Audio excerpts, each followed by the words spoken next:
Ladies and gentlemen, boys and girls, good morning, beautiful people. How are y'all feeling today? And welcome to Living Split Screen, a non-console centric platform that covers everything going on within the gaming industry. And we mainly like to take that RTS approach. If you're new here, that's that real-time strategy where we pull ourselves out of the world, look at the darker crevices of the map, pull our resources together so that we can not only build up our own foundation, but also the foundation for the 3 billion gamers that Sarah Bond is now talking about. I like the way things are transitioning, ladies and gentlemen. Nonetheless, there's a lot to get into smoke-wise this week. Xbox is up on the batter's mound, and are we going to throw some strikes? Let's see. There's definitely going to be some heat today. A lot of varying conversations because, say the least, the conversations have definitely been very varying. Whether you're on the side of Xbox needs to fully close down and give up the reins, or they have already given up the reins, and now this is the full path, I should say, onto them becoming a true third-party publisher, although they've kind of been doing that for some time, which even Sarah Bond kind of joked about. But I think it's going to leave us some very interesting conversation today. I'm one of your hosts, Steel Rain. That's I, Steel Rain, I. That's he is a 7 everywhere. So Google's probably the easiest place if you really want to get all my details, but I frequent the streets of X. I'm not say that, but I'm like always in the background. You know what I mean?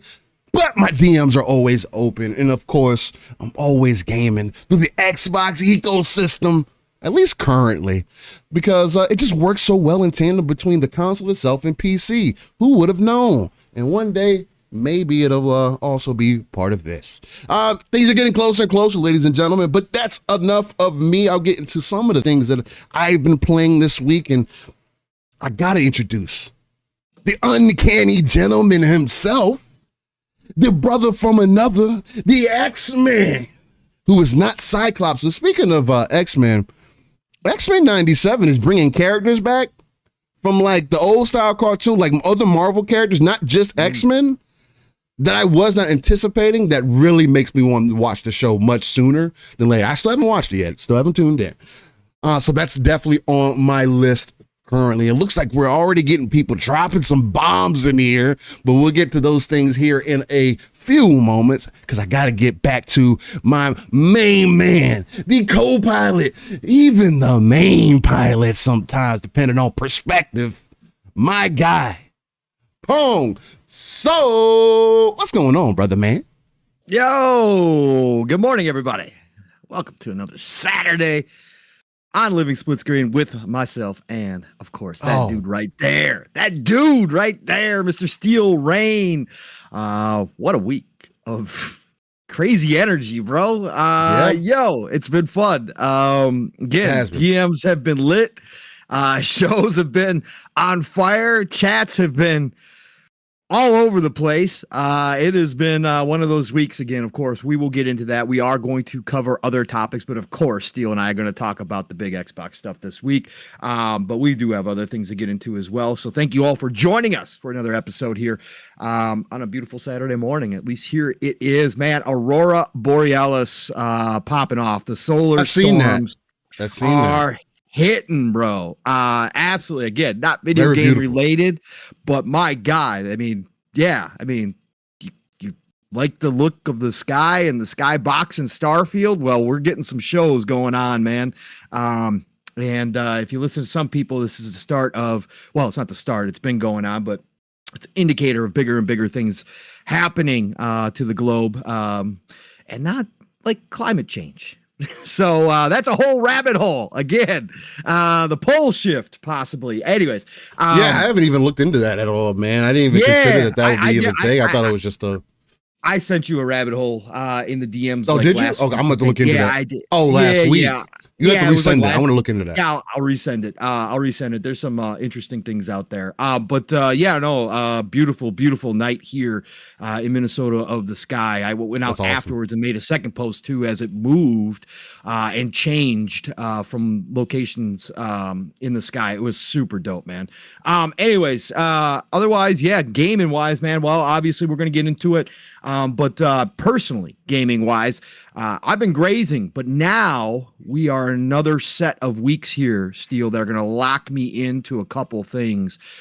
So obviously, again, you guys know Megaton, Musashi, Wired, that game I have been playing on a nightly basis because you got to collect your dailies in that. So I've been doing that, but I've been doing more than just collecting my dailies, not just logging in. I've actually been playing that game. I'm up to about 15 hours now, 13, 14, 15 hours, something like that.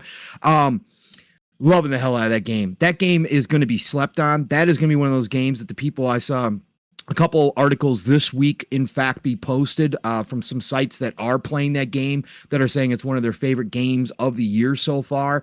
It deserves more players. It deserves people to check it out. Again, Level 5 is no slouch They're no when joke. it comes to video games. This is an old development team that knows how to make RPGs, and it shows. Again, what I expected from this game has been completely blown out of the water. Like, I thought it was just gonna be a cool, like, mech battling game, like, customization, all that stuff. If they got some kind of story to it, cool.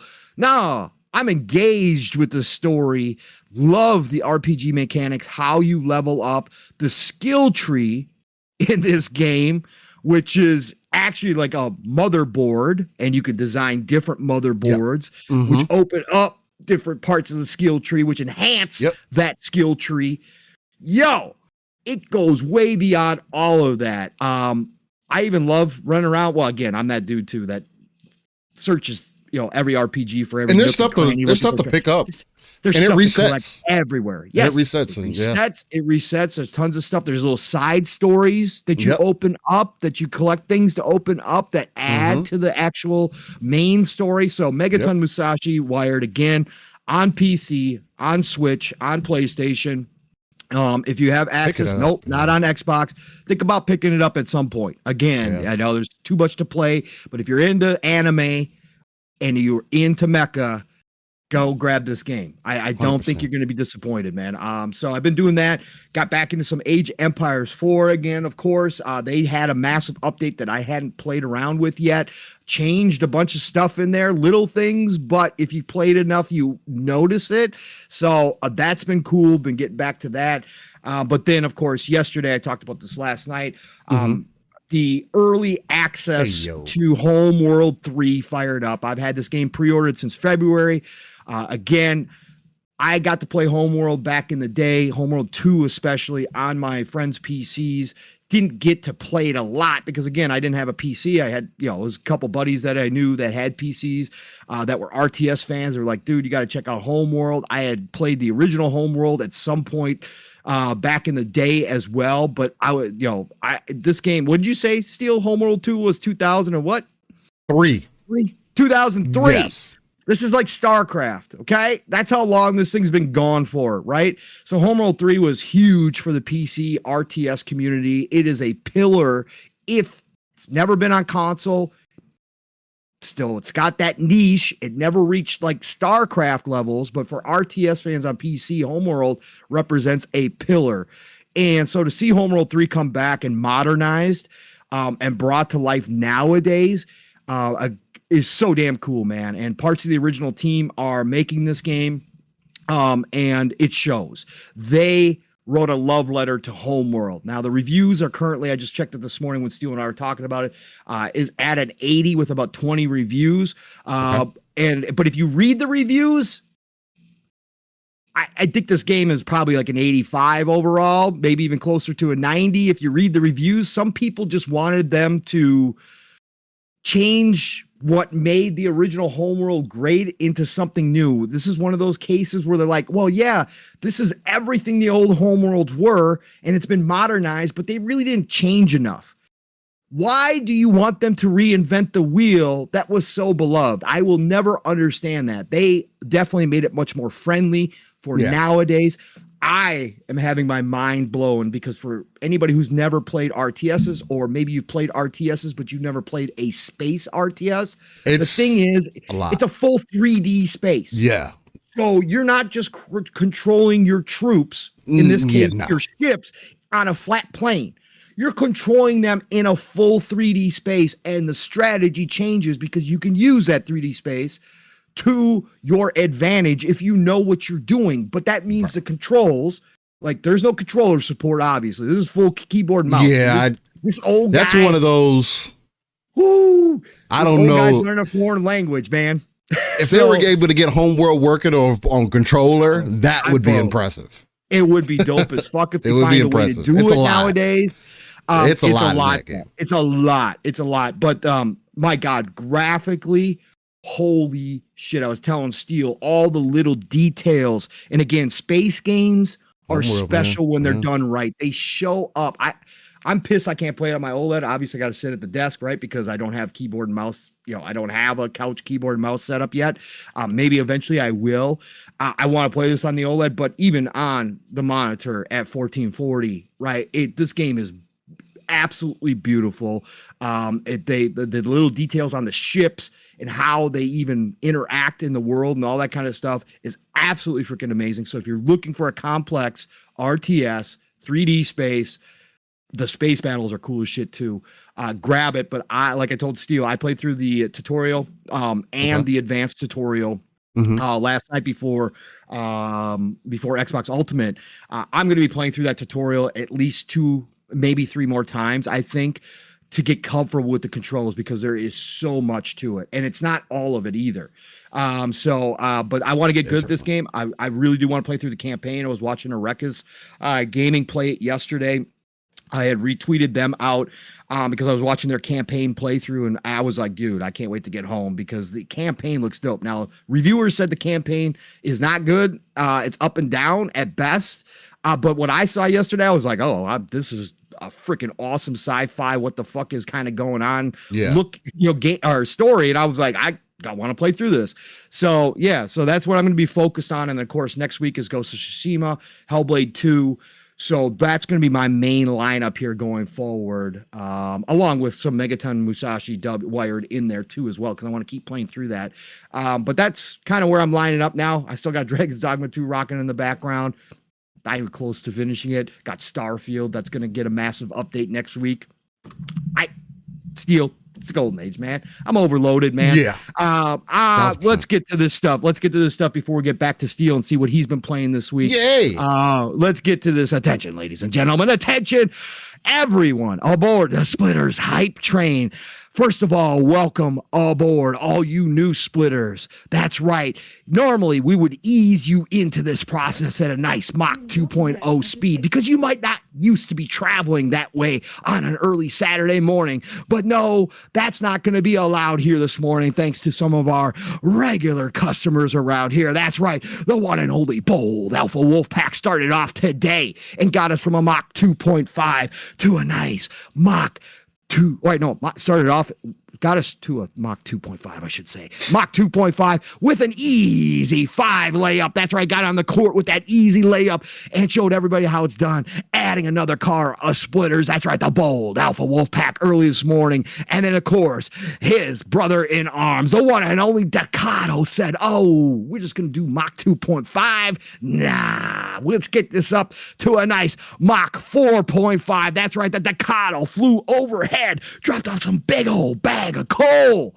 to get that furnace burning hotter. Steele and I have been shoveling while we've been talking. That's right. We got that furnace going. So we're now at a Mach 4.5, everybody. I do need to inform all of you, whether you are regular passengers aboard the Splitters hype train, or whether you are new to the Splitters hype train, check those 4-point harnesses. Make sure your eyes are on the monitor as we reach these speeds to give you these warnings, because we do not want you flying off the hype train. And of course, we are keeping it ad-free in 2024 because your goal still remains 69 no matter what. Hashtag no beans here on the Splitters. And then, of course, listen, we had the new cars added. And of course, that wasn't good enough because of legendary Yobi. And we don't discriminate around here, whether it's a super chat or subs. It don't matter. It all contributes to this. So Yobi said, guess what? Mach 4.5 ain't good enough.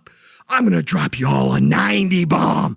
A 90 bomb on an early Saturday morning, everybody. That's right. Guess what? We took that 90 bomb and we wit ourselves if we were traveling at Mach 4.5. We made a stop. It was so fast you didn't even notice, but we got a whole car full of coal. That's right. We got up to a Mach 9 early this morning already. Mach 9. Please, ladies and gentlemen, we have closed the windows for your safety at this point, thanks to the one and only legendary Yobi with the 90 bomb clearing track for us, clearing that space so we can lay down new track, clearing the forest with that 90 bomb. Legendary Yobi says, hashtag peace, love, life. Appreciate you, gents, as always. The best damn show on Saturday. Love you, gents, and the LSS community. Hashtag Horde of Wars, World Order. Let's go, Yobi, bringing some of that wrestling energy to the Saturday morning. Let's do it. Let's do it, Legendary Yobi. Love you, brother. Love all of you for joining us again.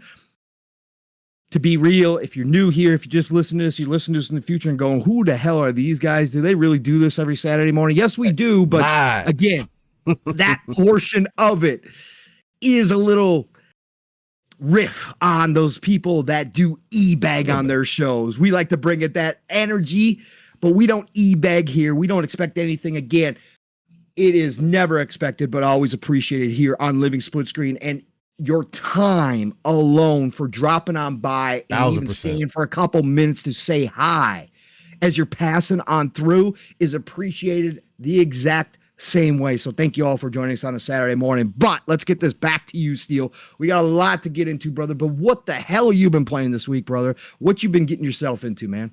Oh, man. Well, I will say the main crux of what I've been getting into is going to be some Halo Infinite. At the most recent update that came out, I don't know if it was this week or whatever the case, but there was a trailer that dropped that got me extremely hyped and extremely interested to jump back in. So I did.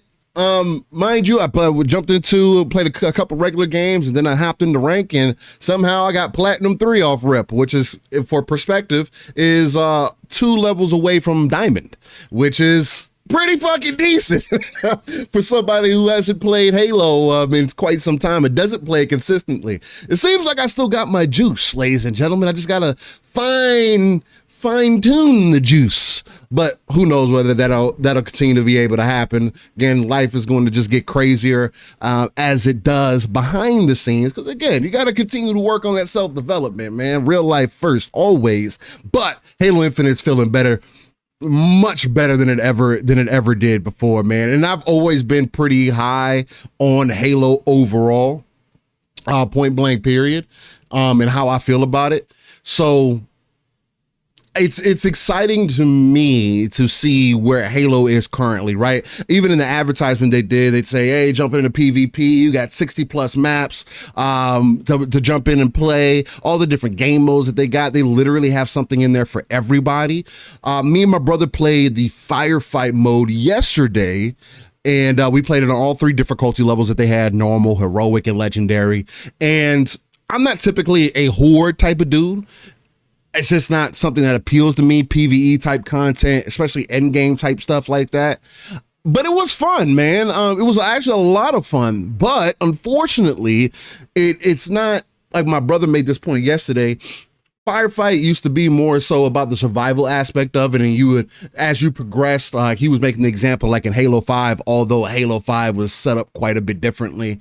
You had all the extra loot and stuff that you could get drop stuff for you all the time. You had cars that you got. It was just a lot of extra stuff that Halo 5 did when it came to multiplayer and how they rewarded you and everything. But the Firefight side of it was a little bit more survival based. See how long you can go, the longer you go, the better drops that you get and stuff like that.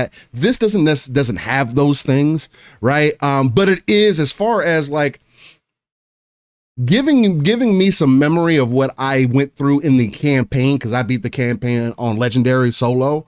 When you're talking about getting those moments back, it definitely did that. Without jumping into the campaign, Firefight makes you feel like, oh man, I'm fighting waves of enemies, but I gotta stay on my toes. It still really encourages you to demonstrate teamwork as well.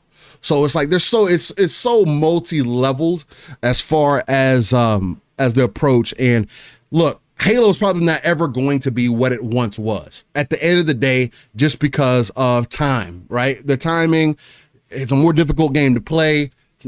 It's just one of those things. But as far as like the longevity and the potential of it, it's unbound. I'm still loving Halo to this day. But again, I've always been on the other side of the fence as far as being more so satisfied with Halo and the direction that it's kind of gone, although not perfect for sure, but I'm definitely satisfied with it overall. And again, we'll see if it grows.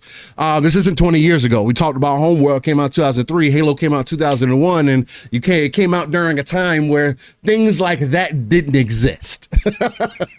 So along with multiplayer gaming and everything. So shout out to Halo. I have still been playing some Megaton Musashi. That's in the rotation, still heavy. I just find myself wanting to be engaged in the game. You know, people say that you have to have a third person action adventure, over the shoulder, heavy narrative style game, although this game is pretty. That's the more, if there's something that I would have to say is a negative for some people, not for me, because I like how they're doing it, but for some people, I can understand why the negative reviews are on it, right? Because people, there is that downtime. Like, you'll go through all your missions, right? And if you go through side missions, all the whatever content that it gives you, you're going to have story dialogue that you need to get through and presentation that you got to get through, and them trying to kind of flesh out the story and give you different angles before you jump into more games, more gameplay, right? Which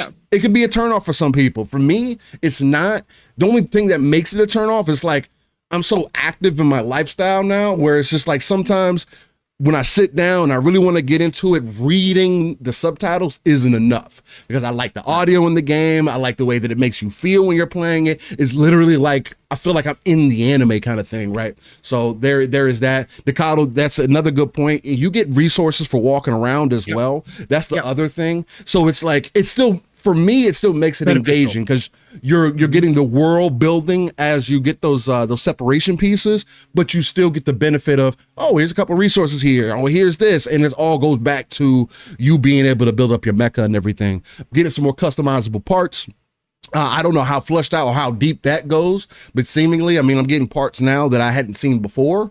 And again, I think at this point, I'm kind of honing in on maybe I just need to get through the story content to unlock everything. Because I also noticed when you do the side content or when you unlock new parts and stuff, it tells you, hey, this stuff is now unlockable through, this stuff will now drop for you. You have a chance to drop this stuff now. Right. So that's the other thing that I've been considering. I have dropped Call of Duty for now and replace that with my Halo time. So there's that as far as the schedule goes. I did play another game. It's in closed beta, I believe. I think it's going to have what's the freaking name of it, man? Not microtransactions. It's the one NFTs. It looks like it's going to have NFTs in this game. I'm not sure, or have some kind of Bitcoin attached to it as well. I don't know. I don't know what's going on with it. I put it to you like this. Just like Outpost Infinity Siege, which is still a game that I want to try out at some point. Yeah. I don't know when that'll happen, but it's a Mecha Core, or Metalcore, I should say, is a first person and third person shooter. The third person is you can get into mechs, kind of like Titanfall, but not really. The robots aren't like the Titans from there, but they're more like Mech Warrior kind of mechs. You know what I'm saying? So like in Mech Warrior back in the day, well, you had the ability. I don't know about recently. They probably still have it. But in Mech Warrior, you'd be able to kind of, if your mech took a substantial amount of damage, you could jump out and run around as a person. Now, you can't do shit as a person like you could in Titanfall, right? So it's kind of like you might as well just reset. And here, it's more like, it is literally more like Titanfall because you still can move around when you're first person. You can still have an impact. It still has like that Call of Duty kind of feel to it. But it was a major turnoff for me because it doesn't have proper controller support. Like you get in, the controller works and everything, but when it comes to first person shooters, you need to be able to refine the sensitivity so you can feel comfortable with the game style. And unfortunately, I'm not playing mouse and keyboard. People can feel however they want to about that. They can say, "Oh, Steel's the PC dude." Hey, I'm the PC dude that doesn't play mouse and keyboard. I cannot fucking stand that shit. Again, we talk about Homeworld. I played mouse and keyboard when I played Homeworld in 2003. I'm not playing mouse and keyboard no more, ladies and gentlemen. I'm good. Like, it is very rare that I will be like, "Yeah, man, let me try this out real quick."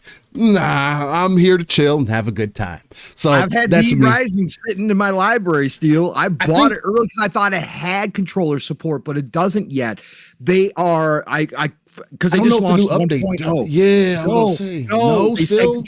No, when it launches on PS5 later this year, they are putting the controller support on. So I'm glad I waited because I've had a little bit of like FOMO a little bit with that one, where I was just like, I can't wait. V-Rising, especially with the aspect of the PvP being in there as well, and just it being active, even without it, seeing the world building and the survival mechanics and the combat. It's like Diablo, but a more survival game, right? Build up. I need that controller. Yeah, no, I do too. I'm glad that I waited because I've been looking at it. I was like, oh, 1.0 just came out. I've seen people put up gameplay and whatnot. I'm like, man, I wonder if it has controller support now. That's the only way that I'll play that game. They said the PS5 version's dropping in a couple months or 3 months or something like that, I think. And they said once that hits, the PC will have full controller support. So yeah, so bad. And I'm pretty sure you can get it set up through Steam or whatever. Shit takes. Sometimes it's set up really well, and other times I just don't feel like fucking dealing with it. I'm cool. Yeah, it's I have my moments as well. That's why I always will say, like, convenience is definitely always going to play a factor. So 700 mods on Skyrim. Yeah, you fucking goddamn right. No, actually, Skyrim had that was Fallout. Skyrim had 2,000. 2,000 plus. Yeah, we gotta get it right. 2,000 plus mods in Skyrim. What else do I have in rotation right now? I don't think I've had anything else in rotation currently. That's kind of been it. I've been looking at more content and gameplay for Wuthering Waves. It's a gacha game. If you guys are familiar with Genshin, it's going to be very similar to that. I'm not even going to lie. I think the combat, from what I've seen, is going to be much better. I've also played their game, Kuro's game, Punishing Gray Raven, which is another high action combat oriented game, somewhat in the vein of Devil May Cry, but much different for sure, more fast paced and whatnot. But it's kind of combining Punishing Gray Raven with Genshin Impact. And again, I made a post on X, otherwise known as Twitter, that essentially said, you know, this is going to be my main game, but as a free-to-play player, and from the outside kind of looking in and having some experience, I think it's going to tread that ground that the additional combat that I was looking for from Genshin, kind of more of the over-the-top nature, and style and all that good stuff that I was kind of looking for in Genshin, Wuthering Waves has, and that's coming out on the 22nd, 11 days from now. So I think I'll have another chance to talk about that before it releases next Saturday. Because, yeah, in upcoming games, Ghost of Tsushima is right around the corner, ladies and gentlemen. And as I'm very interested in playing the story, I really am, and I can't wait to jump into there. But the one thing that I'm also interested in, and it was ever since they announced it previously, is that multiplayer that they got for that. Just the idea of being able to run around with 3 other buddies and just go take out folks. It just sounds extremely exciting to me. Hopefully we can get the squad in there and we can get some runs, take down some guys, really get our guys looking kind of fucking crazy. Although it's got crossplay, right? Yes, it does have full crossplay, so he doesn't need to double. He doesn't need to double dip. Matt may need to dust off the PS5. Yeah, he's probably going to have to dust it off for sure. Let's see. And yeah, I see you, Ducato. You've been talking about Hades. I've been seeing people have some good impressions about Hades, which is good to see. Again, a lot of people saying it's very similar to the first, which, I mean, again, there's nothing wrong with that. Let's see what some people are saying in here. Sci-Fi Sky says, yeah, I want native controller support like DCUO has. I have avoided mouse and keyboard as much as possible. I'm exactly the same way. I would downright turn down a game if it only has mouse and keyboard support. I need my controller support. Nixie says V-Rising now has controller support. I just brought it up the other day. It doesn't. It's not listed on Steam. And I looked at the notes from the developers, and they said that full controller support for PC would go live when they actually drop the PS5 version. So unless something changed, I'll look it up right now. I've got unless Nixie's more so talking about doing it through Steam, because you can set it up. Decado said he's been playing it, right? Decado said that too. He's been playing it with the Xbox controller. Like I told him, I just want the native support. And it could be the other thing too. Is what could also be happening is that it may have native controller support, but there may be some things that are off still. So they're not ready to put the label on there yet. It's partial. It says partial. Partial. Okay. Right. So it does have to probably decent. That's probably going to be one that I may end up picking up at some point. I don't know when. Again, when you start thinking about the rotation of games that are coming in, I can wait on V-Rising, right? I'll wait for that to come to console, so even more people will be in that pool, right? So we can get more people involved and whatnot. I think that's going to be super dope. So appreciate that, man. Partial controller support just essentially means that, hey, it works, but it's just not perfect. Nixie says, I purchased it this week and played it on Steam Deck. If you see the store page, it also shows partial controller support, which you just said. And I've been waiting for the 1.0 update too. Hey, that's lit. Yeah, I'm definitely hopping. Again, it's been in my library for a long time. I purchased it a while back. So before, obviously long before it came out on 1.0. So I can't wait. I'm thinking about it. I got to play it first, but I'm thinking about those Castlevania. Yeah, I want the whole pack. I don't want just the base game now. Yeah, for sure. Decado says, I don't play mouse and keyboard because I'll have to work on one. It's kind of the same principle for me. Like quite literally, I want a controller. Feels completely different.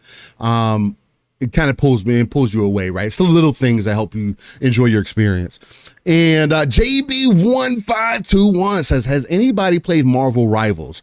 You know what's interesting about that, JB, is I was up on that game, right? When they first announced it, I was like, man, I think it might be pretty good. And surprisingly, from what I'm seeing people talk about, they're saying it might be pretty fucking good.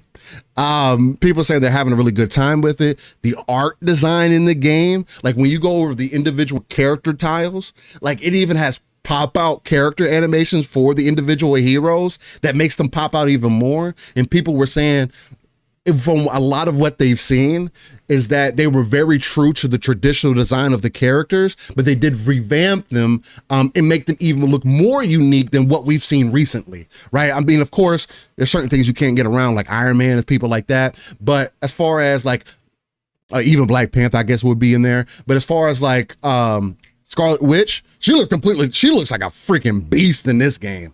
Like just her overall design is very well done.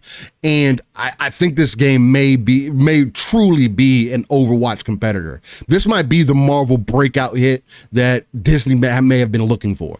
1000%. If the gameplay is as smooth as I've seen and it continues to kind of gain that ground, we might be in for a really good multiplayer competitor again in that space, the hero-based kind of action. And I find that extremely interesting. Staying true to a lot of the characters. People were saying Spider-Man. Why is Spider-Man in Marvel Rivals better than Spider-Man in the Avengers? So I found that funny as hell too. But yeah, man, it's pretty much been my week outside of watching people sell their Xboxes and completely pull away from gaming because it's over now, man. I feel like we've been having the same conversation for some time, although there's going to be quite a bit of extra sauce on it today. So yeah, man. From here, what do you want to do, Pong? Do we get into these upcoming games? You want to shout out the chat real quick? You're muted, by the way. God, I am muted. Of course I am. Yeah, we should shout out the chat and get into the upcoming week of gaming. Let's go. We got, of course, the one and only Nixie in the house. What's up, Nixie? Always great to see you, brother. Thank you. We got the one and only Eastside Vandal as well. What's up, Eastside? Great to see you, brother. Thanks for joining us this morning. We got Tubabu Kumi in the house. What's up, Tubabu? Tubabu, my current flavor this time, ice switch up my flavors all the time. I'm not one of those people that can stick to one. Citrus jackfruit is the one I'm currently puffing on right sounds pretty now. Good. Yeah. I like the sweet flavors. I didn't think I was going to be the sweet flavor guy when I first started, but I am. I really do like this. And I do like good. Watermelon. Yeah. I like apple watermelon and grape watermelon is absolutely a great combination as well. But yeah, right now it's citrus jackfruit, Tubu. Let's see here. We got the one and only JB1521 in the house. What's up, JB? We got the Blue Moon FC joining us. Great to see you, brother. What's going on? Hand cramp, mouse and keyboard. I can't anymore.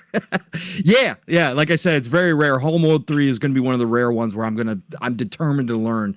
But yeah, controller 99% of the time, please. Thank you. Who else we got? We got the Herd Theorem in here. What's up, Herd Theorem?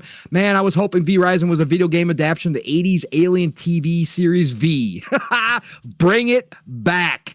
V was freaking amazing. That was a different time. A different time. You can look at it and you can see how dated that show is.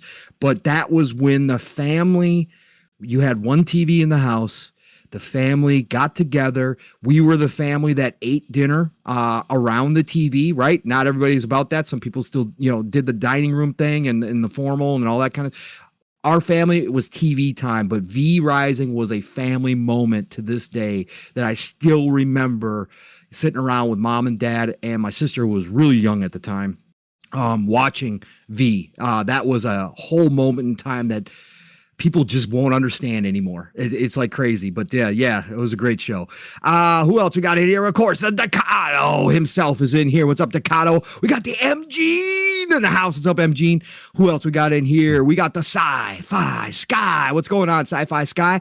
We got the Delroy, of course, joining us. Great to see you. We got the General Spartan 27 in the house. What's up, General? Great to see you, sir. As always, we got Quiet Doom in the house. What's up, Quiet Doom? Great to see you joining the show. Appreciate you. We got the Nam Omar, of course. What's up, Nam? Great to see you, brother. Thank you for being a part of the show this morning. We got the 5.0 Trey Gaming. Just woke up on the West Coast time. Had to pull up and hit that like button. Much respect, everyone. Hashtag gaming. Love sign. Yeah, what up, 5.0? Thank you for waking up early on the Pacific time and dropping in here and saying hi, man. Appreciate you so much. Who else we got in here? We got whole grain bread in the house. Whole grain. Been getting to it this week. I've been seeing. I like almost every kind of bread out there. I like wheat, typically. I am a bread. I go wheat. Dude, sourdough, marble rye. Oh, I mean, sourdough is my second. Is my second. Yeah. Give me it all, man. Go-to. I am a bread fiend. I would literally weigh like 400 pounds if I didn't control myself around bread, man. I love bread. Bread is good, especially with a little bit of butter. Woo, can't go wrong. I don't care. Plain. I don't care. I used to dunk in my Kool-Aid. Plain. Oh yeah, I used to roll it up in a ball and dunk it in my Kool-Aid. Oh hell yeah, bro. I am a bread fiend, man. That's your generation. I remember that. I heard some stories about that. Sea Mustard on point for foodies. Is it here? What's going on? Sea Mustard. Who else? We got, of course, the brother from another fun speculation joining us early this morning. What's up, brother? Great couple shows with you this week, man. Oh, man. We had some talks. Let's go. Who else we got in here? We got the lore master Jasper from the future. That's right. Hanging out in the holodeck aboard a starship. Saying hi. What's going on, lore master? Great to see you, man. We got one of my favorite cereals, the Captain Crunch in here. What's going on, Captain? Always good to see your name in here, sir. Makes me hungry every time. We got the Scorpio. What's going on, Scorpio? Thank you for being a part of the show this morning. We got the Fastback 67, 68 OG NLG. That's right. Otherwise known as Brother Chris in here. What's going on, Brother Chris? Thank you for joining us, sir. Great to see you, sir. Who else we got in here? We got Sanchez MTZ Gaming, of course, joining us. What's going on, Sanchez? Always nice to have you joining our show, sir. We got, of course, Refudge Gaming, trying to get new content for his e-begging over there. Thanks, Refudge. He's getting lit. Thanks for lit. In. Yeah. He's looking for inspiration. Got to get that energy up, Refudge. I've seen some clips from you, man. You're been down lately, man. You need a little low T. I think you need a shot, man. I think you need a shot. Yeah. Or is it because he's a minor? Whoa. Calm down, Hey man, I heard he was into that, man. Hey, calm down. We're not spreading false rumors around here. Let's go. I just said what I heard. What you heard. I know. E-Ranks. Morning, y'all. Morning to you, E-Ranks. Thank you so much for dropping in here, man. I appreciate you. Love you joining in. We got the Ghost Wolf 3599 dropping on by. What's up, Ghost Wolf? Thank you so much, brother. Who else? We got the X-Buds in the house. What's up, X-Buds? Great to see you. Thank you for dropping in here, sir. Who else we got in here? Ray Oid is in the house. What's going on, Ray? We got the Bold Alpha Wolf Pack. The wolf is here. Bold? Man, you know what's crazy is like almost every single name is green, bro. Yeah, everybody's getting lit. We got so many splitters, bro. Borbs 8203. What is going on with Borbs? Borbs is leading into what's going to be probably our first topic. He says, I agreed with Steele and what he said on Mustard Bloom's podcast. Steele coming with a different perspective. We're going to get into that. It's going to be fun. Borbs, that's a hot take, man. It's a hot take these days, agreeing with Steele. I actually was surprised when you guys talked. I know you guys didn't say the names or anything like that. When you guys were saying that people were kind of using y'all for the fuel that they were kind of driving or whatever. I hadn't seen that. Again, how I move through X and how I move through social media is completely detached a lot of times. Sure, I see things and I pay attention to things and I will comment on things that I do see. And a lot of the times I do that indirectly because I'm not directly involved, right? Especially when it comes to like, you know, there's some of the detractors that are in our community, right? If I don't have personal engagement with you, guess what?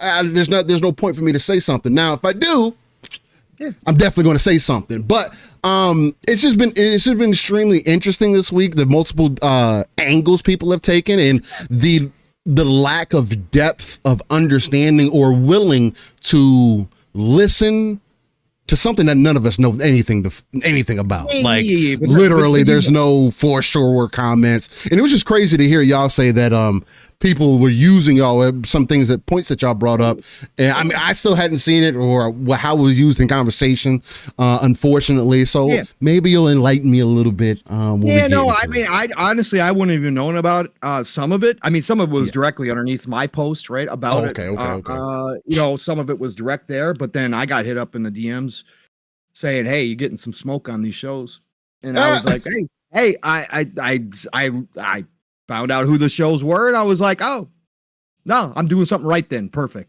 Hey. Perfect. Real quick, Paul. We just had one of our A-class members beep on in, and he wanted to clarify what warp speed are we at the moment. He needs to know what Mach. We are currently at a Mach 9.0 cruising speed. That's right. Oh, a Mach 9. Yeah, again, that's why the windows are closed, everybody. Again, when we close the windows, if you pay attention to the monitors, we put the outside blur that is your view that you normally would get on the windows, but for safety measures, we got to keep those windows closed because, again, you will get pulled out those windows very easily. We put that view up on the monitor so you can enjoy the ride still. So just please pay attention to that. Absolutely.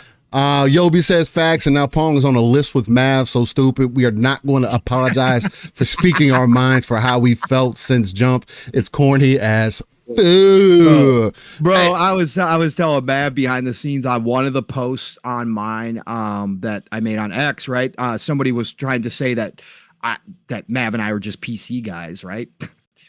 Oh no, and that's hilarious. That's funny. I mean, y'all have become more so now for sure, but not even close. Not even close, bro. Like again, it's just hilarious when you find people that never interact with you that show up and assume so much about you, and you know instantaneously that they don't never listen to your shit at all. They have never listened to your content outside of a clip, right, or whatever they picked up on.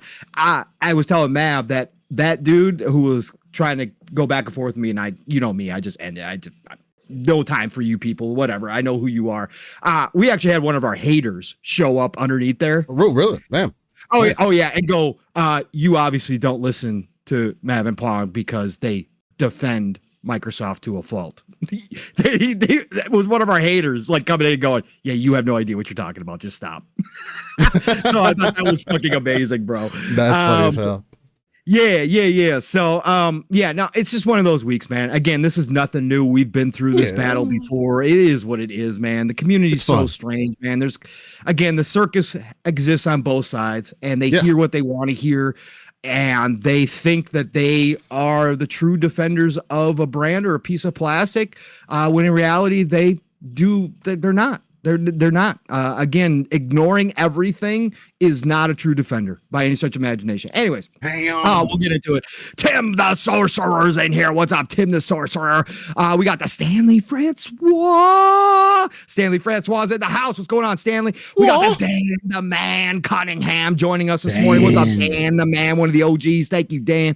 I always love to see your name popping in, sir. We got the Mythic in here. What's going on, Mythic? Says I agree with Steel. The entire fuck is going on? Oh shit! Okay, pay attention, ladies and gentlemen. Attention. Big ups. Listen, attention, ladies and gentlemen. If you have not been aboard the Splitters hype train on an early Saturday morning where this happens, we need to make you aware. We had closed the windows because we had reached speeds above Mach 5.0. That's when we closed the windows. But this is a special Saturday morning, folks. So as you can see, pull that horn. Attendants are now passing out spacesuits to you all, and you might be a little scared right now. That's okay. We're taking a trip to places that we don't always get to because the train at a Mach 18. Actually, you know what? There's enough coal here with this latest drop off from the one and only Ducato to get us to a Mach 20. We are now traveling into space. We are leaving orbit because the tracks on land can't handle the Mach 20. That's right. The Mach 20 has never been reached on this show before. I don't believe, maybe one other time. So right now we're going to need you to get into your spacesuits. You still have time, but we are going to be losing oxygen. We will be pumping oxygen into those spacesuits, but we will be leaving orbit. We are now headed to places unknown in space. So this is going to be a trip to remember, everybody. So please, once you get your spacesuits on, if you want to take some pictures of those monitors that are going to be showing you stars and planets and supernovas and who knows what else, you might get a picture of some UFOs by the time we're done with this trip, because the one and only Ducato said, yo, the furnace has now got a warp drive, everybody. That's right, the Ducato came on through and installed a warp drive on the Splitters hype train this morning because he came in with a megaton nuclear bomb. That's right, a 150 bomb. Super chat saying, damn, game's on me. Warp broken. Woo! Eat your heart out refund. Already know. Yo, Ducato. You already know, Ducato. Oh, and don't forget, everybody, don't you think I forgot for a moment? The goal is not hit because the goal remains 69 here on the Splitters. Always and forever. Everybody's favorite number forever. In eternity, it is 69 on the Splitters show. That's right, the living split screen never changes, but keeping us hashtag ad free in 2024. Let's go, Ducato, megaton nuclear bomb with warp drive included. We are in space, everybody. Enjoy the ride. Enjoy the ride. I think Ducato might have hit up Tony Stark and made sure we got one of those special Stark Industries warp drives installed. I think right now we're probably cruising through space and Starfield. I know people say space is boring, but I think we'll find some stragglers along the way, ladies and gentlemen. At least I did on my initial adventure, so I can't wait to take y'all along this adventure. And don't worry, the motor won't blow. You know why? Because it's made by Toyota. Let's go! We just upgrade it. That's all we do. We just bolt on upgrades, baby. That's what we do around here. Let's go. Bolt it on, baby. Bolt it on. Let's go. Eric the Red, thank you for joining us. Eric the Red says, I worked 69 hours this week. Very nice check. Hey, getting it in, Eric. Eric. Yo, see, and that's the thing. Let's bring it to reality real quick. I think that's one part of the Eric, you bring in a very integral piece to the conversation, because there's still the reality in real life of people who are still gamers. And again, look, we're continuing to get additional support. Oh my God. It's just, it's nothing but love, but just to bring the reality real quick, and then Paul, we definitely got to handle it. But Eric, you bring up a very good point. People are putting in time every week, and then they also spend time and just enjoying their hobby and being passionate about the thing that they're enjoying, right? At the end of the day, this is a hobby, point blank, period. You can become passionate. It can be a passion. You can be driven.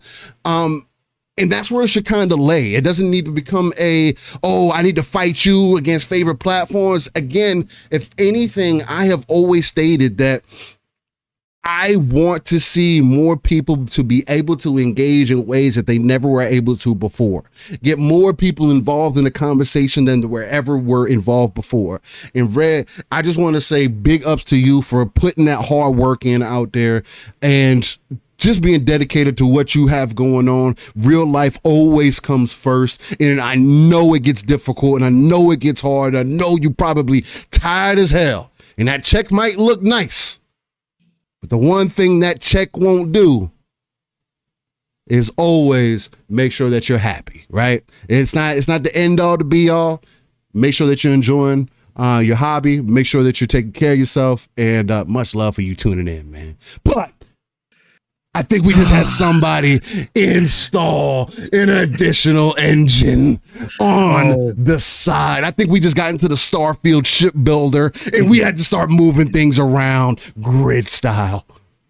We got something new, ladies and gentlemen. I said I didn't know if we ever reached Mach 20, but we installed that warp drive. So we are now reaching speeds, and we're going to do this by warp levels. We are now at warp speed 5. That's right, warp speed 5, folks. We have never been here before. That's because the Yobi came in with his technical expertise. The legendary Yobi showed up and said, let me get a look at that warp drive you guys just installed. I think I can get a little bit more out of it. In fact, I think I can get a lot more out of it. In fact, we are now leaving the Milky Way, everybody. We are headed towards the furthest known reaches of space, thanks to the legendary Yobi and getting us to a warp speed 5.0. We are headed up to Jade's GSZ13-0, which was discovered by the James Webb Space Telescope in 2022 as the furthest known galaxy in the universe. That's right. That's where we're headed towards at this point, folks, on a Saturday morning, thanks to the legendary Yobi dropping another megaton nuke into that warp drive with 100 bombs. That's right. He says hashtag peace, Big love, life. Hashtag Horde of Wars. Listen, we are all gamers. When I first entered this community during the Xbox One gen, I was only Xbox. After I met y'all opened my mind to gaming as a whole. P.S. I acknowledge you both as the tribal chiefs among gaming. Appreciate that. Yobi, legendary Yobi, you are recognized, sir. It's an honor. As a part of the tribe forever. Legendary Yobi coming through, giving us all a big old choo-choo, motherfuckers. That's right. Nobody can see us anymore because we are at warp. We're out of here. We're fast traveling, ladies and gentlemen. 2024. We just dropped the new Starfield update on the channel. Here we go. The map has expanded. You know exactly where you need to go. Just pulled out your HUD. Matter of fact, there is special glasses that you will find right under your seat's compartment. You slide those bad boys on, you're going to have a all-inclusive HUD for everything that you need in your current life. Get packed in. Legendary Yobi also says, I do 100 plus every 2 weeks apart from real life, getting a second job soon to build up my savings, aka rainy day funds. Yobi, and it's the same thing to you, it's the same to you, brother. Like, just the dedication. There's a real life that is happening behind the scenes, and I know that's easy to be displaced amongst the conversation and completely missed, right? But that is why it is important to when we get into these conversations or when you have these podcasts or these shows, that you just try to have as open as a platform as possible, try to keep people engaged, and just kind of be but be true to not only who you are as a gamer, but who you are as an individual yourself as well. Again, I'm also doing my own self-development in the background, getting set up for new work and applying and just trying to get it to myself, because we all got to grow on our personal journey that we're kind of going through. And I know things are getting deep.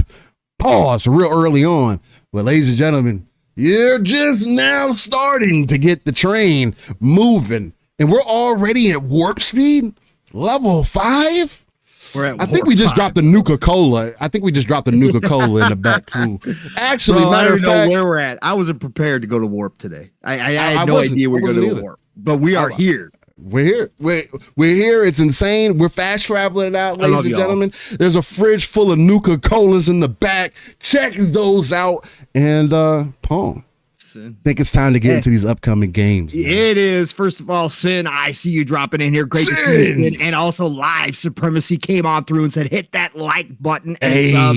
Thank you, Live Supremacy. Always appreciate you. Welcome aboard this now space flight, everybody. That's right. We are in space. If you're just joining us, we are no longer on the tracks of stupid planet Earth. We are traveling to places unknown at this point. Man, you guys are all beautiful. Again, it's never expected and absolutely 1000% always appreciate it. And that includes everybody that just shows up, 1000% time that you give us just to hear this craziness that Steele and I do on a Saturday morning, and these talks and the live uncut energy that we give you or try to give you every Saturday. It's always appreciated. All of it. You all are just freaking fantastic, man. Listen, we got to get into this upcoming week of gaming. I got to pull it up here real quick because warp speed totally just blew my mind. It threw off some of the schematics, ladies and gentlemen. We're trying to get the computer restarted so we can make sure that we can get the navigation right. A computer restart at warp 5 is probably dangerous. It's dangerous, but the navigation's locking in. We're getting the destination right. Thank God we got AI included in the shit. All right, exactly. Came with the upgrade. Came with the engine upgrade. Cortana is on board handling it. Don't worry. All right, we are going to the week of May the 13th. Let's go, everybody. May the 13th. And we're going to start off with the game that I talked about that I am playing early access, 3 days early access due to that pre-order of the Big Boy edition, Fleet Commander edition. That is right. That is Home World 3. Yeah. That's how I got that. Because I wanted the DLC. I wanted all the ship customizations and shit that they give you. They give you ship skins. They give you all that stuff. The collector's edition is even cooler, Steel. It comes with not one model, but a set of models of the ships. Like, it's dope. You got the collector's edition? No. I'm about to say that's fire. I thought about it because the models of the ships are dope as hell, bro. Like, legit. Damn. But no, again, budget-wise, nah. I get it. I'm not doing collectors. Too many games this year. Homeworld 3, everybody. Again, you're looking for a complex space RTS that is a pillar in the RTS community on the PC side of things, and it's been 20 years since we've seen the last one. Go check out Homeworld 3 again. The what I played, which was the tutorial and the advanced tutorial last night, about an hour's worth of tutorials. It's gorgeous. Watching gameplay, watching people get into it yesterday, it looks fantastic. Again, I can't speak enough about this. Homeworld 3 launches officially next Monday, so go check that out. Biomutant, a game that Steele and I both enjoyed. Yeah. Whoa, listen, Biomutant is, again, it had its issues when it launched. People didn't like, shout out to Mav, didn't like the opening probably, 5 hours or so, 3 hours or so. It could be a little bit slow. They changed all that up. They patched out a bunch of their tutorial to make it better, all that kind of stuff. Biomutant was an underrated game, in my opinion. It was a fun world. It wasn't mind-blowing. It wasn't generational by any stretch of the imagination. But talk about a cool game if you like crafting weapons and upgrading weapons and loot, and you like having weird looking little animal creatures as your main character, it's really dope. You can kind of customize. It's dope. It's a cool ass game. Loot. they got it out on they finally got it out on Switch. That's what's coming this week. So, hey, listen, you got a Switch, you want to check out something that maybe jump into it, man. Hopefully it runs good. It's a cool ass game, man. So Biomutant, and then we got Switch. Paladins on PC, which was they call it a role-playing game. Seed by Seed, Armor Game Studios, indie RPG coming out. Paladins on PC, May the 15th. And then we've got Please Fix the Road coming to Xbox. Okay. Only Xbox Series, Xbox One. Fix the Road. Fix the Road. I guess this is already It came out on PC June 2022. And then it comes out to Xbox else. May the 15th, and then it comes out on the 16th to PlayStation 5, PlayStation 4, and Switch. Separation, interesting. It's very weird. Aerolic is the developer and publisher. It is a puzzle game. So Fix the Road, Please Fix the Road, coming out this week. Then we have Slayer's X, Terminal Aftermath, Vengeance of the Slayer. Yes, we needed all that in the title for some reason. PlayStation 5, PlayStation 4, and Switch on May the 15th. This is from Big Z Studios. No more robots, and it is a shooter.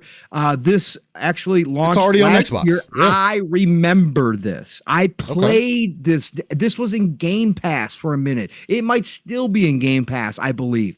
But yes, this was some weird ass first-person shooter, old classic style, and it was with aliens, invasions, and weird monster shits, and you were running through houses, and it was a classic style first-person kind of Doom style. Yeah, through a neighborhood, through buildings. I remember trying this game out, actually, now that I look at it. So Slayer's X, Terminal Aftermath, Vengeance of the Slayer, coming this week to PlayStation 5 and Switch, and PlayStation 4 and Switch. So if you're looking for some AA, single A shooter action, go check it out. Something Steele and I have been talking about for a very long time. This is the game that I've been waiting on, the one PlayStation game that I've had FOMO for years now, because again, I sold my PS4 prior to being able to play this game, getting ready for the next current gen now. And I'm so happy it's here, because I have been watching people play this game. I have been dying to play this game for a long time. Ghost of Tsushima Director's Cut does launch on PC May the 16th. Now, Steele, we should mention. Yeah, we're just going to talk about it. We should mention this. So I can bring up an article too if you need me to. Sucker Punch had come out. I don't if the article gives anything. I mean, it's more, light. It's light. I mean, yeah, it's yeah. Sucker Punch came out and advised everybody that the PSN login requirement kerfuffle that happened to Helldivers 2, right? That for the single player version, for the single player game, you don't need a PSN login. Okay. So if you're picking up the Ghost of Tsushima Director's Cut and you're only going to play the single player, you don't need to sign into a PSN login. For the Legends, which is the multiplayer co-op side, you will need a PSN login. They confirmed that early. They got ahead of the curve, confirmed that to everybody. Cool, great. Again, that's fine. So everybody, again, those of us that think about this stuff, because we talk about it, we're like, okay, but what about the 177 countries that you guys nixed Helldivers 2 from after the fact and still have blocked? Helldivers 2 is not playable in 177 countries. What about those countries for this? Because technically speaking, they could buy the game just to play the single player and be happy. Obviously, it's not the full game, right? It could cause issues with people claiming that they didn't know that they couldn't play the multiplayer, even though it's listed everywhere that way. What are you guys going to do? And it seemed for a while there that Steam would continue to sell it. No problem. Everybody could buy it. No matter where you were in the world, you could buy it. Green Man Gaming came out this week and said no. People started getting notifications that they were pulling it from those 177 countries. And it seemed to be only Green Man Gaming kind of getting ahead of the curve. Well, yesterday, it officially happened. Steam also, the same restrictions that are in Helldivers 2. For those 177 countries, even though PSN login is not required for the single player side of Ghost of Tsushima, Director's Cut will not be playable. It is not purchasable. It will not be playable in those countries. So that has now started, again, this conversation, because this week as well, with the Helldivers 2, since Sony has not backtracked on those 177 countries, even though PSN login is not required now for Helldivers 2. They pulled that requirement. They still have not unlocked those 177 countries. So people are starting to go back to the Helldivers 2 going, whoa, this ain't fixed. We ain't done here, folks. Start review bombing again. Now, I don't think it's working anymore. I think people have kind of moved on from it. Yeah. But again, Sony's got an issue here. Sony has a problem where 177 countries still, due to logistics, due to server coverage costs, due to all that stuff that we talk about, that I don't know what the list is for Microsoft for Xbox of how many countries you can't get an Xbox login. I don't know what that list looks like, right?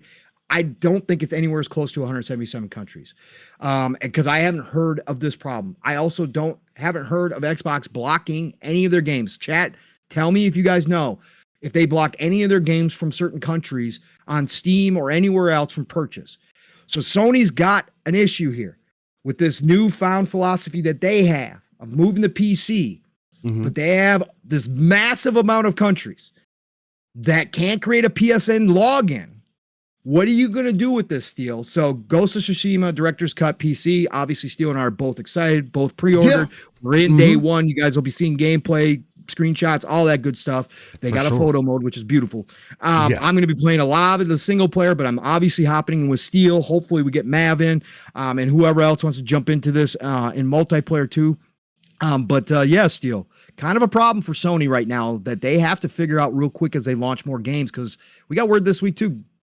God of War Ragnarok looks like it's next up. That's coming to PC. So what are you guys going to do, man? Any thoughts? Like Ham saying in the chat, it's not cool, but if that's what they want to do, let them fuck themselves over. Yeah, I mean, that's for of course. Absolutely, Ham. Sure. That's for all the corps, right? If they want to shoot themselves in the foot. At the end of the day, I mean, we definitely need to speak. You got to continue to speak out on it because it's not right. And it doesn't feel good when things like this are happening. And honestly, I'm more so surprised that I didn't see more places talking about these events happening, especially for those countries who, for like Helldivers as an example, who had access to the game. This event happened and they lost access, and then they kind of walked back their thought process on it, Sony, and those people still don't have access. So again, I mean, sure, I know Steam did open it up for refunds and whatnot, but I do think that Steam is also going to start looking at those things differently as well, because once you start doing refunds through Steam, now you're messing with Steam's pockets a little bit, I'd imagine, as well. And it goes right into that partnership, right? They're going to have a sit down at the table, I'd imagine, to say, hey, how do y'all address this? It's also going to bring up into question the refund policy that PlayStation has as well, right? Because it's not as forgiving as Steam is per se. So, well, not even per se, then that's a known thing. I do still find it very ignorant that Ghost of Tsushima, the single player, just by itself would not be available to all those other countries at a discounted price, because if you can't get access to the PSN because it's not available to your country, or you just don't want to sign up for it. I do think that we need to start looking at, and this is for all the corps, looking at different options for games that do have separate modes, or if you have to remove things to appease a certain audience or whatever the case, or if you're trying to get into a market and you have to kind of tailor your product to them. I think that there should be some options to look into as far as that goes. And it's extremely unfortunate that this is happening. Now, definitely, I would say people speak with your wallets and all the other countries. This is something that these corporations are going to continue to work on. So Sony, hey, you're going to be you're the most recognized brand, and you seemingly, I mean, again, I would consider this a rake step as well, but neither here or there. I am excited for Ghost of Tsushima. I didn't play it in 2021. It's one of those games. I mean, I still don't believe it's a console seller for me personally, but now with it coming to PC, it's coming in with the Director's Cut, Complete Edition, whatever DLC that dropped with it, the multiplayer content that jumped up with it. Hopefully this also gets sucker punched to get back in there, and maybe they see the invigoration of the multiplayer, because honestly, I haven't seen them really talk about it at all. which is kind of crazy to think about. Like even back then when it was coming out, I saw some people posting some clips and gameplay and stuff like that, but it wasn't really heavy in conversation.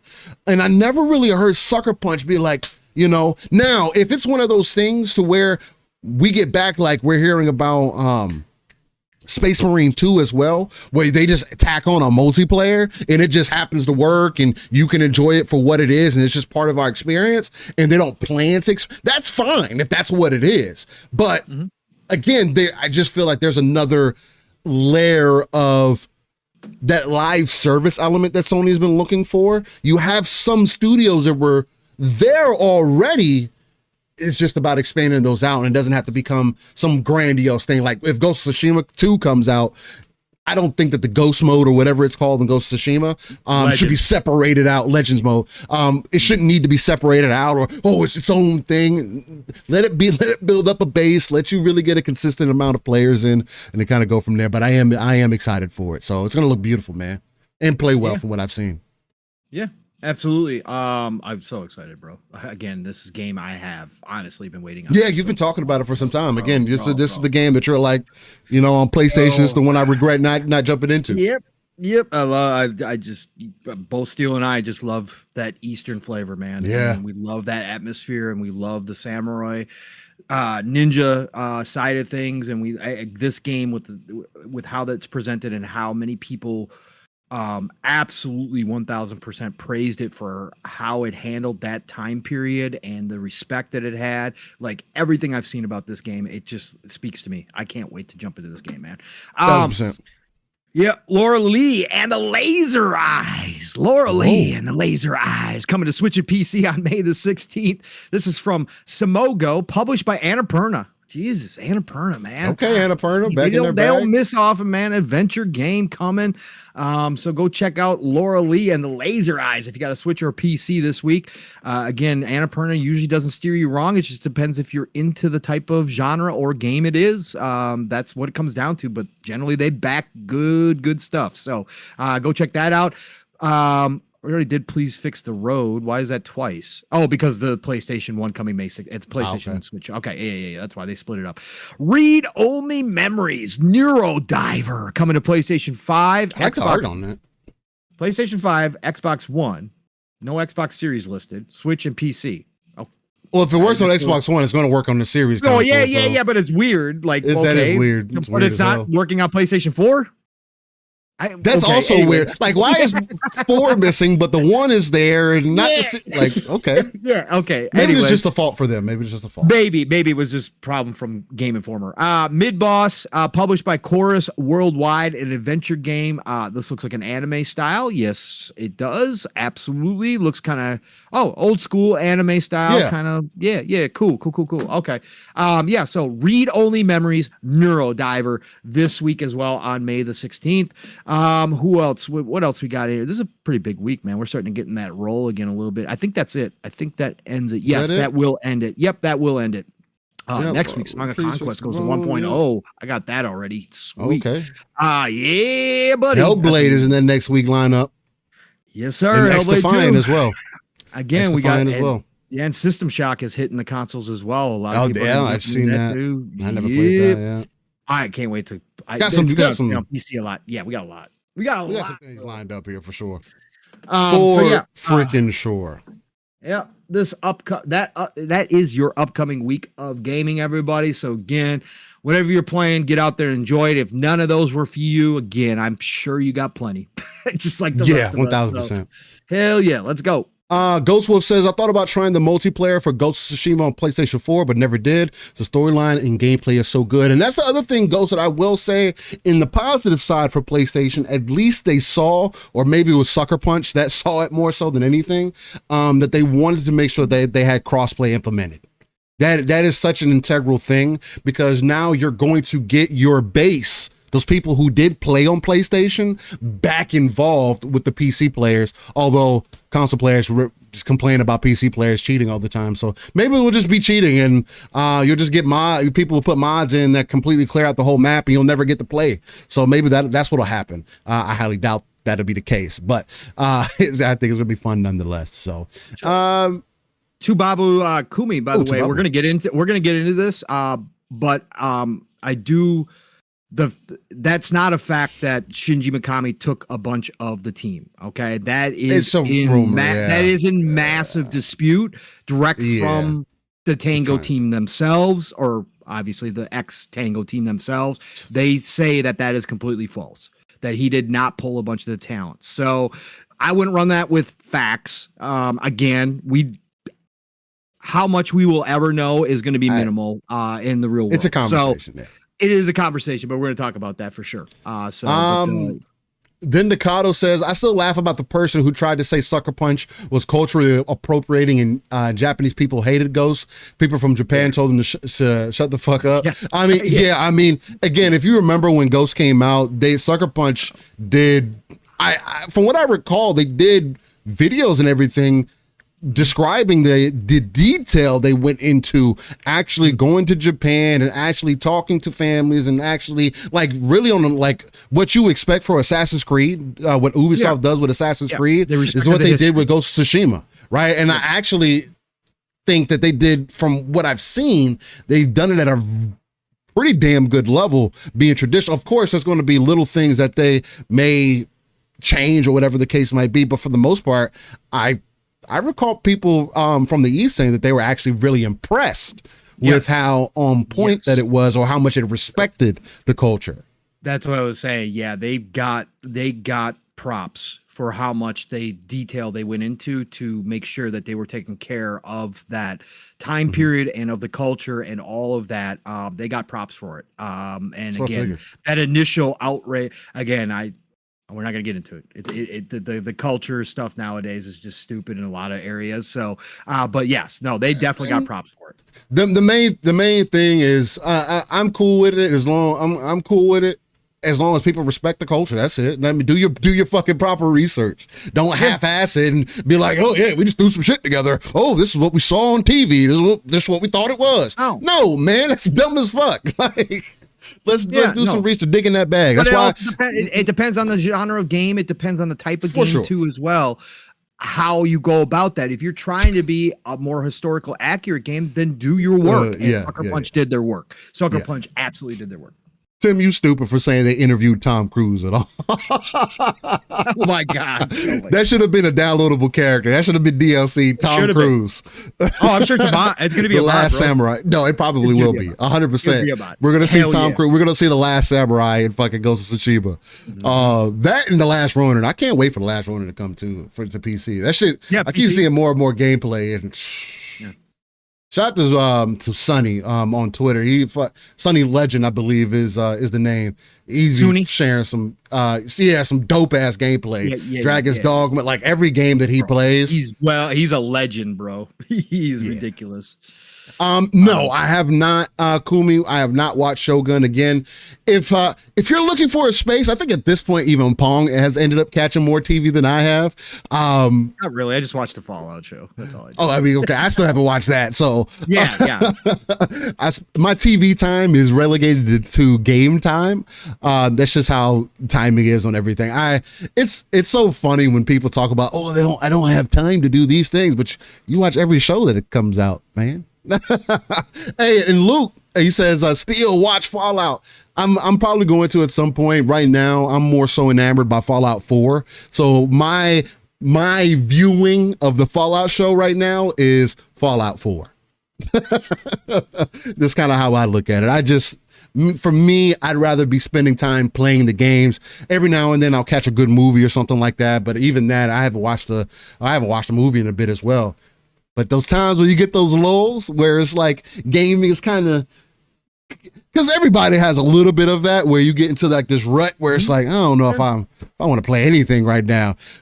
That's where you spend that time getting through the TV, movies, whatever you need to get through. So yeah, man. Well, Pong, do we start off with the hot button topic and just get straight into the fire? I think we do. Get into it. Yeah, I think we do. Now, I'm going to ask you, where would you like to kind of springboard off of? Because I do want to start with an article. Sarah Bond did a recent interview that kind of, I think, springboards the conversation pretty well as far as the direction and everything that's happening. I know there's more to it before that.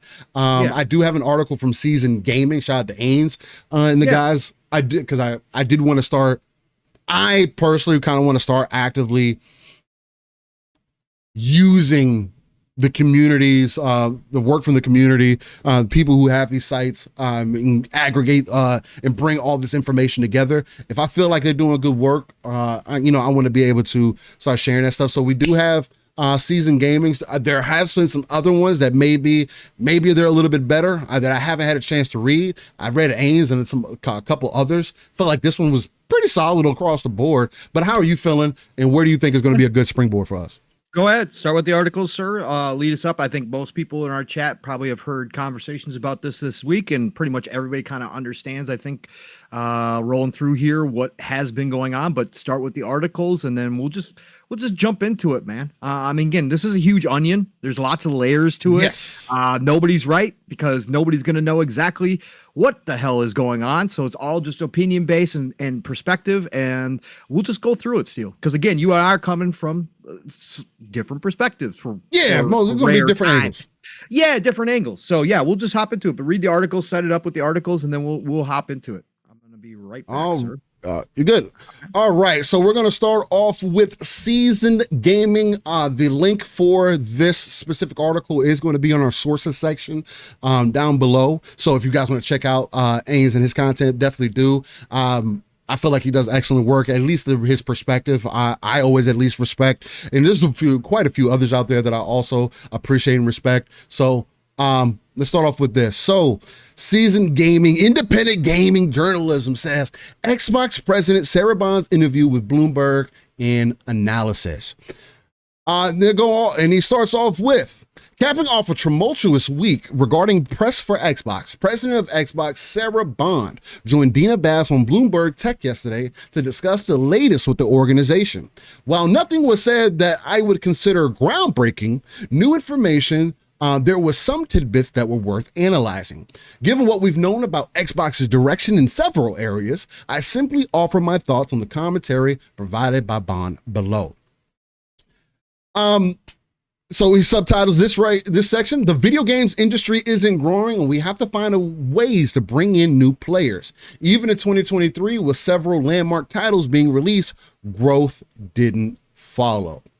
Now, this is going to be coming off the heels of, I'm going to actually bring in this additional article here really quickly, because with that, I feel like that's a little bit of a good entry point to Microsoft. This week closed Bethesda's Arcane Austin, Alpha Dog Games, and Tango Gameworks, and also kills off one of its best new franchises in years in the process. This is our articles from Windows Central, so I'm gonna be kind of going back and forth because there's some opinion and also some more so. I want to use Windows Central for more so the exact points, right? And then kind of go through Ains and his talking points, how he was feeling about certain things, because I like his approach, and I think it'll be good to kind of branch off like a tree, right? So they get into Microsoft Gaming is shutting down 3 Bethesda software studios. What you need to know: Microsoft Gaming is shutting down 3 studios under ZeniMax.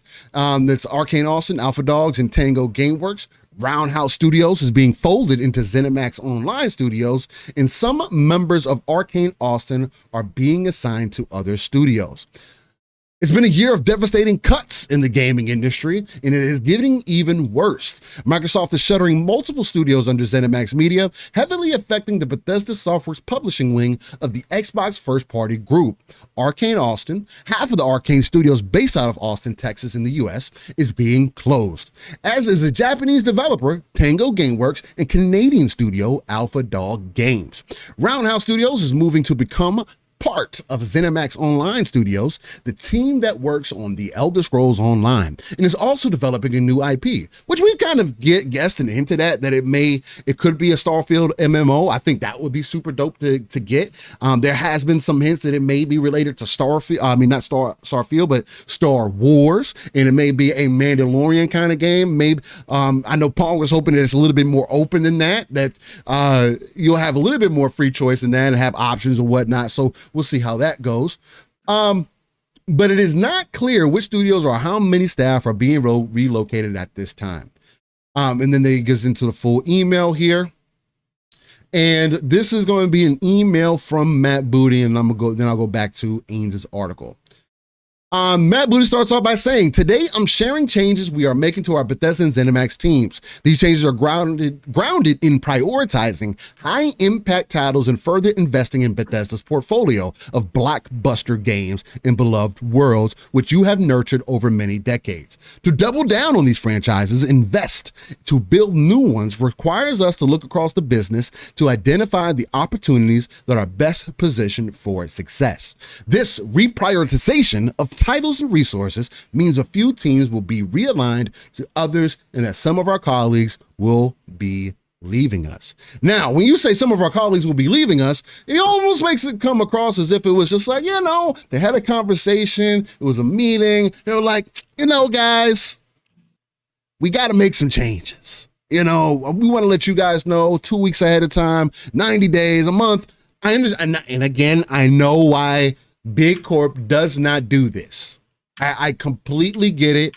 So for the people that are like, oh, you never worked for those people that are like, you don't understand big corporation. I got 20 years of working for Big Corp in sales and customer service and customer success and customer management. Ladies and gentlemen, big business is always a part of the conversation, and it is always never done the correct way. In most cases, especially in situations like this, unfortunately. Doesn't excuse it, but it's funny when you hear these execs piece together certain words to try to make it seem a certain way, and it's sometimes because there was a couple statements people picked out that almost kind of dehumanizes some of the people and makes them come across as disposable resources, right? And I've seen a lot of people this week honing down on the human element of it. And I do want to start off by saying, before I get deeper into Ains' article that kind of follows up with Sarah Bond and some additional details, the human element should never be forgotten. Me and Pong, the Fun Speculation fam, we have always been number one about the human element. And matter of fact, when everybody else was talking about other aspects of things, we always went back to the human element because, again, we are consumers first. There's a reason why I coined the ECP, Educated Consumer Perspective, because just because I'm a gamer doesn't mean that I don't have professional or real life experience that I can tie in to kind of form an idea or just have my own premise of thought. Right? And you have to be able to understand that, hey, man, I've never been one to particularly be fired or let go from employment personally, but I have seen people and I've had to let people go, and it is not a good feeling. Right? So it's like when Sarah Bond gets on stage and people are like overanalyzing and really getting into their bag about how comfortable and shit she is. Sarah Bond isn't comfortable because there's people who don't fucking have jobs right now. Sarah Bond doesn't come across to me like she's just some corporate overlord that has no feelings or emotions. If anything, her and Phil demonstrate the other side. Now you can say, oh, well, they're taught all that and you're getting real good schooling. Sure, I hear you. But there is still that human element to it. And you cannot forget that. And I will always, and I want to preface the entire conversation with the human element is always important first. There are people who are getting, severance packages and their insurance is going to be able to keep going. I don't know if that's for everybody. I haven't seen anybody speak out on the negative to that side and say that, hey, we're not getting anything. Microsoft just cut us and that's it. Now I don't know what I'm going to do. My next paycheck. I haven't seen any of that, right? I've only seen that, hey, there is severance going out. Hey, Microsoft is trying to move these people. I can't imagine that's happening to everybody because not everybody is a top of the line employee either. Let's keep that in mind as well. During the pandemic, there was also a lot of unqualified people that were probably brought on that are also going to be let go and probably didn't demonstrate the level of dedication, passion, or whatever else to their work that has to be ruled out as well. That's a reality of business as well. And that's just a reality of the workforce as well. I can't tell you how many times, like even nowadays, it's become so much worse, especially since COVID, where just as an example, customer service has completely made a downturn. It's complete garbage. And you can tell that these people don't care. Now, again, this has been an ongoing thing for some time, but it's just me speaking to, there's just so many more, to Pong's point, layers to the onion to peel back than some people have kind of just been willing to discuss. But anyway, so let's get into this. Ain says, I've talked about this extensively about the gaming industry not growing and finding ways to bring in new players, as I brought up earlier, because this is one of Sarah Bond's points. As have many others considering the industry. While gaming saw a boom in the earlier days of COVID, it has since trailed off, and somewhat we're seeing in terms of downsizing and restructuring over the past 18 months. This is a result of that downturn, a fact that Bond alludes to when answering a question about the shuttering of the studios. She attempts to offer reassurance that the moves are for the long-term health of the brand and organization, which, to be fair, is almost always the intent. But whether or not that comes to fruition, only time will tell. So how do you bring in new players? The answer seems to be new avenues of accessing the ecosystem combined with new markets, but that has seemingly proved to be more challenging than initially expected. This is further compounded by the data we're seeing for the youngest generation who don't engage with games the same way as had done before for decades. She later goes on to answer a question related to cloud gaming, something, again, we've been talking about for years, and according to Bond, it's growing at a faster rate than other spaces, and they're continuing to invest. But generally, there was no new or interesting information provided with the answer. So I'll start with this and kind of springboard my talking point. Well, let's get into Hi-Fi Rush first, because it's one of the most important parts. Because she was also, Sarah Bond, during the interview that was done with Gamers Future, with Bloomberg Tech, excuse me. Should the success of Hi-Fi Rush, at least critically and in Game Pass, ensure the future of a studio?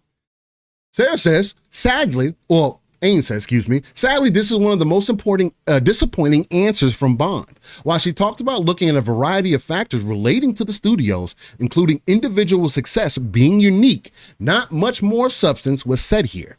What we heard from Jason Schreier's article was that it may have simply been more about bad timing than anything else. With Tango Gameworks and Arcane Austin having recently released games, Bethesda needed the contract to be able to focus on fewer overall projects.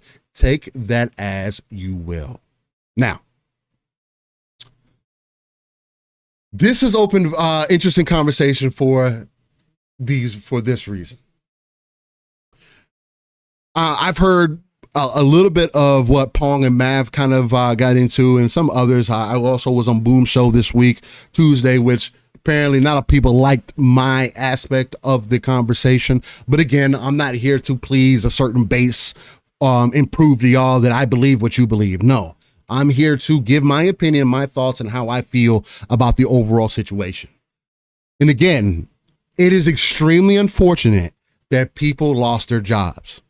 It is extremely unfortunate that our hobby, our passion, continues to see contraction in an industry that's seemingly booming. It is extremely unfortunate that a $3 trillion company could not dig into their bag, maybe take a cut, whatever the case may be, to help support some of these smaller dev teams or some of these teams. Or some of these studios, especially Tango Gameworks. To me, that is the most egregious out of all of them. But I wanted to get into the conversation like this. For me, from what I have noticed and what we have seen, again, going through research and everything, and I've been looking into all this information since this situation has happened. Bethesda was already going through a very difficult situation at the time. Redfall was a game that was created out of seeming necessity for a team and given to a team or being created by a team who did not believe that that was the direction that they needed to move into. People did leave that team. I believe, correct me if I'm wrong, Paul, it was about 70% of the staff that was there at the time. Unknown or but it's unqualified, unverified, but up to 70%. That's somewhere in there. We know that a lot of people left as soon as they started Redfall. Yes. Okay. So if you want to just say half the team left when the Redfall started, that is that hurts a project. Now, does it excuse Redfall coming out in the condition that it did underneath Xbox? No. Xbox has even admitted to the fact that they didn't get in or see it as a priority to get in and try to rectify the situation. Now, I don't necessarily believe that that's necessarily the truth either, because I think they probably got in there, saw what it was, and was like, it's too late to cancel it now. Fucking finish it. Like, I mean, sure, we could get in here and give you additional help and do all these other things. But again, I also look at it from the aspect of Xbox's biggest fault currently, Microsoft's biggest fault currently, they have grown way too fast in gaming. They have gone from barely having anything to now having an abundance of shit that they obviously don't, I'm not going to say they don't per se know, but they don't have a true understanding of how to move forward with all of this. They have more people on staff in their gaming department now than ever before. They have brought on teams and studios that were much grander than what even Xbox itself had at the time. So there is some growth pains to be had here. But again, get back to on point. Arcane Austin, Alpha Dogs, and Tango. All these studios that ended up being closed were already having difficulty under Bethesda maintaining themselves. Redfall, released in the condition that it did, no slack to that team. I know people go back to Dishonored and come to find out Dishonored is actually made by Arcane Leon. So Arcane Austin remind me of, what are they more known for, Pong, as far as Arcane Austin goes? No, okay. So the history with Arcane is that was one big group. That was one big dev team. Yeah,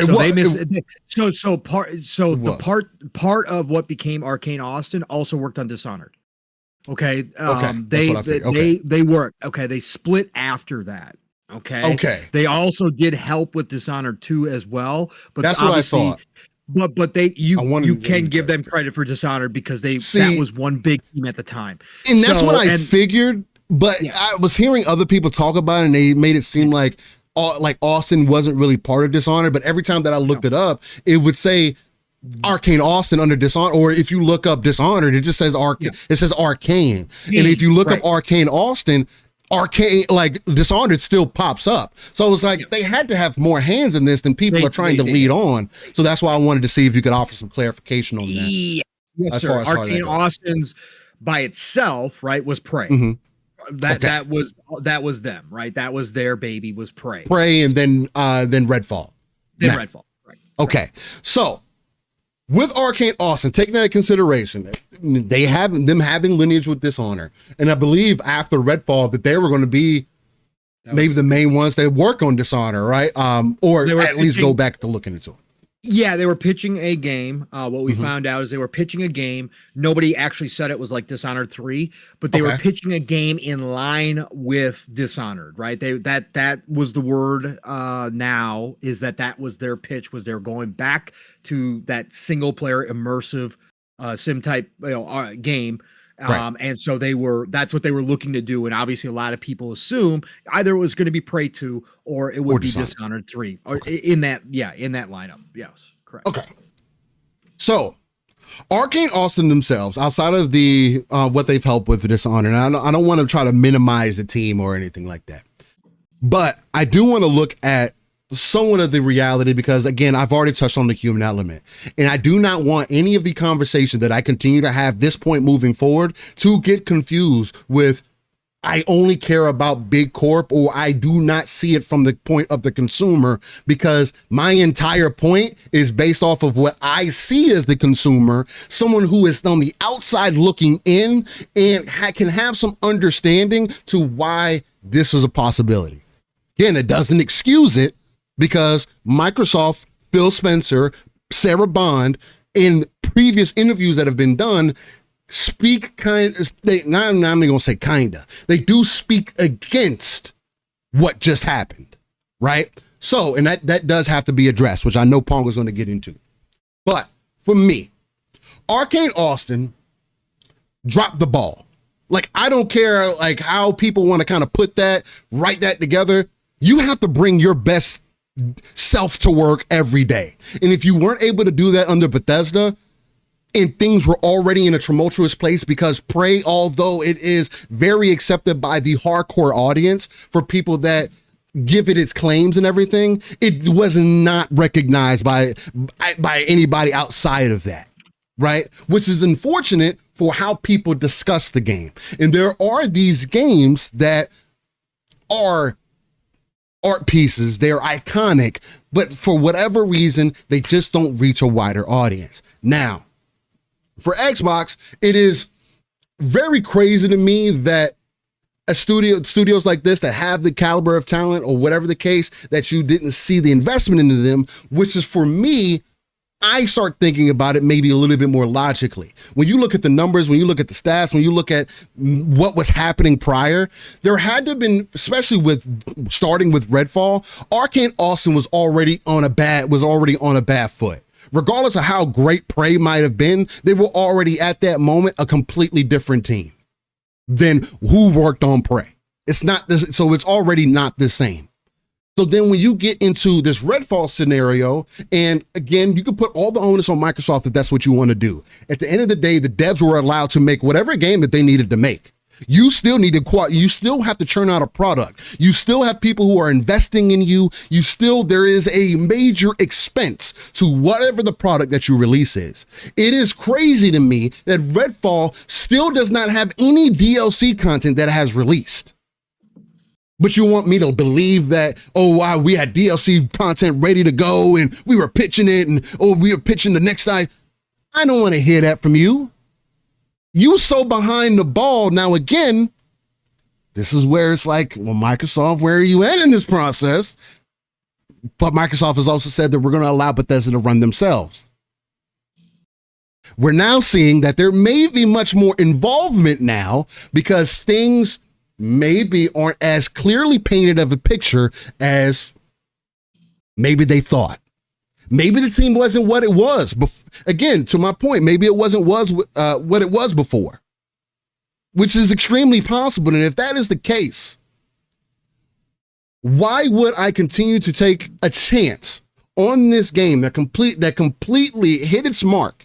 That you worked on this game for whatever amount of years, and it ended up being in the condition that it's at.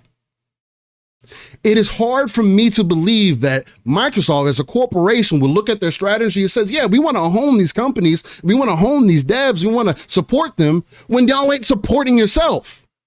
You didn't put your best foot forward. There's no way that you can look at Redfall on release. And I like to be consistent. If games on release are not good enough, I'm not going to excuse them being good months to a year later. That makes fucking no sense.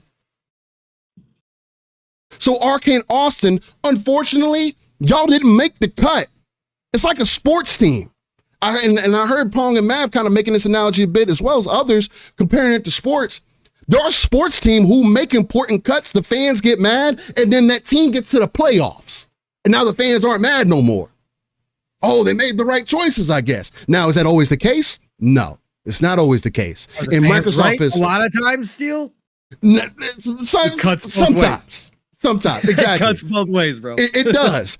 And we have still yet to see proof on, and again, this is throwing already the whole Game Pass strategy into question. Because now you got to bring up Tango. Tango, the studio who gave you the Evil Within, a game that y'all got me to play recently. That I, during stream, admitted that, hey, this game's pretty dope. It's pretty cool. Not really for me. You're like, I couldn't really get further into it. On a scary level, I'll admit that Evil Within that I played, it wasn't too bad. But that game, all the Evil Withins, have also not received the type of love that I hear from the hardcore audience. It just hasn't hit, right? But when they end up creating a smaller product, Hi-Fi Rush, something that has extreme value to it, it's feature complete day one, no bugs at all, really good on performance. It's one of probably the best performing games that we've gotten day one of recent memory, to be honest. And it is weird to see that one happen or not get invested into, although when you look at the strategy of how Xbox is trying to move forward, Microsoft is trying to move forward, I think that whatever was happening within Tango, yes, they released Hi-Fi Rush, but something also, Tango was having issues with Bethesda even prior to that, before acquisition. There may have been people who left. We don't know. We can't get clarification. We are finding out that some of that may be false. We really don't know how much truth is to any level of it. We do know that they've been let go after releasing a decent quality game, and seemingly the game that Matt Booty himself just after came out and said, hey, we're looking to create smaller titles that get awards and all this stuff. And then you have the devs from Hi-Fi Rush come out and say, oh, you mean like these? The game did well for itself, we thought. The game met all areas of interest and expertise, we thought. We had Aaron Greenberg that came out. We had Xbox that essentially backed it up. Phil even backed it up and said, yeah, man, it's doing great. Now, I've seen a lot of people get more so into the sales side of things, right? Which has really turned the narrative of Game Pass on its head, right? Because people are saying, oh, well, if the game can't sell well and it can't engage well, then, oh, what does it matter? Game Pass is pointless because you're looking at sales. I do not think it's because of the sales that caused these studios to close down.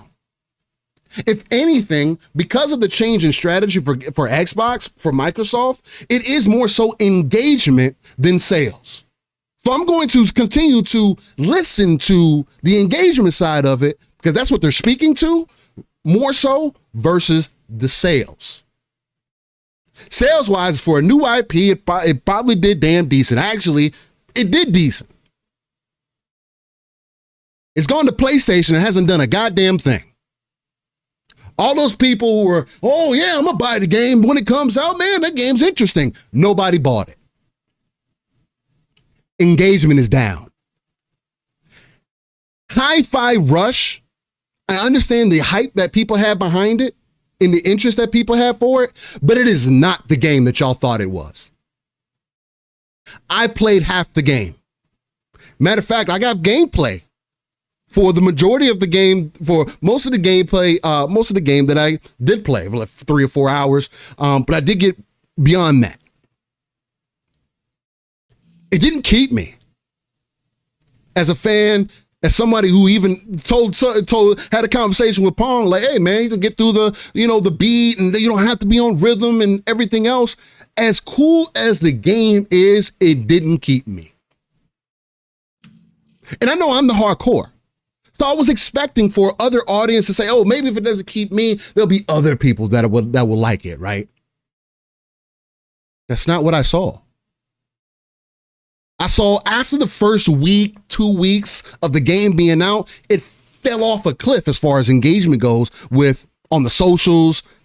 I mean, you want to put that on Xbox for not marketing the game? I thought they were doing some decent marketing with it. I saw a lot of Hi-Fi Rush content as far as like Xbox putting it out there and whatnot at that time. Now, maybe that's just me. Maybe they pitched it to me more because I actually played the game and I jumped into it. But it wasn't what it needed to be. What people thought it was. It wasn't this next breakout kids game that, oh man, kids are going to love Shy in the fucking cat. No, they don't. Whose fault is that? And we can put that on Xbox, but we can also put that on that maybe that just didn't pull the audience. Maybe no people weren't just interested in those characters as much as people thought that they would be. Again, I don't think Five Nights at Freddy's is interesting. But my kids love that shit. And so do millions of other kids and young teens who are interested in that and those characters. These characters don't fit in that script. So I don't think it would have mattered how much Xbox would have blatantly put these on all these screens and did all these things. Sure, you might have sold some more, but you also have to pay for the cost of that marketing. And is it worth it? For you look at the condition of the team, and this is speaking to what Sarah Bond said in that interview. When you look at the condition of the team, when you look at what the product that they put out, yes, it's fucking fantastic. And yes, I 100% support the idea that Microsoft should have, if anything, out of any studio, this does demonstrate a misstep if you look at it that way. I can definitely hear that. But for me, there had to have been something else within that studio. They put out another pitch for Hi-Fi Rush 2 that was denied because it was going to take too long. So how long was this game going to take? 4 to 6 years? Is that the time that they give? A 2 to 3 year timeline? How much were you going to have to invest to build the studio back out? And maybe, because this might speak to Paul's point a little bit, maybe what the money guys did do to come in and saying this is the point that y'all brought up last night that I did hear a bit of, that maybe, because this has kind of been my premise, maybe they did come down and say, Microsoft, Xbox, y'all need to figure this shit out. We've spent this money. Now we need to figure this shit out before we continue to move forward with spending more ducats. Because right now, at 35 million subscribers, they're seeing maybe $4 billion a year off that. In return on investment, ROI for a big company who just spent 80 billion, yeah, they're going to get it so many other ways and whatnot. They're not just dependent on this thing. But at the end of the day, I still think that there's a disconnect as far as, yeah, they spent the money for in the industry, but I still think there's a disconnect in the belief of how powerful gaming can actually be. So if these studios that have proven previously they have not performed well under Bethesda, Xbox has allowed Bethesda to operate under their own management, it could be very well a case that Bethesda looked at their teams and said, y'all haven't been cutting it. The passion, sure, you've put out solid games, but there is something else that is not clicking. And unfortunately, we have to tidy up our direction. Before things can get better, it's going to get worse. And I want people to also recognize, I understand that the amount of people that have been let go from jobs this year, again, is extremely unfortunate. And I really pray and hope and will continue to send positive energy to everybody who is in an unfortunate situation right now. I wish you nothing but love. And it is effed up that Microsoft could not take a little bit of a hit to at least, and if I want to say at least Tango, then you could have did at least to any of these other studios and at least folded all of them in somehow. Now, again, that's not a reality of business, but you have to tidy up the room. Xbox has more in-house than they have ever had before? Is it possible that they don't have the best idea of how to move forward currently or are figuring things out? I think that that's highly probable. Because you're talking about an Xbox of 2017 was in its weakest point, who now has over 30 plus studios who are developing games that are getting ready to release. People ask, oh, they bought all this stuff. Where the games at? The games were in development. That's the problem right now. And that's what Sarah was talking about. It takes this X amount of time to build these games. Costs X amount of money to create these games. We need to figure out our strategy.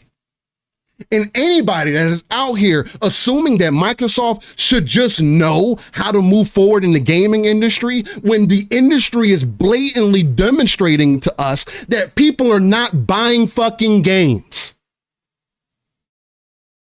They're not. The sales are not where they need to be. They're not where they want them at. They have said that over and over and over again. Nintendo has said it. PlayStation has said it. Xbox has said it. Now Nintendo, they're a little bit more on the edge of the room. Like they haven't quite walked into it yet. Like they're looking into it. But obviously they're thinking about it, even if they don't directly come out, somebody from Nintendo, a direct representative, and say, yeah, man, things are changing. The Nintendo Switch 2, if you saw the rumors about that, is seemingly understanding what is going on right now. Backwards compatibility, access to users, being able to carry your experiences forward, giving you in addition to what you have right now. Finally unlocking that code. And what's crazy from what I have seen, like people are talking about, well, if the Xbox is just depending on sales, then it's about sales, which I've been trying to figure out all week. Where is the direct thing that says, oh, it's sales? So which one is it for Xbox then that we're going to have a conversation about? Is it the engagement or is the sales? Because I thought it was engagement because that's what they've been telling us. Hey, it's about engagement. We're getting the engagement. Hey, we're looking at engagement. Well, we don't care about console sales anymore because we care about engagement. Game Pass has medianed off, which is fine. It can get growth again. Call of Duty's around the corner, which is also an interesting part of this conversation. But I want to pass it off to Pong here shortly because I've been talking here for a minute and I want the additional input because we're probably going to talk about this for a second. Xbox is in a very unfortunate position because no matter what they do, it is not going to be looked at as the greatest. And they're always going to be the evil corporation because they're in a position to make the moves that they've made. I kind of heard y'all talk about it last night. You were like, I think Matt posed it. If it was ABK or the studios closing down, what would you choose? Mm-hmm. And I know you said, the studios, or whatever, and I would sacrifice ABK. I have to highly disagree with that, mainly because this opportunity is a once in a lifetime opportunity. If you're able to implement it properly. Now.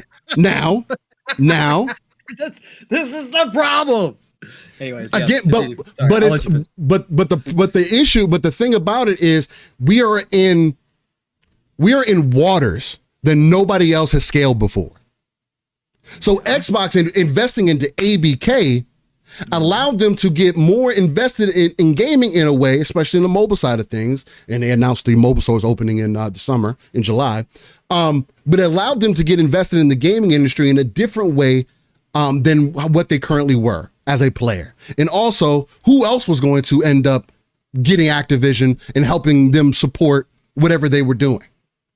Because Activision was already on a heavy decline as well under their current management. Mm-hmm.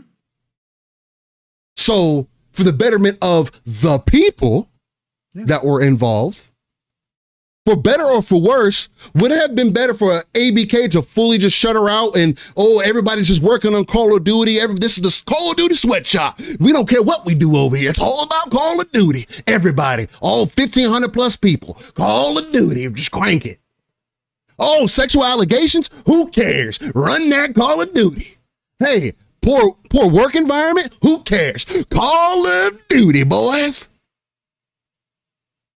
So on the human element, I can't agree with that it would have been better for Xbox to sacrifice ABK, because Xbox now has a prime opportunity and has demonstrated that although there's some better follow-up needs to happen, along with communication, most importantly, because the communication is complete garbage.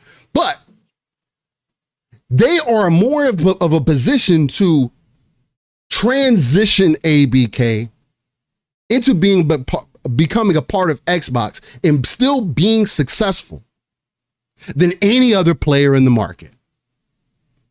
In ABK, Activision, Blizzard, King, in IP, in game dev, in engine, hardware, all the other stuff, software, and all the stuff behind the scenes is a very important piece for your 10-year strategy in business, I believe. So it was integral for them to get that. Now, is there going to become sacrifices now because these big corporations thought it was the smartest thing to think that the gaming boom and when COVID happened was going to last? I don't know. Paul, correct me if I'm wrong, but it fucking comes across that these companies thought this shit was going to last fucking 10 years. Mm-hmm. That's the way that I feel. Like, what do you mean you didn't know? What do you mean you got to cut all these people now? But when you look at what you have going on, when you look at you growing faster than you ever did before, there are so many layers to the onion that not only we don't know, that I'm pretty sure Microsoft doesn't know, and they have hinted that they are kind of, and Sarah said it, they are becoming the leader possibly of how to move forward, of how to do things differently. Because there's no other example in the market right now. Who's doing it better than Microsoft? Ecosystem-wise, development-wise, bringing people on to give them work. Although they're letting people go, Microsoft has more devs in-house than anybody else right now. And no, the games aren't here today. Oh, okay. So Ubisoft, excuse me. I always forget fucking Ubisoft is fucking bananas. My fault. Massive. And they're fucking separated in so many different ways too. They're all over the place. So my fault. So along with Ubisoft side by side, which Ubisoft, it was like, even when you put that in the comparison, Microsoft as a business, and then you look at Ubisoft and you see all the people that Ubisoft has involved, it kind of makes you be even more critical about Ubisoft. Like, the fuck have y'all been doing? Microsoft just went from fucking almost zero to hero. We're getting all this shit underneath their fucking, underneath their cape. Like, bro, you went from 5 studios to over 30, almost 40. And Ubisoft's just been Assassin's Creed, guys. Live service, X-Defiant. Hey, it's going to be all right. It's going to be good. It's just, for me, and in my perspective, there is the consumer side of me says that I didn't become aware of these games until after. There's that Bethesda's fault. Yes. I didn't even know who those studios were until I got into the gaming community, for real. I played Dishonored. It didn't do anything for me. I thought it was a cool game, right? And we should always be able to get cool games and such. But the point that I made on Boom Show, this is still a business at the end of the day, and things have to move forward. If there is things internally that are telling you that we have to restructure things so that we can take care of things right now versus the future, then I'm not looking at Hi-Fi Rush and its next release 6 years from now, 4 years from now. We need to get our ship right now. Because Bethesda's on a back foot. Starfield was not what it needed to be. If Starfield was what it needed to be, regardless of the controversy, I don't think that this would have happened. Starfield, for better or for worse, was expected to be a much grander game, at least for most people. I thought it was going to be a little bit more than it was, although I'm still satisfied with what I got. It's one of the best Bethesda experiences, stock Bethesda experiences that I've ever experienced, point blank period, and I can't take away from that, but that's me. But I just looked at the numbers for Starfield. Starfield's made almost $700 million right now. So something is working for Starfield. Although people didn't engage with it like that, but it wasn't what it was kind of hyped up to be. Fortunately or unfortunately, depending on how you want to look at it. And it was crucified for that. Bethesda is known as a house of bugs. Bugthesda. That is going to carry over into all of your other development teams under ZeniMax. And that house of cards has to be put together well and correctly, or have some form of structure to it in order to move forward, or to have some faith that, hey, yeah, we'll invest more than you guys and we'll go from there. Pong, I feel like I've talked enough. I want to hear your energy, your angle, and how you're feeling about it, because I know you're a little bit different from me. I will say maybe some of that. There's additional things that I can add on as well, that I probably have missed out on. But nonetheless, from what I've discussed and from what we've gotten throughout the week, right? We've had multiple conversations about it at this point. How are you feeling, and what do you think about how the situation is kind of played out? That you're completely wrong. No. Again, this is all opinion based. This is all speculation, as it always is, because none of us will know the true stuff. So again, I don't know why people get so fired up about this stuff. I don't know why, speaking from a different perspective and being critical of these moves, determines that, that you hate Xbox or whatever the case may be. Right. I don't get any of that stuff, because again, that's not how this works in real life. You should be able to be critical of anything that you enjoy. So again, my perspective is based solely on the vision that Phil has been selling us for years.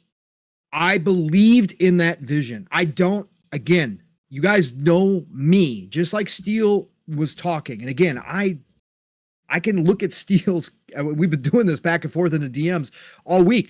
I can look at Steele and I totally understand what he is saying. Like that is the hill. But and because I can step back and I can say big business is big business. You guys have heard me this. Big business don't give a fuck about any of us. They don't care about the devs. They don't care about the games. They don't care about the entertainment. They care about the money. Yeah. The bottom line. The only reason why this industry is big as it is, and you guys have heard me say this 1 billion times, is because there's money involved. Big money.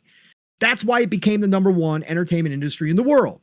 If the money wasn't as great as it was, it'd still be what it was back in the 80s. A small niche hobby for everybody. And it would not have grown the way that it has. Technology would not have been invested in the way it has to give us what we have now with your Unreal Engine 5s and your, Series 4 graphic cards and all, 40 Series 40 graphic cards and all that kind of stuff. That never would have happened in the way that it did if it wasn't big money. They don't care. It's big business. Microsoft is the biggest business of them all in the entire world at this point. They didn't get there being nice. So yes, I can step back and I can look at what Steele is saying and absolutely take that route. But I can't ignore the vision that Phil had to be something different than your EAs, to be something different than your Ubisofts, to be something different than what we have seen in this industry time and time and time again from big publishers, Take-Two, etc. He preached something that I was like, cool. I'm not loyal to any company. You guys know this. After the Dreamcast, after Sega exited stage left for the hardware, that was the end of my loyalty in that way, that hardcore loyalty. I can have a bias, which obviously I do, which is Xbox this go around. But again, I've never claimed to be the OG Xbox dude, bleed green. I have never been that dude since I entered podcasting. I've never given you guys that false perception. I've told you where I stood on this as a consumer, as a gamer. That's where I stand. My wallet, my entertainment, my enjoyment, my time. It's me. That's fair. Right? What Phil was trying to do to change the direction of the industry out of necessity, to bring Xbox back from a sinking ship. And again, Obviously, you guys can already tell I'm not the Fire Phil guy. Again, his Yeah, legacy is that don't make no already sense. cemented. Makes We no weren't fucking even sense. talking about Xbox right now, most likely without Phil Spencer. His legacy is cemented in my mind and forever point will blank. be. He, out of necessity, had to bring Xbox back from the dead. He decided with that to take a gamble, to take a risk, to take things in a new direction, to say, screw the old rules, screw the old business models. We're going to do something different. And he got Microsoft to back him. He got his seat at the big boy table. He got Satya's ear. He got the checkbook opened up. And that is freaking fantastic. And I was all on board with everything that he's been speaking since mid Xbox One generation to now. That's what I believed in, and I can't ignore that side of things. So that is what prefaces all of this. So when I look at what's gone on this week, and obviously some of the other stuff that's been happening, I have been obviously outspoken that I don't agree with the direction. Right? I don't agree personally. I could see it. I understand it. I understand the third-party stuff, what they're doing there. I get all of that. But this week in particular with Tango and Arcane Austin, and again, to a lesser degree, Alpha Dog, and of course, Roundhouse. Or Road, is it Roundhouse? Yes, Roundhouse. I agree. It's Roundhouse. I understand to a lesser degree, right? Or I understand. But at the same time, when you look at those moves and when you look at what Steele was just speaking about, right? That flies in the face of everything that Phil was talking about. They were acquiring studios not to be the big publisher who strips them, takes the IP, uses them up, and then closes them down, as we've seen from the big boys. That was not the purpose of their acquisitions. Go back and look at all the interviews with the developers who were purchased, right? Go back and look at those interviews, how excited they were to be underneath Xbox because they had all talked to Phil as independent studios going, Phil, like, this sounds great, and all this, but what kind of assurances do you have? I don't want to get purchased by Microsoft, by Xbox, and then lose our identity or lose our studio. And Phil all along sold all of these people on his vision, which again, I'm not saying he lied. I'm saying that was a real vision. That's how he got to this point, was by using that to every step of the way to drive all of their decision making. And he promised them all that we're not doing that for that. We are bringing you in and we are going to cultivate you as a studio. We are going to grow you as a studio. We want you doing your work, not what we want you to do, but what you guys do best. We just want to take away all the roadblocks that show up for development, right? The financial stuff, the resources stuff. And we want to give you freedom to go create bigger and better things than you've been doing, but make them what you want. We're giving you that creative freedom. We're going to be hands off. And they have been. The proof is in the pudding. We got things like Pentiment, like Grounded. We got all this cool stuff that those studios necessarily as independent studios would never have been able to go take a risk on. So the proof's been there. But now, with these closures, right, with the things that have been happening, some of the decisions that are making, I'm looking at this and going, this is no longer Phil's vision anymore. This is now Microsoft. This is now bottom line. This is numbers. And you can say, of course it is. That's what they do. They're not a $3 trillion company because they go around not worrying about numbers and just freely give out their money to everybody. They make hardcore business decisions. And I don't disagree with you. But you are taking what was a long-term vision and you are now sacrificing that entire long-term vision. Because make no mistake, we had just gotten to the point where Phil could really start that vision by having all this talent, by having all this IP, by having all of the resources necessary to pump consistent games into Game Pass and see how it grows. And yes, nobody saw COVID coming. Nobody could have prepared for that. Nobody could have prepared for the influx of gamers and then the drop off after everybody got back to normal life. But that's a part of the ups and downs with any long-term goal. Nothing ever, I don't care, big or small long-term goals never go as planned. And Microsoft knows this better than anybody. But they went back to their old mode of the minute that things start getting rocky, pull them reins back. Yeah, shareholders ain't going to like this, boys and girls. Oh boy, yeah, we're still making money. Again, that's not the problem. They are losing money on Xbox. Xbox is profitable. How many times have we heard that? We've seen the numbers. Xbox is more than profitable. But yeah, no. Stock prices got to keep going up. We can't do this. We can't do this anymore. Then why did you invest in the first place? Why did you go for it in the first place? If you are that quick to pull the trigger on long-term vision because things get a little rocky, then why do this? Why consistently do this? Well, because you can say at the end of the day, Microsoft as a $3 trillion company just can, because they don't care. And you're absolutely correct. But that's where I go, I'm not on board with this, right? Again, Xbox isn't dead. Okay. Again, why people assume because you criticize this move, you say Xbox is dead and it's doom and gloom. It's not doom and gloom. It's a complete change in the vision, in the philosophy. And to me, I'm not on board with it. Does it mean that everything is wiped out and gone? No, they haven't pulled Game Pass, right? They haven't said we're going to stop doing Game Pass. Again, to Steele's article, Sarah Bond said everything, including Call of Duty, the whole slate is coming to Game Pass day one. That's great. That's great. For me, that's awesome because that's part of the reason why I love Xbox. But again, when you start cutting out studios of talent, when you have acquired studios and you claim that you are going to be the stewards of creativity, layoffs are still going to happen. We all get that. Again, when the layoffs happen with Xbox, all that stuff, again, as Steele said, the human side of things always discussed here because nobody likes to see it happen.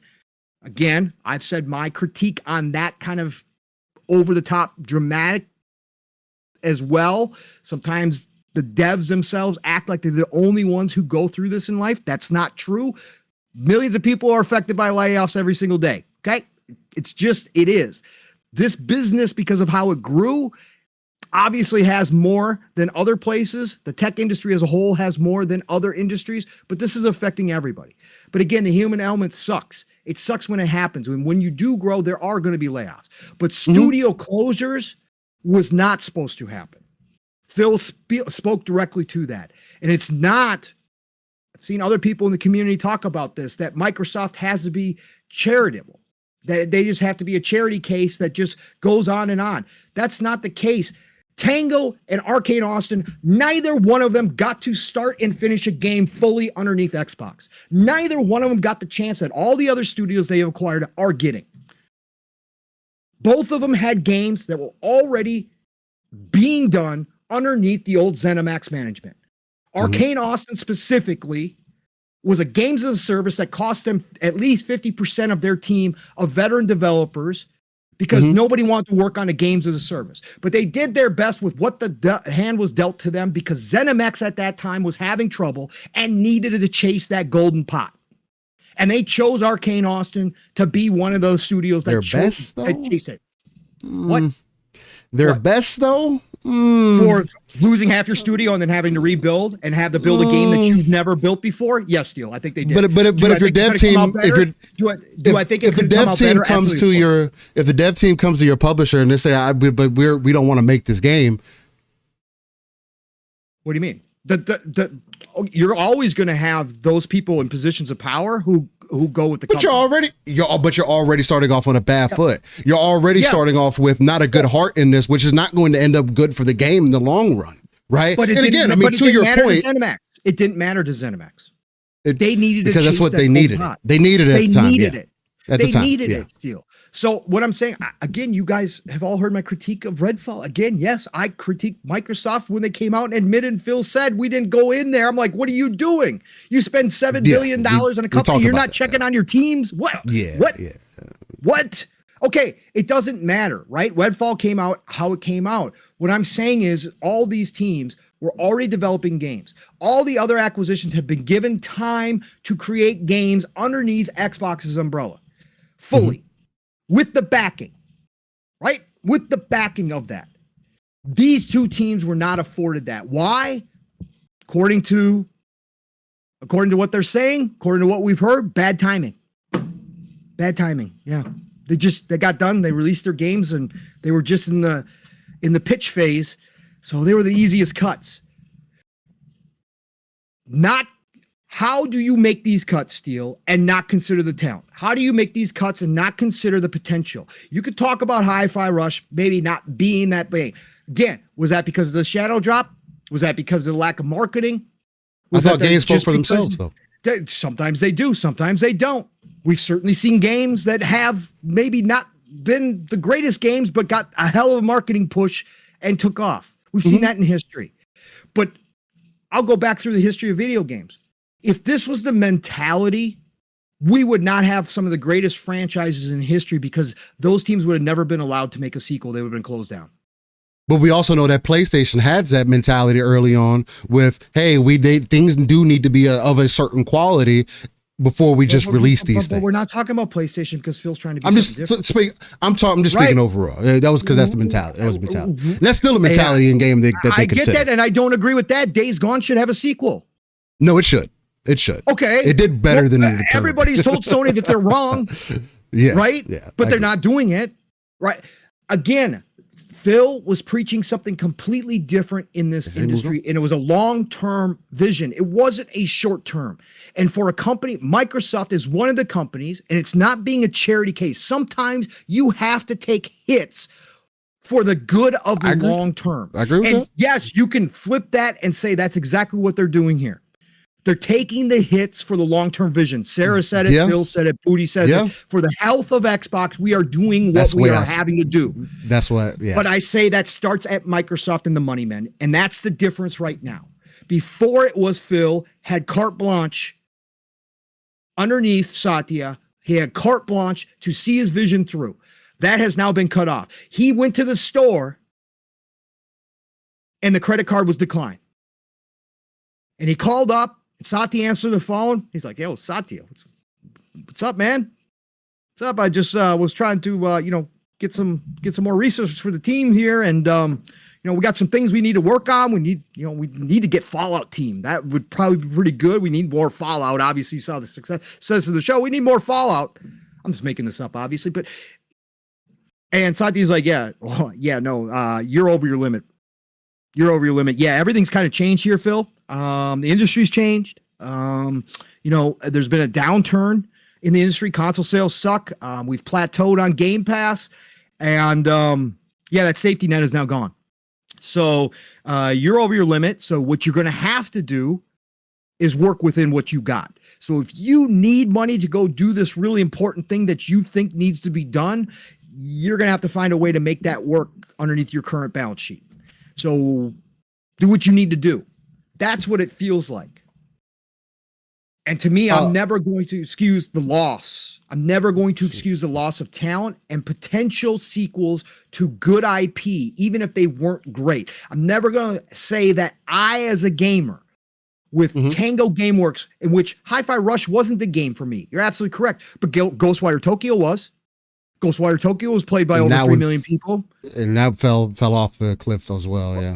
But it doesn't matter. That's a first brand new IP. How many times have we said that we see new IP and go, God, we see the potential here. Holy shit, if they get a chance on a sequel, man, they got something here. Tango Gameworks was highly talented in making many different genres of games. I, as a gamer, am never going to be happy that studio no longer has a chance to do something good with the IP that they had, including Hi-Fi Rush 2, which wasn't for me, but I saw so many people love that game. And as a second game, they could have gone bigger. They could have done something, Steel, and all of a sudden it caught a little bit more fire. And now it was, 5 million people played Hi-Fi Rush 2. Then is it a success? Okay. I see the potential because I've seen this time and time again in this industry. Have I seen things not work out too? Of course. But I think they should have been given a fair shot add a game fully underneath Xbox to see what they could do, build them up the same way you build up the other teams, spend the money. Again, it wasn't as much as the other teams, like a Helldivers 2, like at Ninja Theory, right? Or Helldivers, God, I keep doing that. Hellblade 2 with Ninja Theory, how much they spent on that studio. You're not spending that much on Tango. You're not giving them full mocap, state-of-the-art technology. You're not sending them over to Iceland for months at a time to record video of volcanoes and grass and rocks. No, that's not Tango's forte. So yes, do I think that Microsoft could have done it and taken the hit to get to see where that vision goes now that they have everything that Phil has needed to up to this point to see that vision through? Yes, I do. Arcane Austin, going back to what they do best. Their games were critically received well. Sure, not sales-wise, but again, to Phil's original vision, the sales don't matter, everybody. You even said that yourself, Steele. All the time, it was about engagement. Yeah. Well, again, if you guys are preaching that and all of a sudden you go, oh boy, yeah, no, we were really wrong about that engagement meaning anything. That was kind of a PR speak thing. And actually we really do care about sales. Then just crash Game Pass altogether and go back to the traditional model and start selling your damn games, because you all knew when you started Game Pass, that wasn't the deal. It doesn't take a rocket scientist. It doesn't take a mathematician. It doesn't take an accountant. It doesn't take a C-suite level as the big brains like out here to use to know that Game Pass was, if that's your vehicle that you've always talked about, that yes, you weren't going to have the sales. The point was the subscription safety net that covered everything. And according to everybody, up until last year, it still was making a whole lot of money. It probably still is. It still is. Okay. So if it's still making a whole lot of money, you can't squeeze a couple more games in there? Maybe cut back on the third-party deals a little bit? Maybe squeeze those games in there from your first-party studios that you just acquired that you haven't given a fair chance to? I think you could have. But again, who am I, right? You guys are all right. I'm spending other people's money. I'm making decisions from the armchair CEO spot. Who am I? But this is my opinion. This is where my passion comes from. This is where my energy comes from. This is why I can't get behind this. Because I would have loved to seen Arcane Austin, as Phil just said last year, late last year. He was going to see Arcane Austin make their next game. He was going to support that. So for everybody saying, well, things have changed. Well, yeah, that's what I'm speaking to. The entire vision that Phil had has been thrown out the window. It's on life support right now. Do I think Phil, Sarah, and Booty are still fighting? Absolutely. That's why I think that they've gone radio silent. That's why I think Sarah looks as drained as she did. These are decisions they are having to make, right? I'm not saying that they're fully puppets right now. I'm not saying that yet, that they have no say in all this stuff. But due to circumstances, due to the credit card over the limit, they are having to make tough decisions that they probably just late last year didn't think they were going to have to make. But I can't get on board with it and say, well, that's just big business. No, because Microsoft is big enough to do all of it. If they really wanted to, they could do all of it. But they're being Microsoft, the big business, the world's largest corporation, and they are doing what they have always done, which is fine. Again, I get it. But I'm not going to be on board with it and say I'm cool. Just do what you got to do. That's cool, man. That's cool. No. I want the original vision, right? I want the diverse lineup of games from all different sizes, all different genres that Phil preached to. I want to see these teams cultivated and growing. But again, Steele, none of this had to happen, right? From my opinion. I mean, there's not. To happen. Doesn't have to happen. Yeah. It doesn't have to happen. Again, am I living in reality? It is what it is, right? You guys know me. It's your opinion, brother. That's what it's about. Does this mean, right. But people don't understand this either. Again, we see this all the time. People don't understand this. It is just my opinion. And it hasn't diminished my hype for the showcase. Again, drop on by the Fun Speculation fam being all together and live co-streaming that showcase. If you think we're doom and gloom, spend 5 minutes there and tell me we're doom and gloom, because we're all still hyped to hell for the show. I think it's going to be the biggest showcase of all time that they've ever had. And there's so much content that Microsoft and Xbox have that are still coming out. I'm not worried about any of that shit as a gamer. I know I'm going to have a ton to play. I'm just upset and frustrated that at this point, Steele, at this point, now that they've gone short-sighted versus long-sighted, that I'm not going to get to see Phil live his vision all the way out. That I'm not going to get to see it. Not to say that they aren't still going to be making giant games, not to say that they're going to go away from hardware. I still don't believe that. All signs are they're still going to come out with hardware. I hope it's the enthusiast hardware. Sarah double down, triple down on it. Right. I hope it's powerful. I hope it's expensive. I hope a bunch of people who claim to be true Xbox fans go, oh my God, it's $700-800. How could you do this? I hope you true fans are first in line, because I know I'm going to be there. If it's the hybrid setup that they're talking about, that's been the smoke, I'm going to be there. If it's the leap that she keeps fucking talking about, I'll be there. Right. We'll see.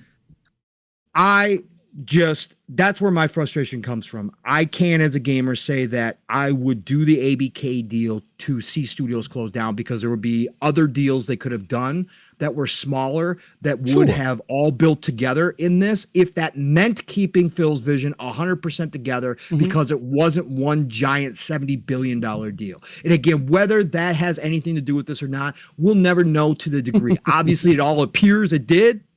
Yeah. Obviously, the fact that Sarah did say that the whole slate is going to be in Game Pass, again, that's fantastic. Yeah, we'll see. Again, I'm not going to hold my breath on the not price raise or a new tier for Game Pass. I'm waiting for that. It might go up to $19.99. I'm waiting for that shoe to drop. But the thing is, now, Steel, with them seemingly focusing on less risky propositions, with them focusing on, it always cuts both ways, folks. And I'll get to that here real quick, and then I'll give it back to Steel. Yeah. With the direction they're going in, I can't get behind any more acquisitions, because they can't handle what they've gotten. They've said that themselves. Jill Graff, head of ZeniMax Studios, for those of you who don't know, she has a quote from the town hall with Matt Booty where some weird, really strange, tone-deaf quotes came out of. But she said herself that the reason why they closed down Tango and Arcane Austin was because central management is running lean, and they just had too much and felt like they were going to topple over. Your parent company is Xbox. Your grandparent company is Microsoft. You guys couldn't hire a few extra management people with this industry where it's at to bring on board to help you guys out, manage a couple extra teams. 9 teams across the world was too much, she said. You closed studios because your middle management squad couldn't hack it. Okay. Matt Booty said they were spread thin like peanut butter on bread. Okay, these are all fixable problems when you're Xbox, when you're Microsoft. These are all fixable problems to me. But who am I, right? But I can't get behind any more acquisitions, because now you guys are just, again, big business. And that is fine. You can do this. Again, I'm not worried about getting games from you guys. You guys got so many games, it's not even funny. I'm not worried about that. But don't buy any more acquisition, because you guys can't handle it. Again, we got smoke that this isn't the end of it all. And if that's the case, okay, you guys can't hack it. You guys grew way too fast, too soon, against everything that I was talking about. Like I said, I was on board with all acquisition season, all that. Yeah. I'm not going to run from that shit, because I believed in what Phil was talking about. I believe they had it handled. I believed they could work it all out. Obviously, they couldn't. If we're just going to take their quotes straight up, they couldn't hack it. So don't buy any more acquisitions.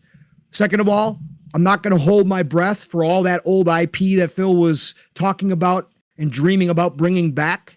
I'm not going to hold my breath on any of that stuff. You think they're honestly, any studio is going to raise their hand with what's going on and go, we'll make Hexen, even though we're going to know it's probably going to sell probably maybe 1 million copies, maybe. We'll make Hexen and risk our careers. Nobody's going to raise their hand to do that. And I don't think Phil is even going to greenlight that stuff, because that's not in the wheelhouse, I don't believe, anymore. So I'm not going to hold my breath for that. That's a huge disappointment to me, because that, again, was a big part of what Phil was talking about. We saw with Toys for Bob being allowed to go independent again. That's probably the case, because Toys for Bob was a great studio to start working on something from that back catalog. Yeah. Right? But again, I'm not going to hold my breath anymore. Okay? I'm not going to hold my breath that we're going to get this diverse lineup of content coming into Game Pass from all, big to small. It's going to be very focused gaming. We're still going to get a lot of content. That's not what I'm saying. We're still going to get a lot of content, but I'm not expecting that diverse lineup that I was looking forward to. And again, I'm I'm different. Okay. I graze a ton of different games. So I know for a lot of people, that's good. But for me, I wanted to see what these other studios had. I'm worried about studios like Double Fine. I'm worried about studios like In Exile now. They're probably worried. I'm worried about Compulsion Games right now. What happens when their games are done and they come out? If they don't fit the new formula that's going on. Are they at risk? I'm sure they're all worried. But I'm worried about that stuff. The silver lining, and I'll get to that, the way that it cuts different, is that if what a lot of people have been speculating on, that a lot of this obviously was due to the economics of the industry and the downturn and all that kind of stuff, and Microsoft waking up after the $70 billion ABK deal, which took longer than anybody expected. A lot changed in that time frame. And the money men, as I stated, I believe it is, looking at the books after a deal with the devil. Again, you could say Microsoft made that choice to give them $70 billion, but it comes with strings attached, I guess. And the money men are looking at those books going, hey, man, look at what ABK is getting ROI for Call of Duty. We need all of our studios to do that, right? So we need to focus on games that are going to make it. Well, again, Brad Sams also had a great video this week where he suggested that he believes now that each studio is going to be considered a separate business entity, no longer covered by that safety net of Game Pass, and they're all going to have to show ROI. They're all going to have to show numbers at the end of the day to prove that they are worthy of sticking around. Right. So if that's all the case, right, then again, there's not going to be a whole lot of high risk games.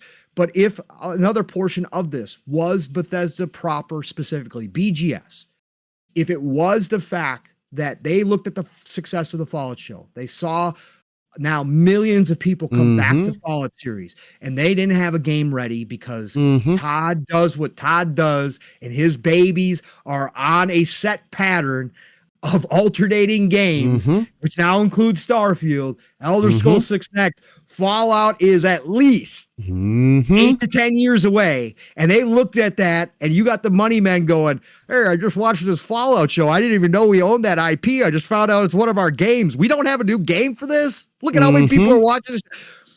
If that's part of the case, then I'm going to get more BGS style games. I'm going to get bigger games out of some of the franchises that are beloved to me. So I can spin it. I can look at that and say, hey, that might be the silver lining. If this all turns out, we might be looking at an increased investment into some of my favorite franchises at the end of the day.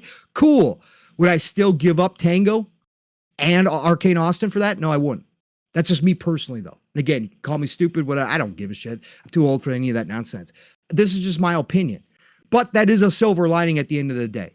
So that's where I'll leave it. That's where my frustration is. Again, I'm not canceling my Game Pass subscription anytime. I'm not going to sit here and say I'm never going to play an Xbox game again. That's all fucking bullshit. They have some of my favorite devs and some of my favorite IP. I'm here. Till the wheels fall off. Yeah. Right? If they come out with compelling hardware next generation, if it is what we think it is going to be in a hybrid, and they're going to bring us closer to PC, and I can sideload Steam on that sucker and have a box that's very convenient for me to flip on my TV when I don't feel like messing with the PC, you're damn skippy, I'm going to be there. And if they have a handheld that integrates itself all into that system, I may even go get the handheld. And I'm not out here calling for Phil's head or Sarah's head or Booty's head. So if all of that sounded like doom and gloom to you, I'm still very positive on Xbox. One of the world's, if not the world's biggest publisher.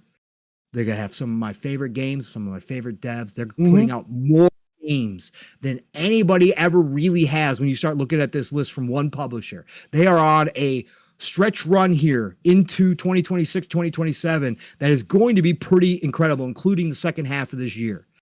So I'm all here. I just don't like the direction. I don't like that. I feel Phil's vision has now been, if it's not dead and buried, right? If it's not dead and buried, has been trimmed down to almost unrecognizable levels. And do I have some concerns about Game Pass long-term if they don't see growth? Yeah, I do. But we'll cross that bridge when we cross that bridge. Yeah. I just can't get behind the closures of the studios. That's where I'm at. Real quick before I dive in, Dan the Man Cunningham with the 5 bones. He says, my only question is why couldn't they let Tango go indie like they did for Toys for Bob versus closing them? I think that's the only emotional part in this. To me, I think that plays into the point that I was bringing up is a reason would be if you saw that type of success and you were not given an opportunity to go indie, there had to be other things happening internally that gave room for doubt. And if I'm going to give you X amount of dollars for you to create a game over an extended amount of time, sure, I can get in there and we can do all these things. To Pong's point earlier, though, and to what I said also, I do think that there is growing too fast, too quickly happening in this entire debacle that's happening. And again, to Pong's point, if you want to say that that's not, then they should have known how to do this better. The only thing that I'll fight that back against with is who else is doing it? Who else is the example? Who else knows? Gaming has been such a undefined space for such a long time, and it's only becoming grayer because the buying habits of the consumer is changing. Consoles aren't what they used to be. Exclusives aren't what they used to be. First party games aren't what they used to be. But all this shit costs hundreds of millions of dollars. So just to answer that question, Dan, that's the only thing that can make sense to me. If it's that quality studio, why you weren't folded in, or why you didn't get put on Fallout, the next Fallout? Because it's Japan. Because it's Japan. Okay. I mean, that too. What I was going to say real quick, Steel, to add to that is Toys for Bob was a different situation because the original founder is still with the company, right? He made a ton of money off the sale, right? He made a ton of money off the sale. He had a big portion of the financing, and he went out and got backers to move away independently. Shinji, right? We assume that Shinji, because he was the founder of Tango Gameworks, right? Yes. Also got a huge payday, but he walked. Right. And he probably didn't have any interest in taking that because he's already on to his next stuff, whatever he's doing. Right. So Shinji, with the money left. And so the remaining staff, I don't think, and again, I don't know what the rules are. The rules are going to be different over there to buy out and to be an independent in Japan. I don't know how that works, right? But they do have different business rules over there when it comes to that stuff. So maybe that came into play, but more so, I think it's just because Shinji, the guy who made all the money off the sale, or we assume made all the money off the sale, because I'm assuming he had stock and everything else. Probably, yeah. He walked away and he's off on doing his own thing now. So Tango, what was left of Tango, and again, word is that he didn't take a whole lot of people with him, but there was other people that left. That one girl who worked on Ghostwire Tokyo had broken away. She's making her own game now too, and she was one of the right counts as well. So I'm assuming that that's probably part of the reason why they weren't allowed to go independent. And obviously, Arcane Austin being a bigger part of Arcane, Arcane Leon, Arcane, they would never separate. Plus, neither one of those studios, just like Toys for Bob, if you're going to go independent, you don't get the IP. Microsoft still controls the IP. They still own Toys for Bob's IP.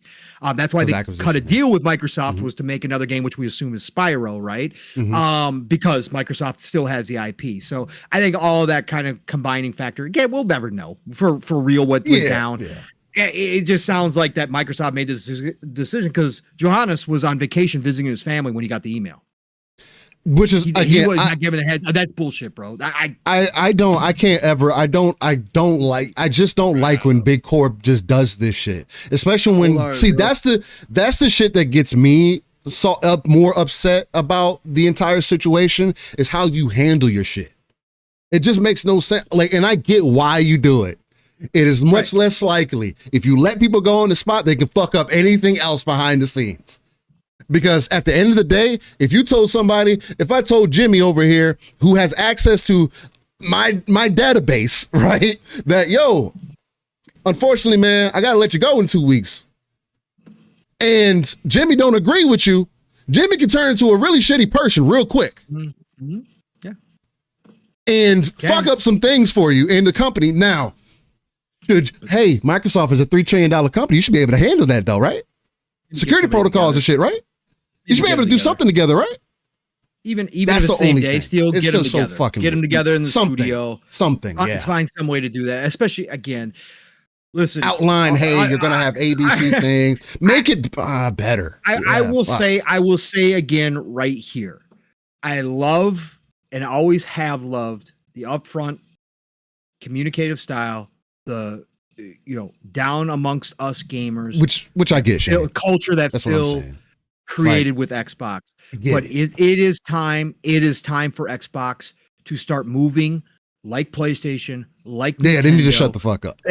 Because again, it's not working right now. You just go back just under a year, and you can find clips that are totally contradictory to what is happening from Phil, from Sarah, from Booty. You can find, again, why that shit doesn't happen to PlayStation, Nintendo, because they don't say shit. Yeah. They make the moves and they don't say shit. They don't give the community heads up. They don't talk about that shit. It's time. It really is time. I know Phil's got a scheduled interview with Ryan McCaffrey after the showcase. Phil, okay. again, make that right. Make that your final interview and go completely stone. I appreciate the communicative style. Really I understand why Phil made that a core to rebuild the fan base, to rebuild Xbox. I understand why he did that, and it worked a lot.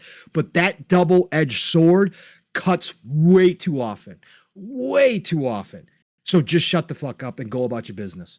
Just honestly, they just need to shut the fuck up and create a fucking great marketing team. I say that with all due respect too, because I love Phil. Again, I love 1000% respect. I love all that. But again, nowadays with social media, with how things are out here, your words will come back to haunt you every time as a big business. People are going to hold you accountable for everything. Because if I'm going to take the big business perspective, again, big business is going to come in and change shit up without notice, all the time, on a dime, and it's going to fly in the face of everything you just said. So in gaming, that's so much more likely. Correct. It's in gaming, it's so much more unsure than anything else. Like Phil, it's like, I want you to shut up because you've already demonstrated that you have this path. Now prove that this path works. Stop engaging with people. Stop telling people it's this or that. Stop making people think it's about sales and been preaching about engagement. If it's about engagement, then show us why it's about engagement. Don't say nothing else. And what you can do to help further that thought of engagement. Hey, Microsoft, I don't know if you're listening or not, but why do you not have a specific marketing team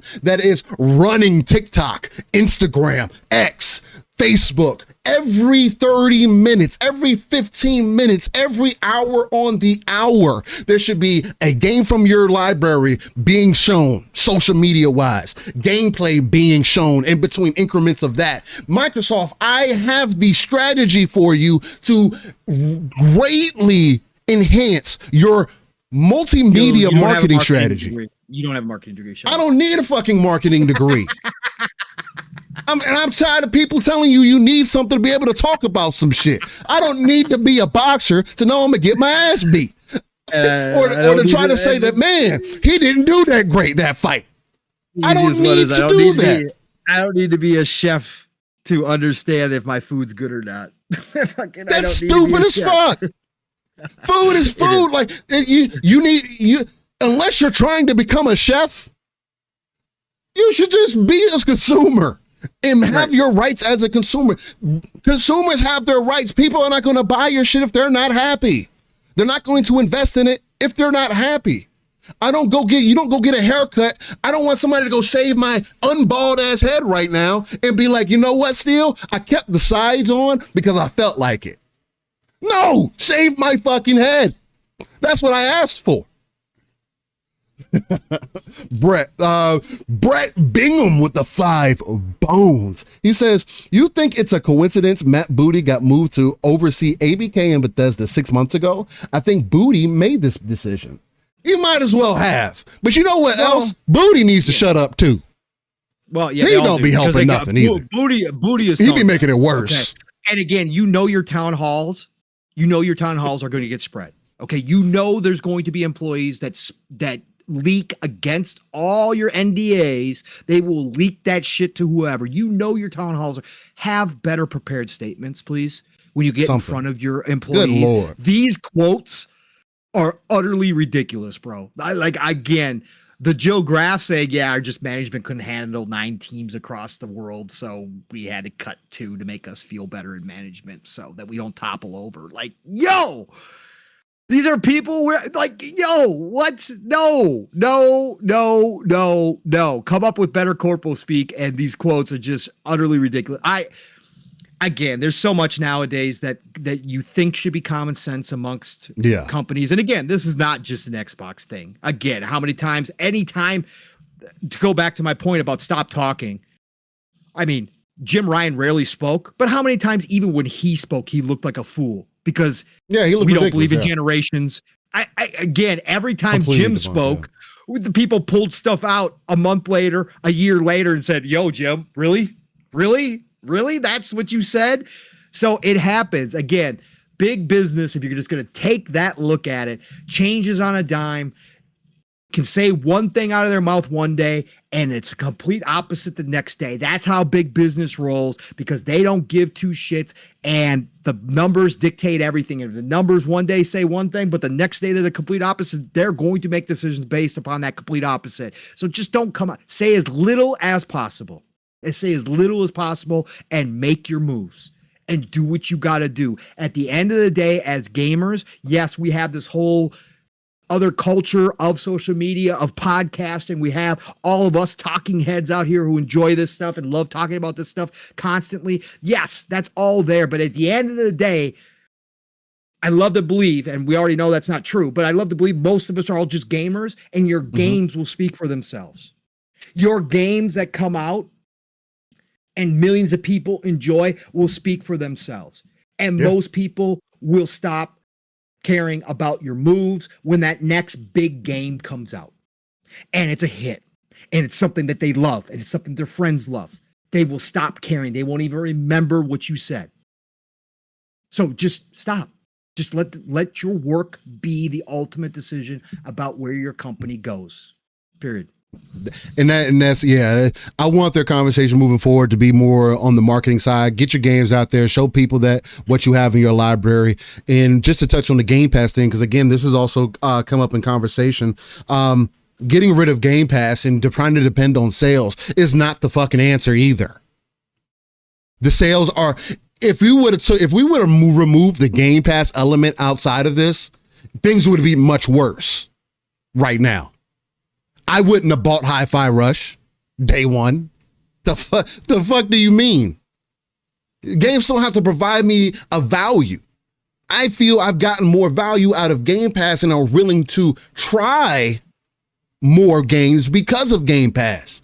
I've been able to get more involved in gaming in totality and widen my perspective on the types of games that I play as well because of Game Pass. It is working. Now, to what level it's working, we can only go based off of what they've told us. Hey, it's successful thus far. Until they say, hey, Game Pass no longer. Call of Duty as an example, that's another talking point this week. If Call of Duty is not in Game Pass, that is a fail. And I will tell you that it is for sure that is a fail. And I would not be surprised if people unsubscribe from Game Pass because of that. And the reason that people use is, the people who only buy Call of Duty, why would they subscribe to Game Pass? They don't have to. But it still benefits Microsoft if they buy the game or not. I think it's happy still. That would be even a bigger, after Sarah's comments, that would be even a bigger, that's a shot in the foot. That makes no sense for them to not put it in there. Do I think that they're going to raise the price of Game Pass when that happens? Yeah, I do think that Game Pass Ultimate is going to go to $19.99. I definitely do think that. 1,000%. Do I think that that's still valuable to me? Yeah. For the amount of value that I get out of it, sure. I'm not going to cheer it. I'm not going to cheer it. No, I'm going to discuss it when it comes up because again, you still need to focus on growth. If you can keep that price of $14.99 and just hammer that out, maybe remove your dollar deals, your little other deals that you get in there, or $17.99, pretty much what it is now. Yep, or it's $17 or whatever.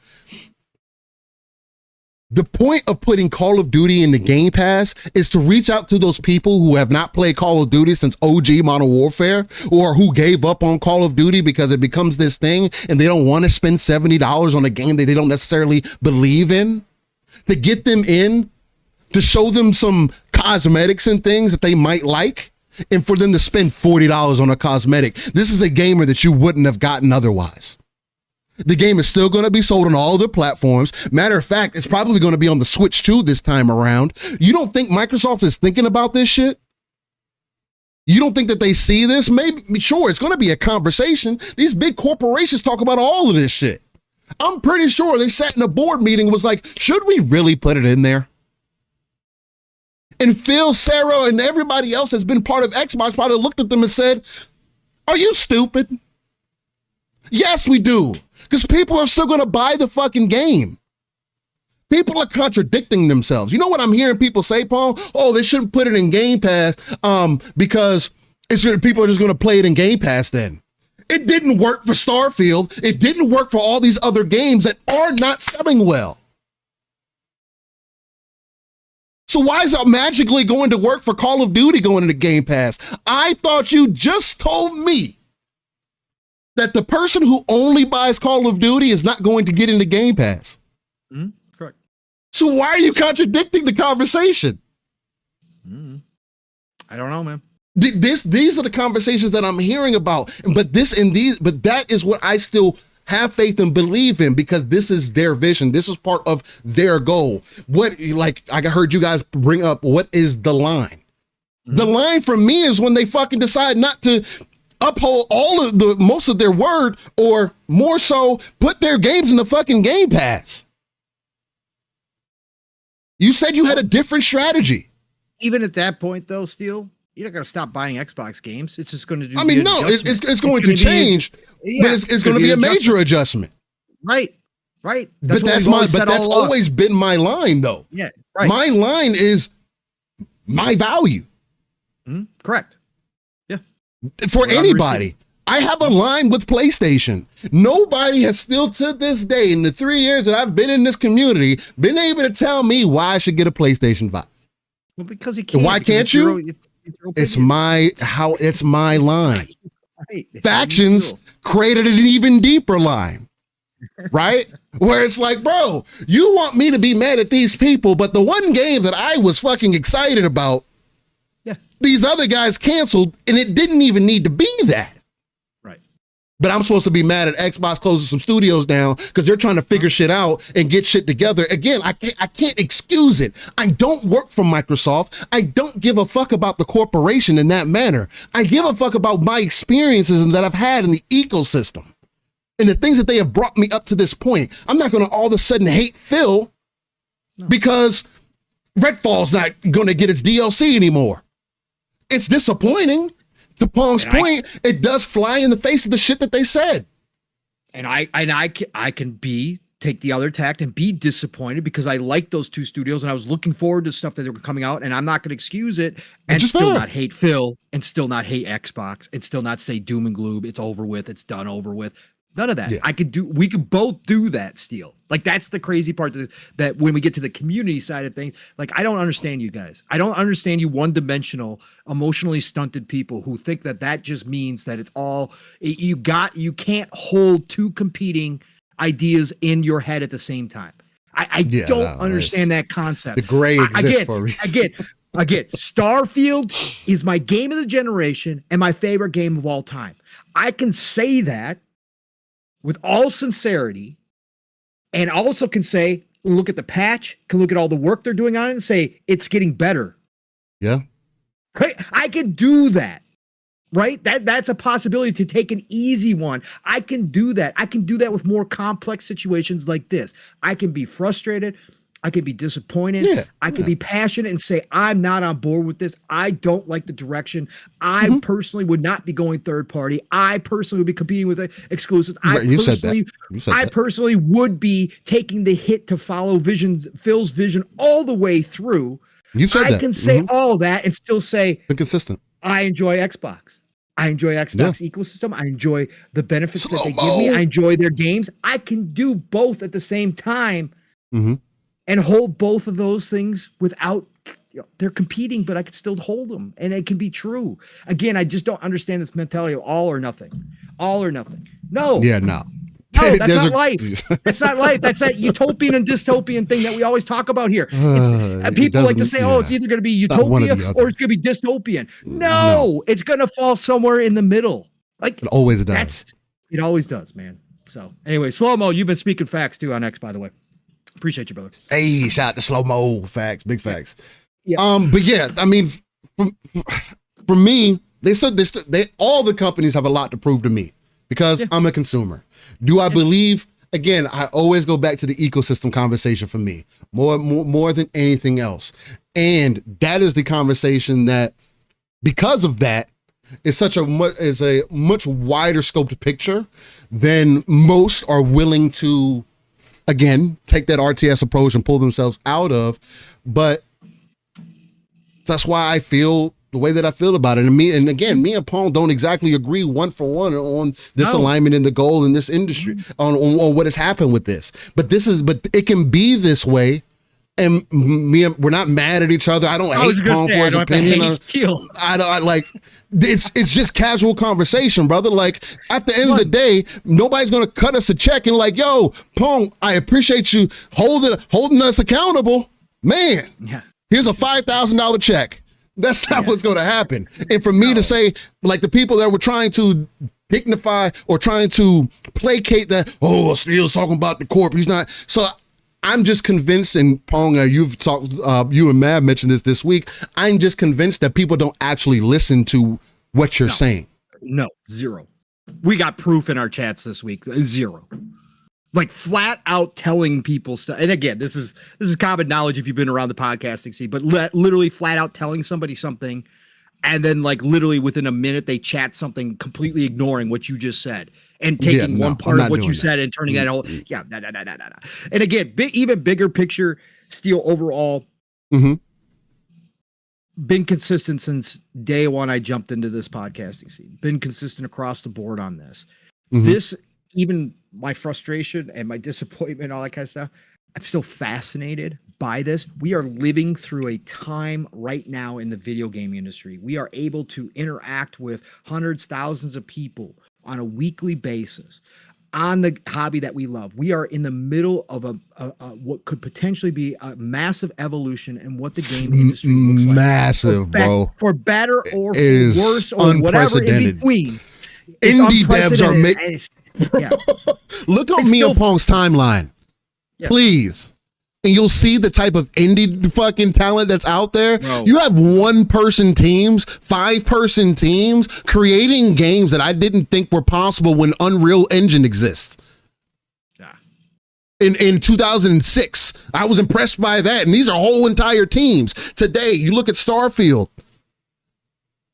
God, like, bro, there is so much talent that is happening out here.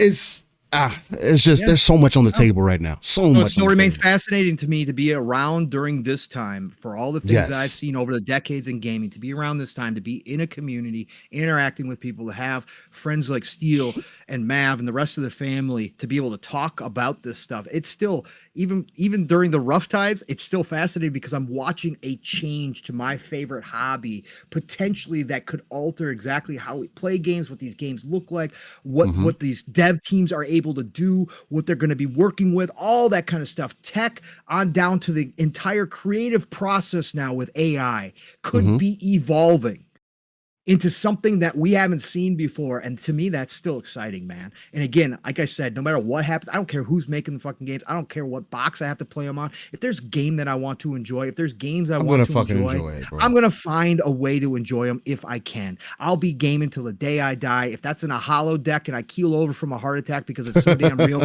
then so be it. Hey, that'll be the end of my life. Okay? I'm going to be gaming as long as they still give me stuff that is entertaining to me, because at the end of the day, this is a selfish hobby. It is about me. Yes, there's multiplayer, co-op, all this cool stuff out there. At the end of the day, it's about what the game does for me inside of me. Nobody dictates that. So they keep making stuff that I like. that I saw, oh, that looks cool, I'll be here. I'll be here. I don't care who it is. I don't care if Apple takes over the entire industry. As much as I hate Apple, I don't care if they take over the entire industry. If they make some cool ass games, guess what? I'll be an Apple owner in some capacity. Period. Yeah. Just to run down a list of a few more things off the back of our Call of Duty and the Game Pass little conversation that we had there. A price increase in Game Pass is also being considered. Again, we mentioned that. And also Hellblade 2 is being considered for PS5. Of course it is.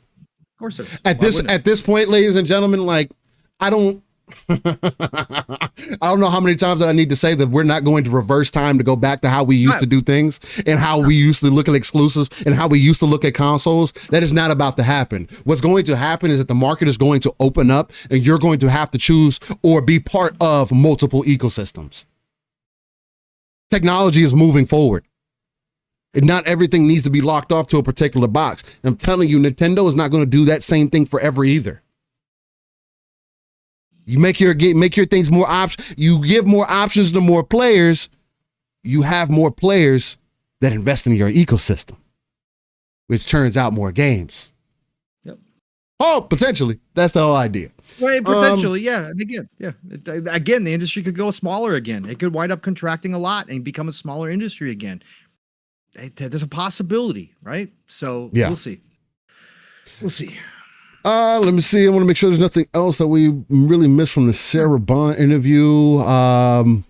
Industry is not growing. Dev time and cost is rising. Got to bring in new people.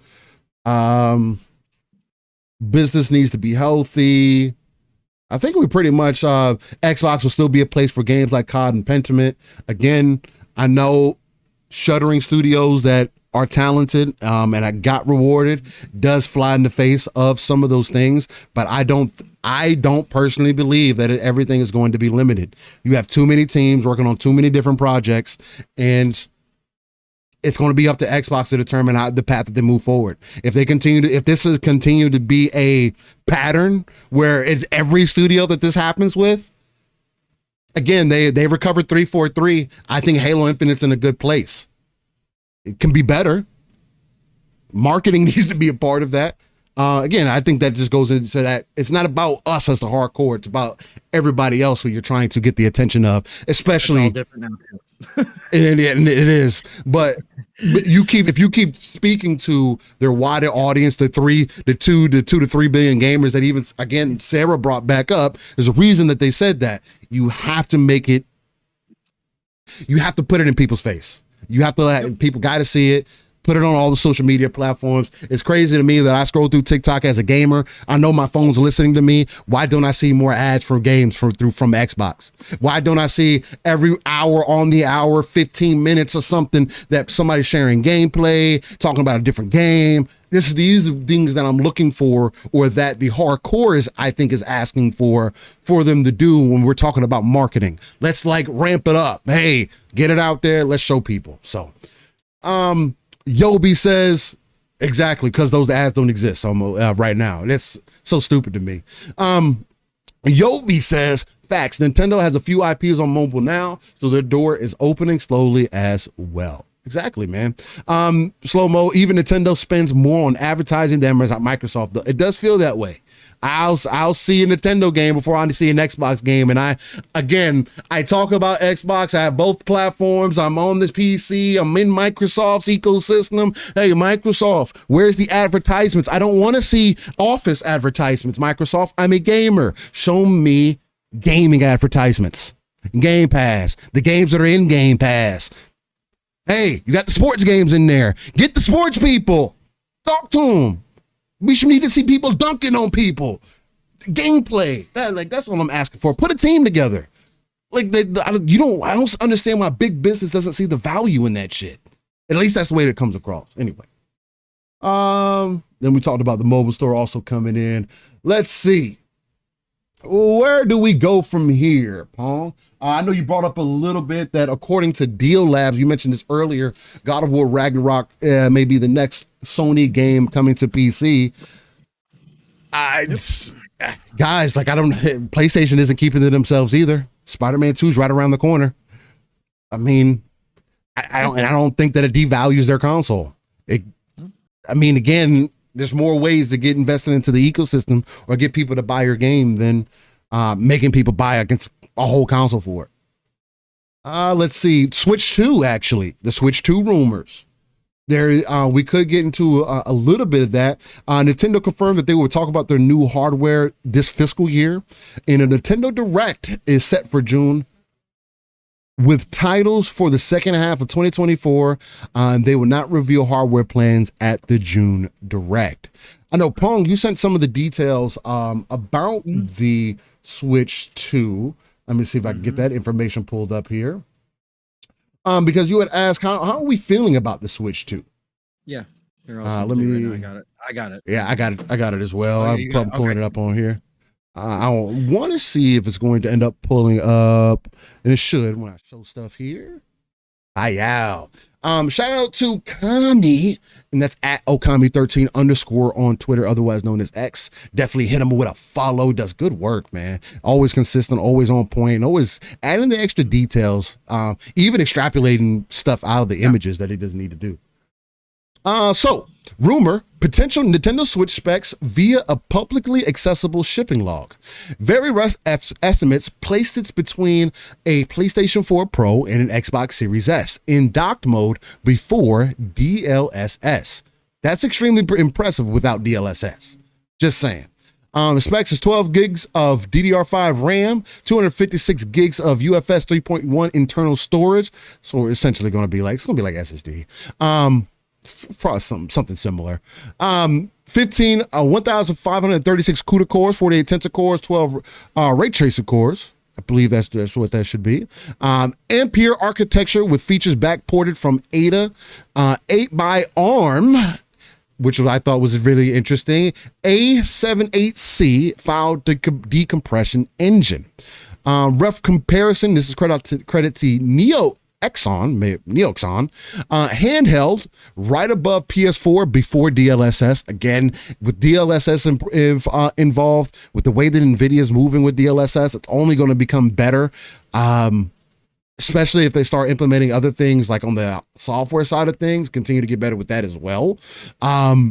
It's going to be a really good option, especially if you go into a balance to performance mode. You could be sitting at a really good level. Docked is going to be between PS4 Pro and Xbox Series S before DLSS with more modern hardware than the former. RAM is going to be slower than the PS5 and Xbox Series consoles in speed, but more capacity than the Series S. They're estimated for it to have right around 11 gigs of RAM available to games going by the Switch One's RAM allotment for its iOS. So right around 12 gigs of RAM default, leaving a gig, leaving another 11 for you to be able to use. And then they get into the storage here as well. For me, what I essentially said to Pong in the background was like, if there was a device that you would want to invest to, especially if it's going to come with backwards compatibility, this is the Switch to get. This is the Switch that Mav was asking for when he was like, hey, I need something that's going to be more modern, up to date. Now, they still need to release games that are going to take advantage of it. And seemingly, if anybody is going to, Nintendo will, with how long they've been working off the older hardware that they've been using. But this does bode well for the future. I can see Call of Duty running on this device. I do think that it's because the original Switch released around at $299. I do think at default that this one is going to be more priced towards the direction of a traditional console. $499 probably, and I even think that they may be taking a loss on that to be a little bit more competitive, quote unquote, per se, because I can still say that they're a little bit behind for what they're going to be putting out, but I think it's still a good spot for them, considering it to being Nintendo. At $499, even if they're taking a little bit of a loss, if they go down to like $399, if anybody can do it, it's going to be Nintendo. Because what's going to end up happening is that, it's going to I'll do it. The Switches that I have, I'll take in to get upgraded to get the Switch 2s. All the people that are currently invested, if it's going to include being able to if it's going to be backwards compatible, it's easy to get people into buy that next device. If the Switch has proven anything, is that ecosystem works for those people who love Nintendo. especially for the handheld market. If you could give them more in that avenue, Nintendo has, I said this in the DMs, I think the Switch 2 has more of a chance on beating the PlayStation 2 because now it's going to be speaking to that wider audience that to those people who say, the Switch is like, Switch isn't that good. I don't want to play the Switch to play under games that don't look a certain way or whatever that case may be. They may find great success and further separate themselves out in the market, especially handheld market, possibly even normal console hardware. Maybe this will bring them back into the normal console conversation, Fong, unless PlayStation and Xbox continue to, they go another leap forward. But maybe this pulls them back in by default because of the moves that they're making. How do you feel about the Switch 2 and what you're seeing from it? Kind of what we talked about in the background. And is this a device that you'd probably possibly have been looking for from them? Yeah. Obviously, again, Nintendo for the first time in decades has my attention. They've had my attention. The last piece of this puzzle is backwards compatibility. If this new device is backwards compatible with their Switch library, I am actually probably 95% sure I will figure out a way to pick up this thing. If everything plays out the way it's kind of lined up here, this absolutely sounds like a device. Nintendo's taking a pretty big leap forward in terms of Nintendo to make this device.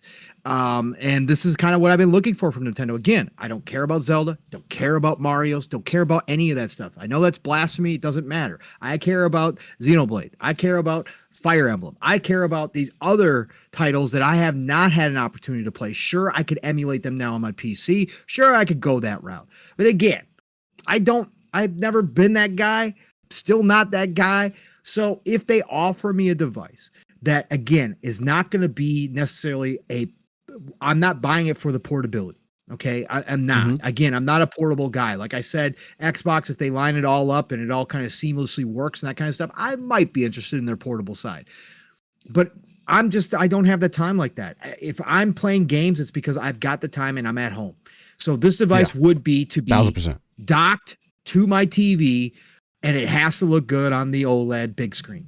And again, with all of this tech that they're talking about here, with the leap that they're looking at, I believe that will certainly be a possibility. So yes, this is exactly what I'm looking for. The more I hear about the Switch 2, the more intrigued I am, the more on board I am. Again, the final piece will be backwards compatibility. If backwards compatibility is not there, I'm not going to do it. I don't. I want to go back and get the games that I missed out on that I am interested in.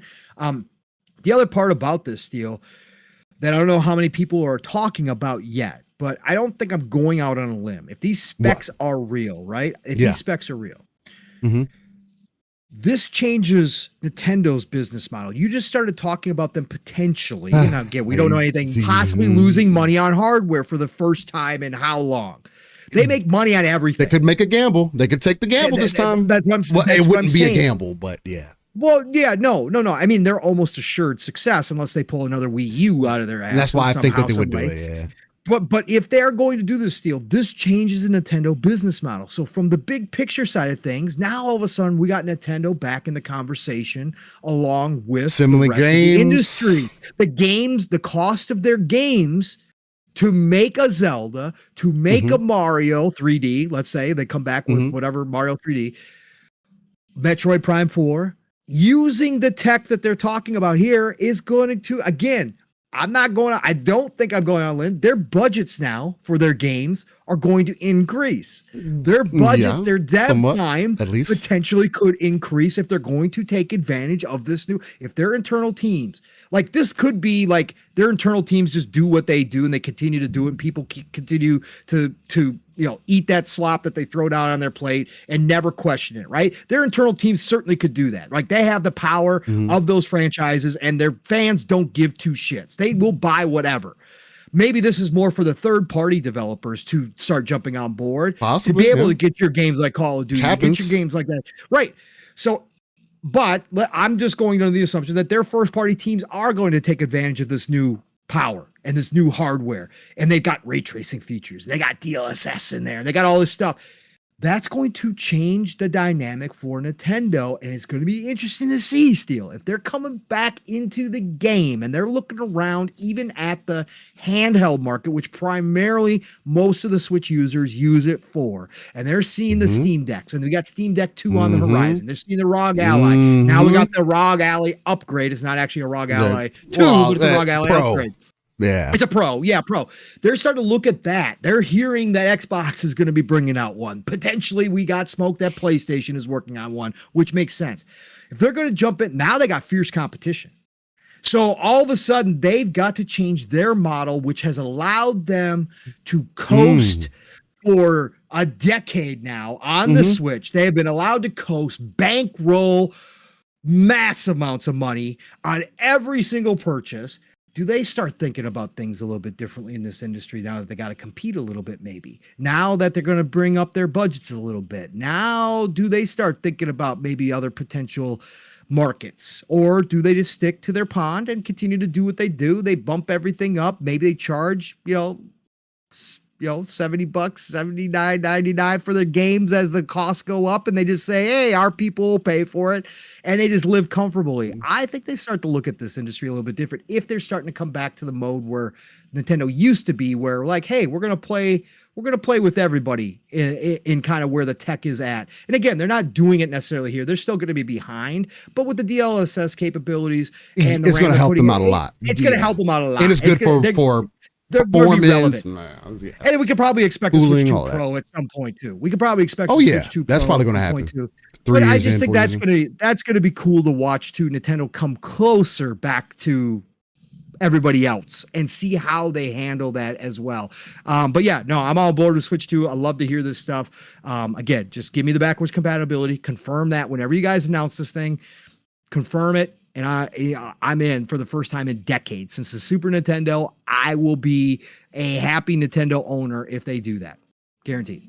Yeah, I think Nintendo at this point is definitely looking to consider possibly moving to PC. And I think that's part of the reason why they're starting to crack down on some of the emulators and whatnot. Now, is it possible?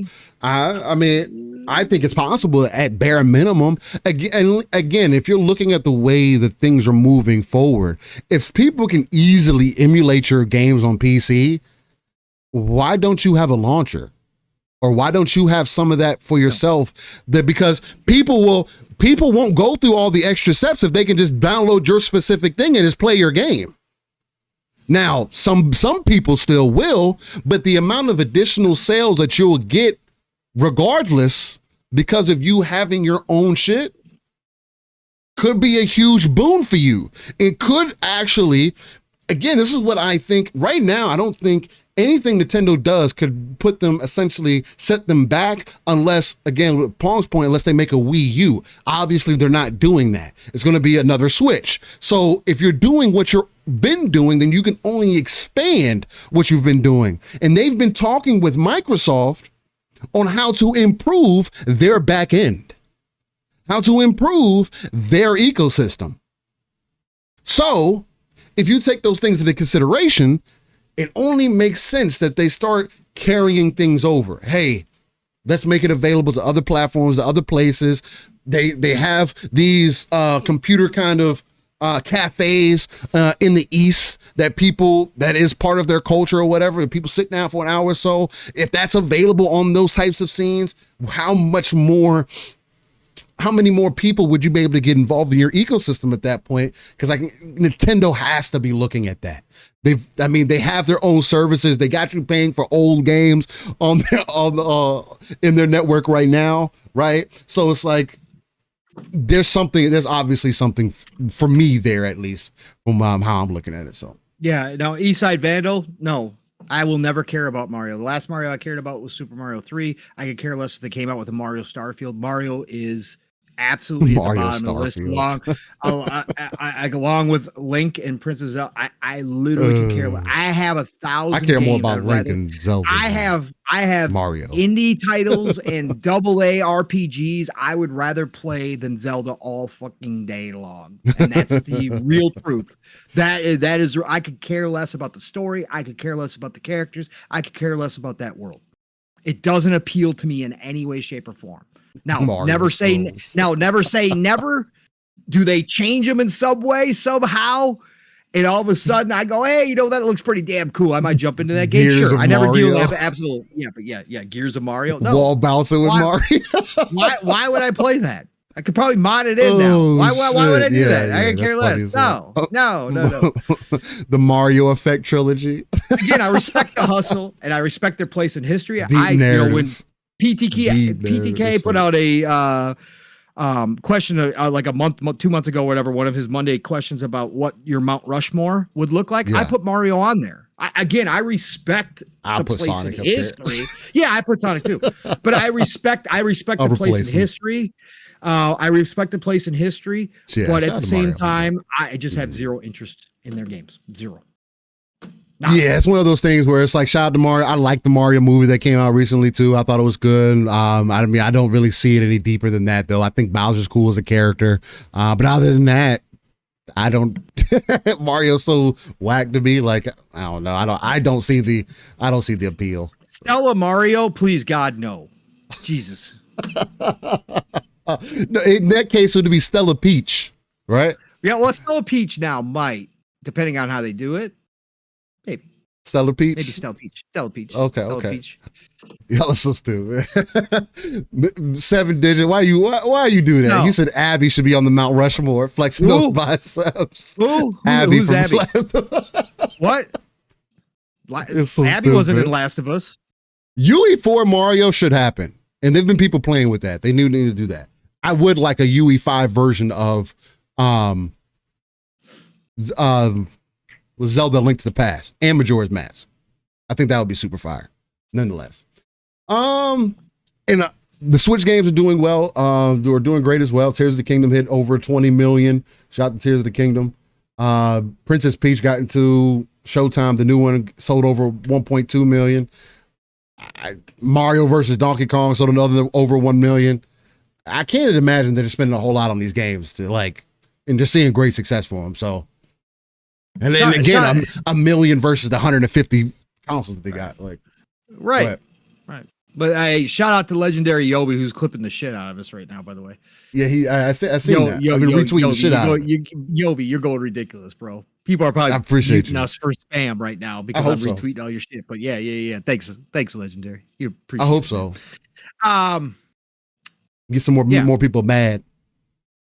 They can be more of your talking points on your show. Real quick, I don't want to. Yeah, big nothing. We'll transition. Yeah, I'm just trying to figure out. Was this from? Okay, I guess I didn't pick. Did I pick this up? I guess I didn't pick this up from Brad Sam's video. Maybe I just was like, I mixed. Well, yeah. Noble, shout out to Noble, by the way, who does great work as well. Yes. On X, he just retweeted that during the video, Brad Sams had said that Microsoft fiscal year ends in June. We should expect another wave of layoffs in the July timeframe. Yes, he said another 500 possible people. Yeah. Okay, so I guess I just totally missed that. I was at work listening to it. I guess I missed that part or just didn't pick up on it. But yeah, so yeah, not going back to that, but that is kind of the smoke we've been hearing to continue to expect that kind of. I was hoping to get it all done prior to the showcase, roll into the showcase, blow everybody out of the water with the showcase, move into the second half, which is stacked with games in the second half from Xbox, and just kind of carry on from there. But it sounds like that's probably not the case. So. Anyways, I mean, the showcase is probably going to be a superb showcase, but there's probably going to be something to follow up after. It's going to bring it back down. Reality has to kind of settle in. Does it have to be this reality? I don't run the $1 trillion. I don't run the fucking $3 trillion company. I don't know. I do know that there is a lot more things again evolved in the situation. That's why we said it's layered like an onion, ladies and gentlemen. If we can keep peeling layers back, there's just going to be more things that we can find, different angles that you can kind of take, different perspectives that you can kind of take in consideration. And I'm pretty sure if me and Paul were running fucking Microsoft right now, that we'd be in the red. We'd be in debt majorly. I don't know how successful we would be. We get some good games though. We definitely get some goddamn good games. And you guys would know about every single game coming, by the way. So maybe it would work. Maybe it would work. Because the first thing I would do, just like how Sarah Bond came on, especially in this interview, and made sure she reiterated that she put together a back compat team and hardware team and all that good stuff. I would have said, you know what? My first order of business is to put together the grandest marketing team that you've ever seen in gaming. We're going to have content every hour, on the hour, 30 minutes in between. There's going to be gameplay where you're going to be tired of seeing Microsoft or seeing Xbox on your timelines if you're a gamer. You're going to be like, I can't get away from these motherfuckers. So, shout out to you, Joseph Saga. I not agree with all the things that you're putting out there, but hey, that's what it's about. Appreciate you being here. He's a dealer gaming, Game On, Tim Dog. We lost a lot of good people. Hey, everybody has to decide why they are in gaming, what they're passionate about, and just continue to do what they do from there.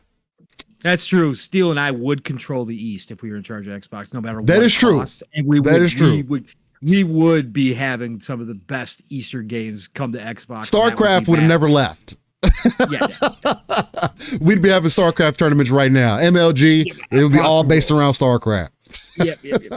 Oh man, God, I wish there was just a way to simulate. I hope we get to the point with the that'll be funny as hell. Simulate shit and just see what happens. Like I would just be so like war games. It would just be amazing to be able to have a whole business simulation around the video game industry and see how it would turn out if you ran the ship. Like what that would be fucking funny. Put it like, or maybe you can do it in ChatGPT. Let's go to the beginning of that Microsoft. What if I made these decisions? $1 billion idea. Okay, with all this community out here, all this energy, right? $1 billion idea. Steele, literally create a game called Console Wars. And there's already an anime game based off the Neptunia. Right. So Neptunia, take it a step further. They represent. Take it real. No, I'm saying do a simulation style like what's the game? Oh God, I even own it and I can't think of the name. What is it? No, it's not Pathogen. That's a freaking movie, isn't it? Hold on. What is the name? What is the name of that fucking game? I own it too. Hold on. Plague Inc. Okay. Plague Inc. If anybody's played Plague Inc., you guys know what I'm talking about. It's a whole simulation about creating the worst possible pathogen and see how it infects the entire globe. There was a mobile game forever. It's on Steam. It's on everywhere. They actually created one where you actually try to create the cure too, vaccine, to try to tamp down something. Right. But make that a console war game based upon real analytics, right? Now with AI and everything else, and you get to control one of the big three and you make decisions and see how those decisions play out. And how much that would be so fun. That would be so percentage dope. of the market, and the end goal is to become a monopoly. You know what's funny about that? It would be dope as fuck. What if that actually ended up becoming like a game, and that could actually be like market research or research that is intentionally created to figure out what the best strategy is moving forward? We have everybody else play out all these scenarios for us. Right. So we just, it's a hive mind, right? Information. They just gather it like from everybody. That is so fucked up. That sounds so fucked up. It's so methodical. If somebody does that, that is such a methodical. That's some evil shit. It's smart. It's some evil shit. But man, I just want give me just a game to start. I just want to control one of the big three, or just a fictional. Even if we just make it fictional. Yeah, you can make it fictional too. Yeah, companies, gaming companies. Yeah, that would be dope. Right. But it is kind of set up how the market is now with all the information that's out there, and you play and try to see if you can create a monopoly. Dude. Froggy, you stupid. He said, will it require a PSN login? Probably if it's made by PlayStation. Yes, it will. Well, it's got to connect online because you need a cloud to collect that information. A 4X strategy game called Console Wars. That would be dope. You could have online. Oh, that'd be so fire. I'll be like Risk in a lot of ways. Oh man, I know they do have corporation like style games or whatever like that are out there. I've never looked into those and play that shit like that. But a specific simulation around the video gaming would be dope. Yeah. Just because the concepts behind it, the principles behind it. Also, it's like taking into consideration how the consumers are, right? Based off of current, and then having an AI kind of expand that out and see, okay, what would consumers be like 20 years from now? And seeing how you adjust to that and kind of go from there. That would be super dope. Right. And you have to decide what games are being developed, what types of games are being developed, right? How much money you put into those games, marketing, like, yo. That would be kind of dope. I ain't gonna lie. Eastside Vandal says we should get Mario Mushroom Asylum. Oh God. I see what you're doing with Batman, with the Batman mechanics. Yeah, no. Except it's all like Mario style. I think we're going too far. We are. Ham says it's crazy. Go ahead. Okay. Go ahead. Sorry. No, I was just gonna say, Ham says it's crazy that so many people stop making content. Yeah, I mean, if you're not passionate about it anymore, man, I mean, it's okay for you to step away. You know, people outgrow, people move forward. I know for me and Paul, this is just something we're passionate about. Again, I saw the conversation earlier of because I know I know whether you were being serious or not, because somebody I probably asked him to get on because he said he had a lot to say, and I was like, me and Paul don't bring people on, and there's a reason for that. Well, one biggest reason is me and Paul don't get to chop it up like that. So, and we don't discuss any of this stuff behind the scenes. So automatically, Saturday becomes not only a time where we can spend together chopping it up about the industry and gaming and shit, but also a way for us to get together and actually chop it up with each other about something that we're passionate about. And because we bounce so well off of each other, and we go so long, like we're already almost 4 hours into the show, and I don't know how that even happened, right? This happens organically. The way that we present ourselves, it happens organically. It's just like Rand and Jez's show, right? And I know they bring other people on, but you're there for them, and I know they're there for different reasons. And Rand's been inside, and I'm not saying that we should necessarily compare them in that way. I want to compare them. I want to be more so we do this because we truly care about the genuine conversation and outlook about the gaming industry, right? Of course, we can go into other people's shows, and we have been on other people's shows and demonstrated and presented our own opinions and thoughts and everything else that makes us unique. But also the energy we get when we come together is just, if we can do this with just us, Iron Lord type, shows in length and quality and the hype and the essence that we bring to it, outside of like the other cultural stuff that also gets put into it. Because I love the sayings and shit that they come up with. Yeah, again, they really remind me of my squad, because that's the type of shit that we used to do. Like the whole Naker thing that's been brought up. Like that was just a random thing. Like as an example, like. That stuff is just super dope. It gives you the essence of who these people are, but that's also why I tune into these other people's shows, right? Anybody that I tune into, whether you see me drop in or not, I'm always creeping behind the scenes. And I appreciate everybody's opinions and how they handle their show, how they go about things. I don't have to agree with it. That's what this is about. I just love hearing the overall opinions, the thoughts, the conversations that are going on. And I do want to see just it be more so focused on how we feel genuinely, not only as people, but as gamers in this industry, and it truly be about that, right? Of course, we want to do interviews and everything else. It's a time thing, man. And this is just how we spend our time. So that's what it comes down to. Now, I think it's going to be start getting to a point, unless you have something else that you want to get into that's a little bit more heavy. I think this is kind of a heavy kind of thing to get into. I haven't been back in some time because it did rub me a little bit the wrong way at a certain point. Suicide Squad killed the Justice League, flop, and led to $200 million impairment charge at Warner Brothers for Hogwarts after Hogwarts Legacy was a success last fiscal year. Eastside Vandal's favorite topic. Let's go, Eastside. Suicide Squad is becoming unfortunate. Yeah. Because what has happened after the game is released. Mm-hmm.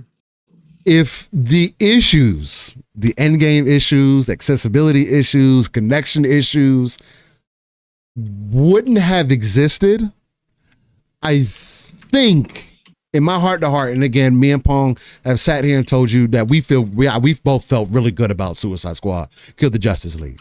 I'm not going to downplay the game. I think I gave it like an 8 out of 10. I still give it high marks and everything, but it is extremely unfortunate that the end game fell off for us. We had issues getting into it. We had issues with the connection, and there was things that downtrodden the experience in an era where if you are not consistent, people are going to fall off, and there's other games to play. And us being, fortunately, unfortunately, depending on how you want to look at it, content creators, we are making content.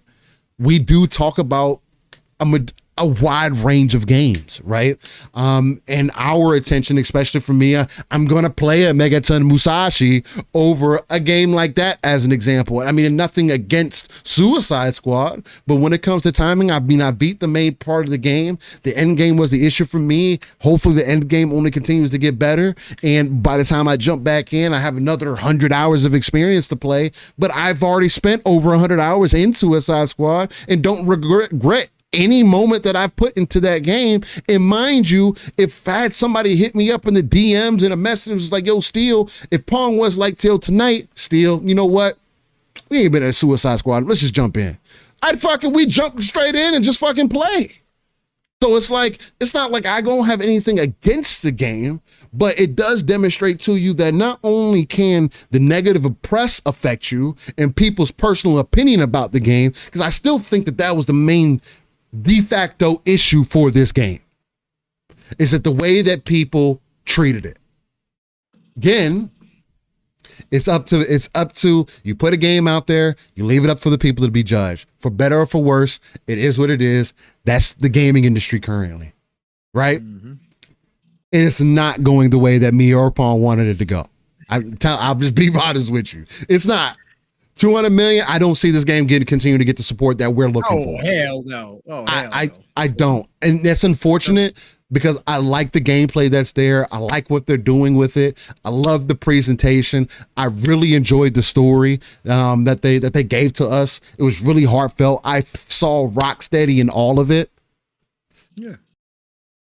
But damn, this is not going the direction that we wanted it to go. And the after effects of things that are happening, connections, issues, people being able to get access, lack of whatever content that the people who are spending additional time in there, it's just a lot of unfortunate. It's a series of unfortunate events, man. And it's sad.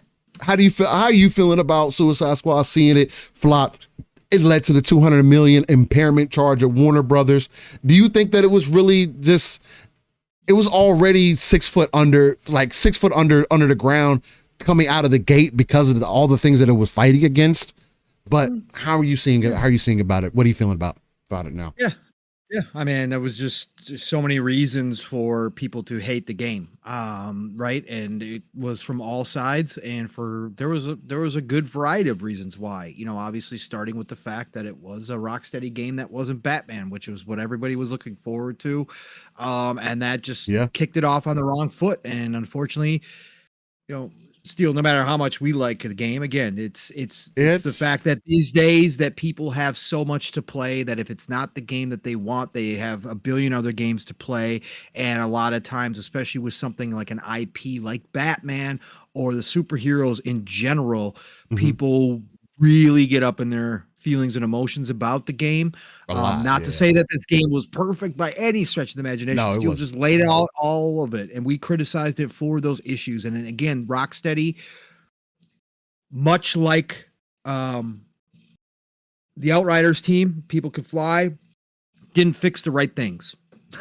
I agree with that. Outriders, Outriders had so much potential, but they gave away all the goodwill, and the Outriders didn't even have necessarily what was against Suicide Squad, just because again Rocksteady not making a bad, but again they worked on the stuff that wasn't important. Like if you're going to have a games as a service game, if you're going to have a game with end game, you got to make sure all of that is working to as close to perfection as possible. And if your game comes out broken, the fans that you do have that are out here talking good about the game, they're going to put it down, and you're not going to get anybody to jump in like after the fact when everybody's still talking about how those portions are still broken. Like that, those are the keys that you have to fix. And again, this shocks the hell out of me that devs of any size in 2024 in the 2020s, I should just say, after all the experiences, all the different experiments that have been done with games as a service by all of these different companies, don't understand the basics of what has to be in place if you're going to do these style of games for it to have any chance, right? To have any chance. And unfortunately, I saw Rocksteady ignore some big problems with the end game, with the connection issues early on, never fixed them. The community Never that was them. behind it, I talked about it constantly, saying, hey, like the game, but man, this sucks. Like, you can't, like, some of the biggest promoters out there, same thing. So this game had everything against it from the beginning. Rocksteady did themselves zero favors by the way they chose to work on the game, to fix it, to patch it. And so this is what you wind up with. And again, do I think even if they had done that stuff right, do I think that this game would have been successful for Warner Brothers? No. I don't. I think that I was hoping that it would have a second come around. I was hoping it would have some legs. I was hoping they, maybe additional content would work. But even the Joker content that they dropped it with a grind factor that people obviously spoke about. And again, even if Steele and I could look at it and say it wasn't that big a deal, to a lot of people to hear that you had to grind and then they eventually patched that out, well, great. But then it's too late because now you got another mark against you with your first DLC that people were looking forward to in some capacity. Again, it was a bad decision by Warner Brothers. Again, Rocksteady says this was their decision to make this game. Okay, I'll let you guys take the full brunt of it then. Then you guys made a terrible mistake by not fighting to make another Batman game. You guys should have fought to make another Batman game. At the end of the day, if you wanted to try to be successful in this new era of video games, people were expecting it. People want it. It's a huge franchise. It is something that people were looking forward to. It's been a long time. You guys never even went back and patched Arkham City, which could have been easy W for you guys in your lead up to this game. Going back and patching that with a current gen patch would have been Arkham Knight, massive. Arkham Knight as well. People would have gone back and played those games again, waiting for your new Batman game in anticipation. Like, you could have even, I never promote this, but hell, if you wanted to sell it, you could have. People would have picked it up and rebought it again. They would have. Yeah, okay? For 29 for $30. 20 bucks. I wouldn't have liked it. I wouldn't have liked it. But people would have. That's how big the Batman is for people like Eastside Vandal. For everybody else out there, again, I never got attached to back. I love the dance, love the Arkham style fighting dance, but I dropped off of that game 4 or 5 times now. I've dropped off of that game. But again, for your fans, you could have had Easy W, you didn't. And here's Suicide Squad. And with WB, the position they're in, Hogwarts did them a huge favor by they gave them some room. That gave them some breathing room. And the Quidditch game that they got coming might give them some additional breathing room, although I'm still going to give WB smoke for that, because why the fuck would it be separate from the fucking Hogwarts Legacy game? It just makes too much sense to combine them so that you can keep people in that game to increase engagement. So, that's what it should just be an expansion. Should be. Like I said, common sense steel doesn't always work in this industry. It just never makes sense. But so I feel for Rocksteady as far as I hope the team gets to stick together, but I'm not sure of that at this point with WB. 200 million. 200 million, if that's close to reality, that wipes out a lot of that Hogwarts goodness. That wipes out a nice chunk of that Hogwarts bankroll that they got. I don't know if they're willing to look at you guys for another one, unless there is somebody with common sense that says, Rocksteady, listen, Batman, just get on it and do it. Batman Beyond, like Eastside Vandal brought up in the chat, the easiest direction is for you to flip and transition this into Batman Beyond. Yep. You're already going the multiversal direction. Again, I'm never for talented studios closing, especially studios who have proven that they can do good work. They went outside of their norm with this one. They took a very less than known IP in Suicide Squad and tried to do something with it, and it didn't work. The most I've ever cared about Suicide Squad. It is, obviously for me too, outside of Harley, right? I love Harley, but the rest of the characters grew on me because the story was, I was laughing. I haven't laughed. I still enjoy it. I love it. Anyways, I hope they let him flip to a Batman game and just say, okay, You guys flopped hardcore, but we still have faith in you. Go do what you do best. Give the fans what they want. Unless they mess up the Batman formula in some dramatic, you're guaranteed Hogwarts sales if you drop another Batman game. Almost like you're almost guaranteed that just from giving the fans what they want. Like, it's such an easy W. I never understand why this is so difficult for some corps to understand it, because suits just don't get gamers, man. A lot of suits don't understand the gaming community. They don't understand games. But the devs have an easy W. So I hope Rocksteady gets another chance with that Batman for sure. I do. Hey, shout out to Guess Who 107 that says, "Hey yo, coming in from GCB." Hey, Gaming Circle. Shout out to the brothers. And he says, and I was gifted a membership here on LSS. Let's go. Yep. Thank you to whoever gifted. Hey, well, guess who? I appreciate you coming through. Hopefully you you like the uncommon loot that you're getting right now. You work up, you're here for a bit. You'll work yourself up to common loot. You know what I'm saying? And if you get here even longer, you might see some purple chests in there. You get the legendary loot, or the epic loot, I should say. And you just, I mean, again, it just makes you look a little bit better. You get to open the closet a little bit more. Those suits that I always like to talk about, I like a person in suits. I ain't gonna lie to you, especially if they're mechanical suits. Hey, ain't nothing wrong with it. And they open up even wider for you. So appreciate you being here, man. Nixie says, note the studios. Do not drop anything that is different from your last beloved game, or else you would pay for it. And Nixie, I know you're being funny because Paul was like, you know, the layup was there. We have spoke against that, right? Yeah, I'm all for studios trying new things. I am. And there's always going to be the factor of stepping away from what you made before, right? Or doing something different. The easiest way to get over that is knocking it out of the park. If you don't knock it out of the park, again, when people say that games should be able to speak for themselves, and in this situation, I don't think the game spoke for itself in most people's opinion. There's just a lot of contradictory conversation that ends up happening. That's fine. Again, because don't have to like it either. I mean, they don't have it, and that's not what it's about. But it's just like it's always going to be a gray area for games that fit both sides.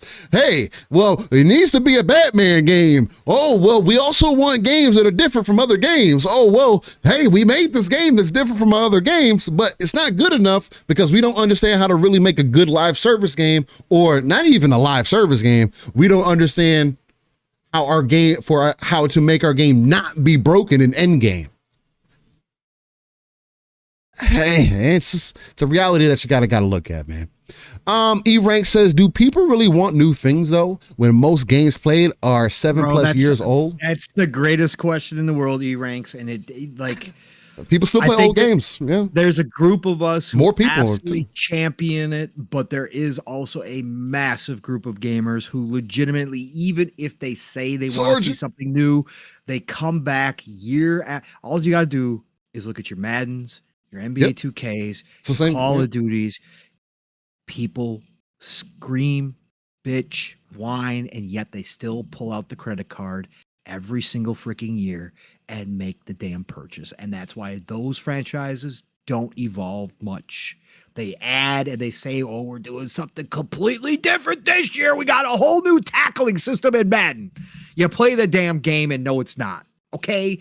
Like, again, so yes, that is an absolute fair question to ask of gamers, but I will say the vast majority who do say it probably in their heart of hearts don't, because when that new thing comes, if it's not what the new thing is that they had pictured in their head, then it's automatically already at a minus. And to me, that's not how I game. That's not how I look at games, but I also know I am more rare amongst gamers on how I decide to play games and what I like to play. Yeah. Like I said, for the masses, for the masses, I just don't think that's a reality. You're right. And that's why these corporations, that's why the industry has, outside of the indies and AA scene, turn a lot stagnant, because they've seen the metrics, they've seen the numbers, they've seen that bottom dollar. You go outside the bounds, you can't think that you're going to have an automatic W no matter how big you are. It's more likely and less risky to go back to what you're known for and just continue to do that thing. And it's guaranteed sales as long as you got something good going. That's the way it is. That's why I applaud Capcom for what they're doing right now, Steel. That's why I applaud Capcom. Capcom's hitting it out of the park, man. Consistent. Bro, they found their stride. That was news this week too, as well. For anybody who doesn't know that Capcom they did their financials this week as well, and Capcom has recorded a 7th consecutive year of record high profits, fueled by sales of Resident Evil, Street Fighter, Dragon's Dogma, of course, Dragon's Dogma 2.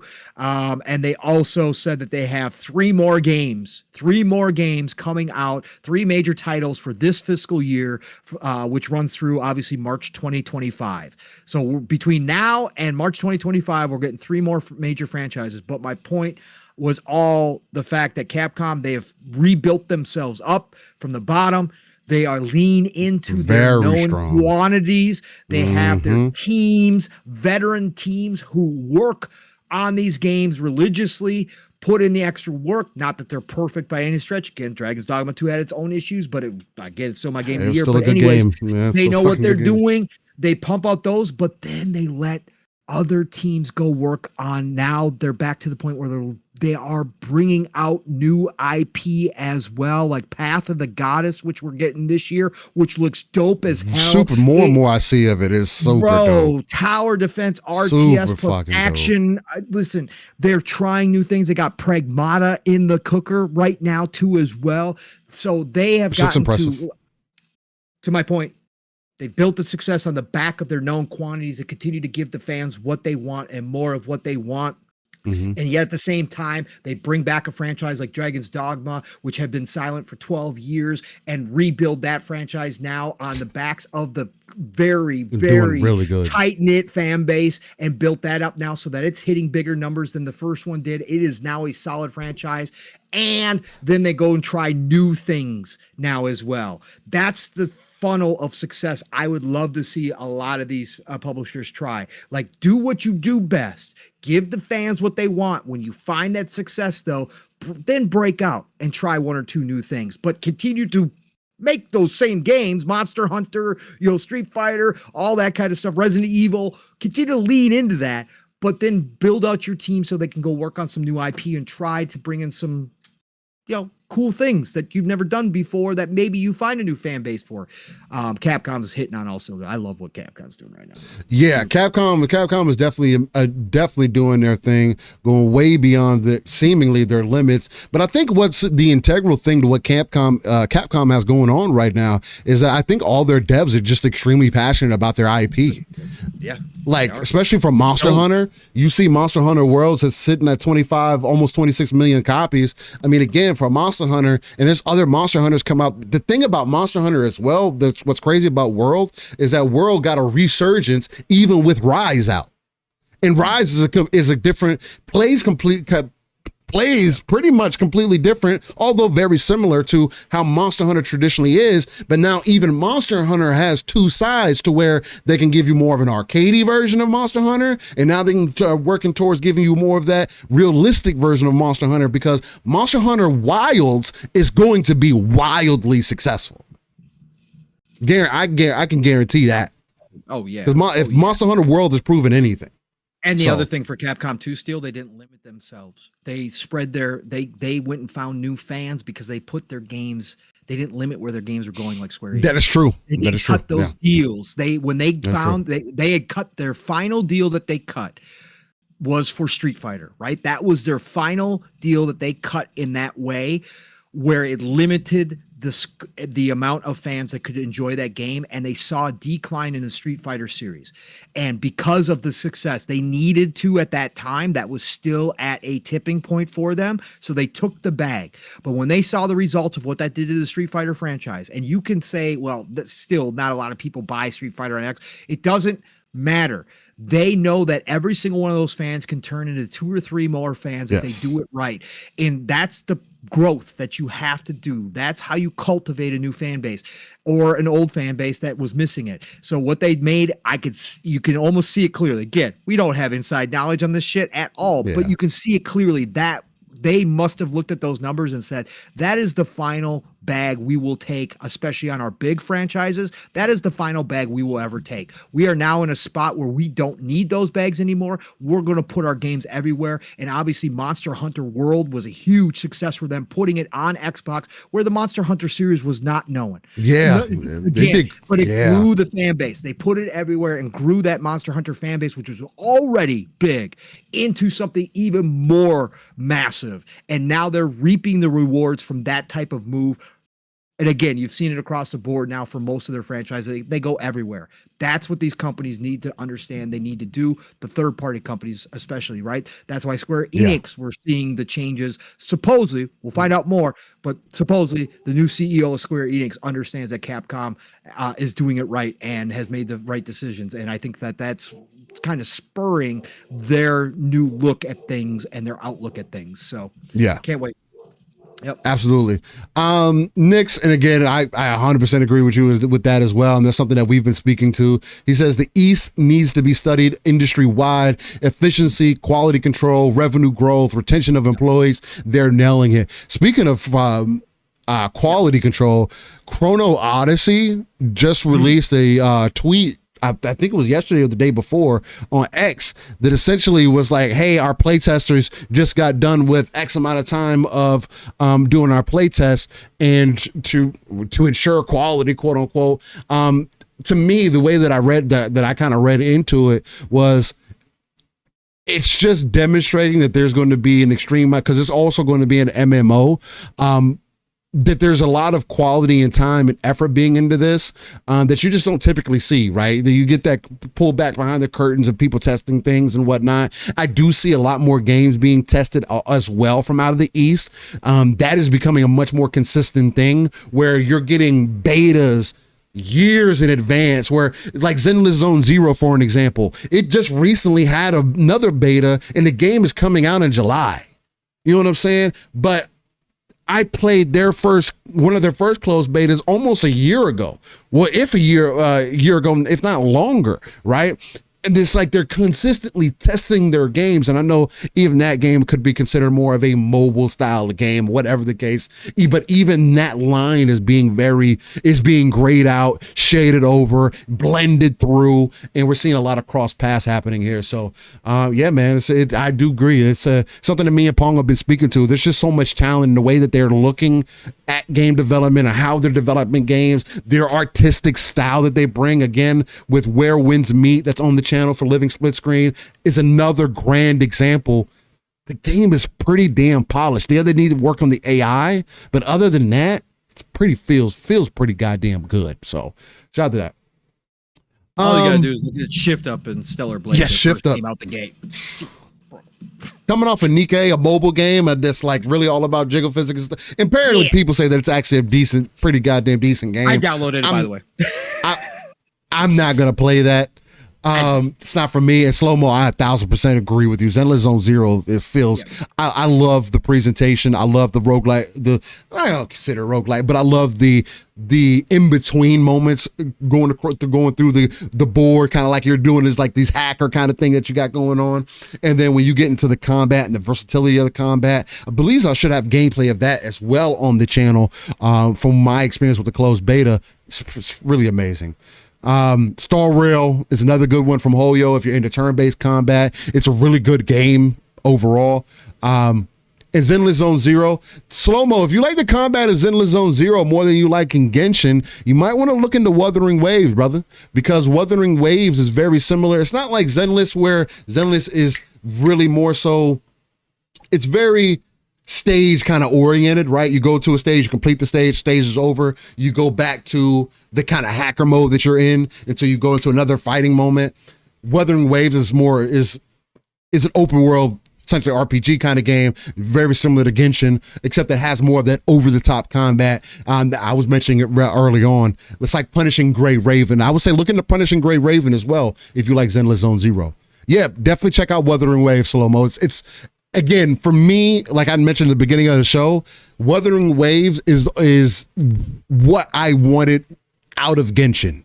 in what I like to see in my over-the-top combat. The slowdown animation from when you dodge, the parry animations or the effects that you get from that, the being able to stop combos with your own attacks just through timing and things like that, and just being more over the top, right?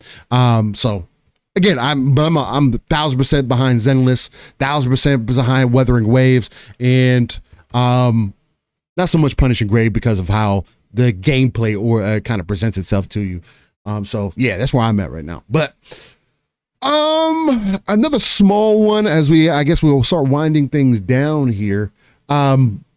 How do you feel about, I heard you talk a little bit about it, but Battlefield being another tremendous live service game? Jesus Christ. Again, these CEOs need to stop, man. They need to understand that, yes, I obviously get it. It's an investor call. You're speaking to the money men and women out there that are invested in your corp, and that of course you're going to say things in that direction. But in this day and age, you also know your investor call is going to be quoted. You also understand that your investor call is going to get out to the fans of these games, and they're going to hear this stuff. It is not going to be what they want to hear. And you could say, well, as gamers, you should understand this is an investor call. So of course they're going to use that language, but I still gotta flinch every time I hear this stuff. That's like the last thing anybody wants to hear. But be that as it may, he also said that they have the biggest team that they've ever had on Battlefield. Obviously, he's hyping it up. He was hyping up 2042 as the best Battlefield that they've ever made before. So again, take it for what it is. This is the head of a multi-billion-dollar corporation coming out and saying, yes, the game that we are currently working on in one of your favorite franchises is looking absolutely amazing, and it's going to make us $1 billion. Like that, of course he's going to say that. However, when it comes to Battlefield, as Mav and I talked about, I'm tired of it being up and down. I'm tired of it being up and down, but I'm not going to lie. I like it. I like Battlefield 2042. I like where it is. I said it the other night. I really had, I was in my games list going, I'm really in the mood for some Battlefield. Maybe I should download it. Funny thing was that Mav had just recently re-downloaded. He hadn't played it yet, but he had re-downloaded it. Battlefield is a franchise I will always give a 10th chance to. There's just nothing that replaces that gameplay. I've had a lot of fun with COD over the past couple years. And COD has tried with its new mode. It's not the same. It's not the same. It feels fake. I'm good. I will always have fun with COD. I took a couple years off of COD. I came back to it with you guys. I've had a blast. I obviously bought it. I bought the Ultimate Editions. I've bought some skins. I've spent my money in COD. I've had fun with COD. But there's still, to me, when it comes to first-person military shooters, nothing that replaces Battlefield still to this day. In 2042, for as broken as it was when it came out, we still had fun. Then as they patched it, brought back new seasons, only gotten better. A lot of work. It's gotten so good. And Mav and I were talking about Steel when we first popped into the classic map packs that they had. That was such a blast. And the thing that this Battlefield now has going forward is Zempella is over it. And yes, that is true. I will give Zempella the benefit of the doubt, and I will give him a shot because I do believe he can be the person who understands what the core Battlefield player has been missing all these years. And yes, still work around the whole live service aspect that, of course, they're going to have to this game. Right. I think Zempella and his new teams can make Battlefield at least a portion of what it used to be, wrapped up in a live service package that isn't egregious, isn't absolutely ridiculous. And I think that's why I sit and I hear this and I go, yes, just bring it on. Just show it to me. We found out this week or last week, still, I can't remember that the newest season of 2042 will be the last season. It was last week. 424. It was last week. Will be the last season. And that's great. That means they obviously are probably getting closer, and they're moving the rest of the team over to help out with the new Battlefield. Did he say when Steel was this 2025? Did he confirm that 2025 is what they're shooting? I don't know if they confirmed. I don't recall there being exact confirmation. I could be off base in that. If you wanted to look it up real quick, because we're talking about 2042. I mean, but again, talk about another publisher who can't hold their word and say, "Hey, Battlefield's this one's gonna be around for a while." Oh, okay.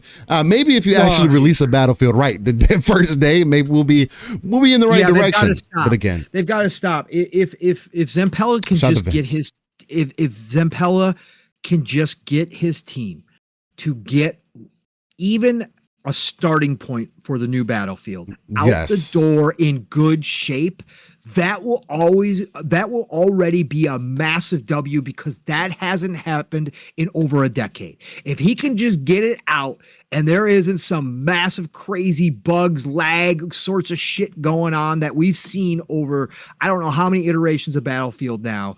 If he could just do that, and even if it's not like the full thing out the gate, like he's going to build off of it, I will be back. That is fine by me. And I think a lot of the Battlefield fans, the old Battlefield fans, will also be happy with just that. Get it out the gate in a good state and then grow it from there. We will be here and watch you and help you grow it out.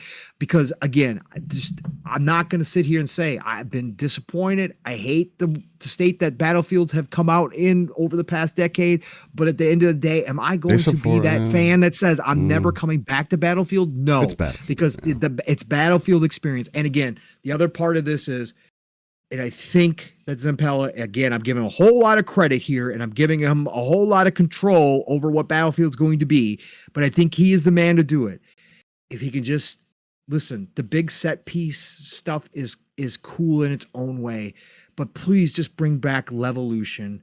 Please bring back Levolution to what it That's was. what it has to be about. The whole next game. It needs to be bad. It needs to be Bad Company. It needs to be Bad Company 2. Well, Bad Company 3. That's what. It needs to be like that. As far as like Levolution and destruction. That's where it needs to be. Yes, it has to be there.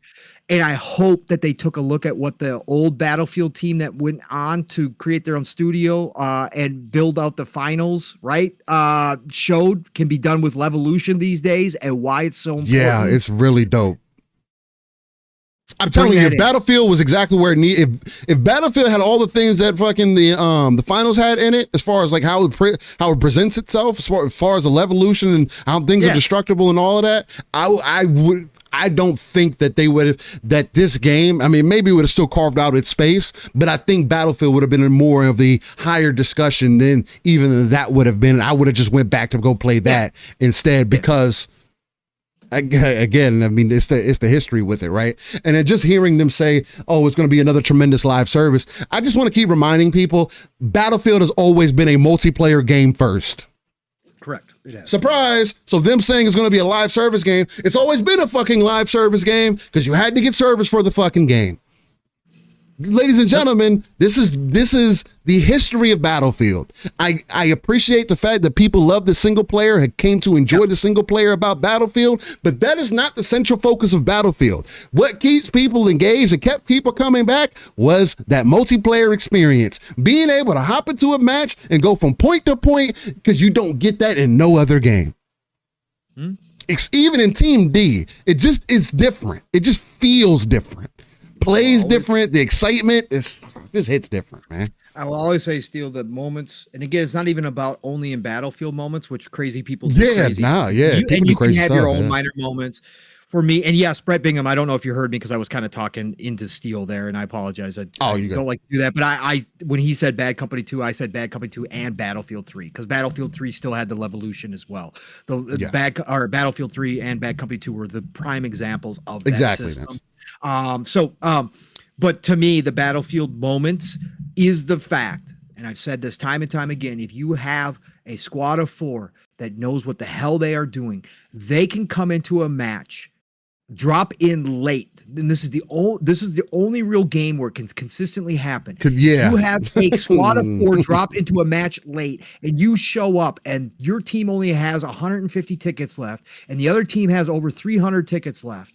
You can drop in as a single squad and change the entire match, and there's no better feeling than we had those moments too when we were playing. Master and Math. We had those moments where we dropped in, and all of a sudden that team was losing the hell out of it, and we played as a squad as you are supposed to, and take a couple points by force, and all of a sudden your teammates who were down and out or playing their own thing or just getting their KDs or whatever the hell they were doing see see you doing that and all of a sudden get on board, and now you got a couple points, and all of a sudden you turn that whole entire match and you wind up winning when it looked like it was impossible. Battlefield still is the greatest feeling. Chills just now thinking about how many times I've experienced that in my Battlefield over all these decades. Nothing like it. Nothing like that feeling. It's incredible. It's awesome. To Hans, Pam says, don't be shocked to get more Call of Duty games without gameplay stories, just cut scenes between battles like Exo Primal. I hope they don't do that. The main reason is because Call of Duty has always had a solid story or campaign. What's more so frustrating to me about Call of Duty is I like when they create these stories that kind of make you question also things that have happened in real life, or make you just like look at things a little bit differently, different perspective. Of course, they can doll it up for the game or whatever, as I expect them for them to do. Although some of them you could say are a lot more closer to reality than you may give credence to. But and that's what I've always enjoyed about Call of Duty, and I want them to continue to enhance that experience. If you're going to charge people $70 for the game, I don't think that's changing for Call of Duty. They need to make sure that you can deliver that experience, but you can only truly do that if you give this 2 to 3 year time gap between games.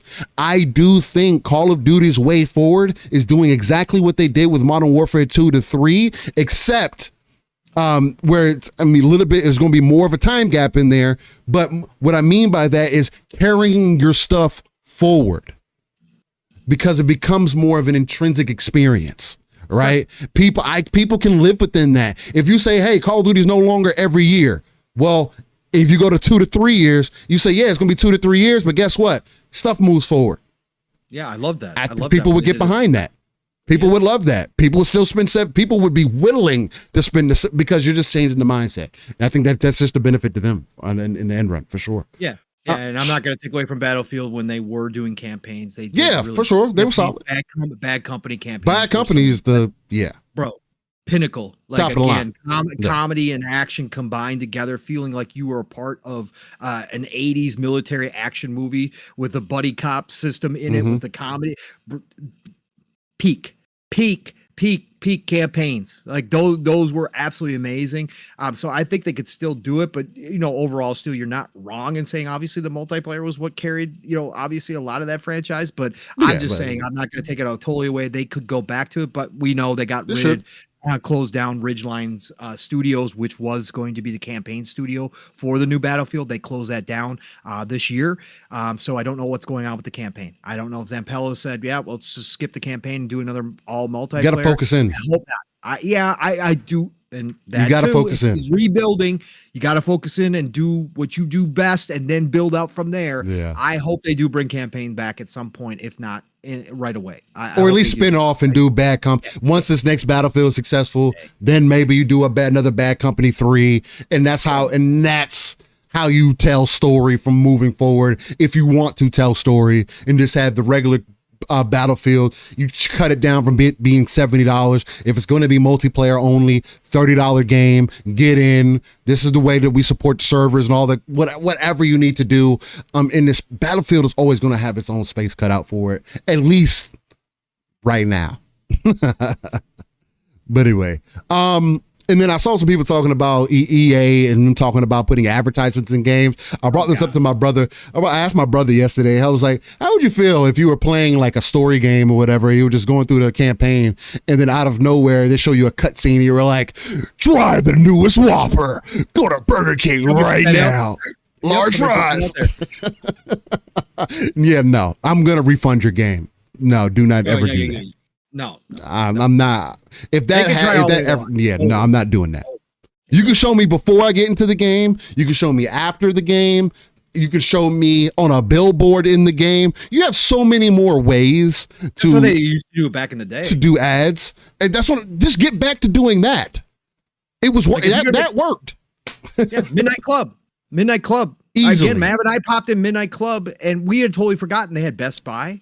They had KFC, like while you're driving around, that's how they used to do it. That if it fit what you were doing in the game, then do it that way. That's fine. That makes it feel more realistic. Like if GTA 6 comes out, it has like real life stuff in it, that would be totally dope. Like there was McDonald's or like something like that, like hanging out, like while you're driving around. Get these companies to invest in y'all. Like, I don't get it doesn't have to be, oh, you need to pay these companies to use their branding. No, y'all cut a deal so y'all both benefit out of it. Why does that not work? I'm not down for ads at all. No, not in the middle of my game. No. I mean, like at my home screen. That's what I mean by beginning. Like, well, like I'm on my home screen or something. There's like an ad for the new game that comes out, or if you wanted to be a Whopper, I guess you could put it in. But once I start my game, no, I don't need it there at all. Do not ever do that. So, yeah, if EA does that, I would not invest in any game they put out going forward. No. Let's see. Yeah, no, that is a heavy line. Let's see here. I think that's pretty much it for any additional things that I at least am pulling out of some of the things that I'm seeing here. Other people, there's other layoffs. CI Games had layoffs. Lightforge Games, which was the ex-Epic and Blizzard veterans, they laid off the majority of their staff. But what were you saying, Paul? I was just going to say real quick, we should just touch on, again, doesn't have to be a huge conversation, but Sea of Thieves, success and grounded success on PlayStation. Like everybody wanted to know how the experiment was going to go. Obviously, the circus in this community likes to say we don't want your Xbox games anyways, but that's not true for obviously the vast majority of gamers, because we did get confirmation this week from a couple different sources. Hold on, let me bring that up real quick here. Oh God, why is it doing that? This week that Sea of Thieves, where are we? Here we go. VGC reported Sea of Thieves was the best-selling digital PS5 game in Europe last month. Morrow NL on X also put out Sea of Thieves was the #1 most downloaded game on PlayStation 5 in Europe and the #3 most downloaded game in the US and Canada. Grounded also made the top 10, hitting number 8. Yeah. Number 8 in the EU and number 9 in US, Canada. So if you want to know how the experiment's going, because I saw a lot of people say, well, Hi-Fi Rush didn't sell well on PlayStation 5. That was part of the problem. Again, we're not going to get back into that. But again, that was something that was brought up. Well, Sea of Thieves and Grounded, 2 games that are extremely unique for their multiplayer co-op experiences that PlayStation doesn't currently offer out of their first parties. There's certainly plenty of third-party titles, but obviously Sea of Thieves and Grounded, as far as the experiment goes, are massive successes. That's it. Because again, let me add a little more context to the Sea of Thieves stats, because Morrow NL also added, mind you, Sea of Thieves released April 30th. On PlayStation 5. So this includes just 1 day of the standard edition and 5 days of the deluxe bundles. So in a matter of 5 days, max deal, if they were buying the deluxe bundles, it reached #1 in the EU on PlayStation 5. That's pretty damn impressive. For a month. Yeah. In 5 days? Yeah, that's pretty good. That's some damn sales, bro. That's some damn sales. Like, again, that's unique experiences. That's crazy. To put this also into more context, Grand Theft Auto 5 was #2, of course, in the EU. Helldivers 2 was #3, and Stellar Blade was #4.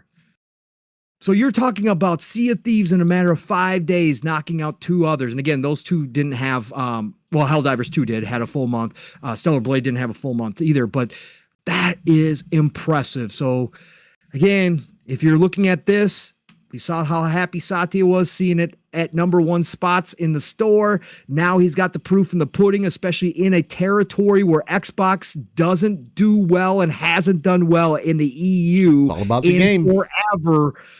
All of a sudden, that market looks like they're willing to buy Xbox titles if you put them over on PlayStation 5. Yeah, I think this would probably be overall a success, and we can expect to see more. Again, we never said that we thought it was going to only be 4.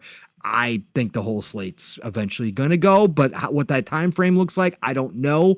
But I certainly think this is going to give them the confidence to look at some of their other titles like Hellblade 2, maybe even Starfield, the Phoenix Collection, if that is real for Gears of War. Put Gears and Halo on there a year after release, especially Halo Infinite. Put it on there. I need more people to play against. Open up that player pool, baby. Yeah. It's been out for some time. Why not? Pretty impressive. And again, I get it, but big business, everybody, big business. And I'm a fan. I'm a fucking fan of the game. So big business. So yeah, no, I just thought that was pretty damn impressive for what it did. So Sea of Thieves, but even Grounded. Like Grounded is crazy. That's not a game for everybody. It's showing up number 8 in the EU and number 9 really well. In the US, Canada. That's freaking awesome. And again, I'm happy for Rare. I'm happy for Obsidian. Again, these teams, like that's probably why Rare's still around right now. Projects with the Everwild debacle is Sea of Thieves is carrying them.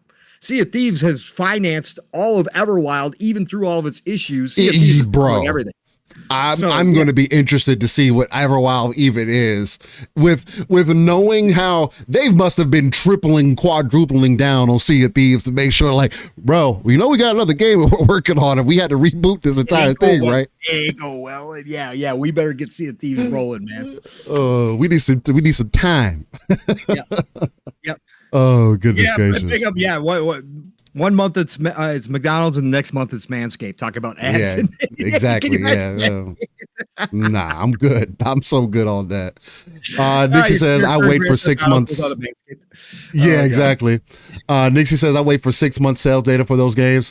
You can still get somewhat of a pattern and get an idea of how things are kind of moving up front. And it definitely is going to be interesting to see how things are 6 months down the road when things do settle out, right? I mean, but again, Sea of Thieves has a consistent player base, and it can only expand from there. So if they can get more consistent people to be part of that regular player base, get more updates coming in. Again, I would recommend you I would play Sea of Thieves before I played fucking the Ubisoft game. What the fucking the game? I don't even remember the name of the game anymore.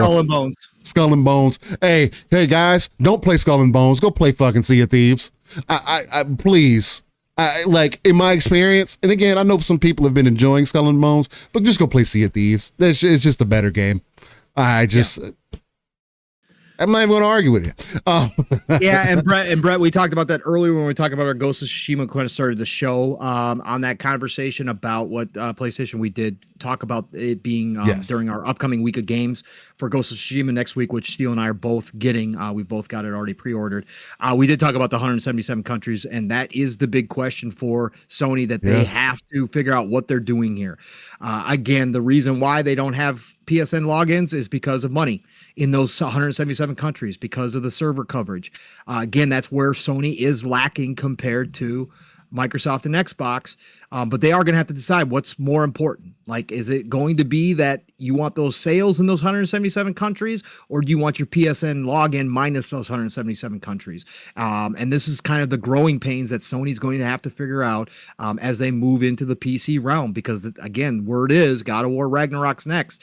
Now, again, God of War Ragnarok, it doesn't have a multiplayer co-op, does it, Steel? I don't think it does. No, it just has the roguelite mode or whatever that they added in. Mode. Yeah. So they could get away with that one, just like they did with Ghost of Tsushima, and say not PSN login required, but are they going to say no to those 177 countries just to keep it consistent, right? Because technically speaking, those people could play Ghost of Tsushima single player, or is this going to be an ongoing issue? Because of the and we got confirmation during the show too as well. Steam has come out and verified that this is 100% a Sony decision to pull it from those countries. So if there was any questions about that, Steam confirmed that is all Sony's decision.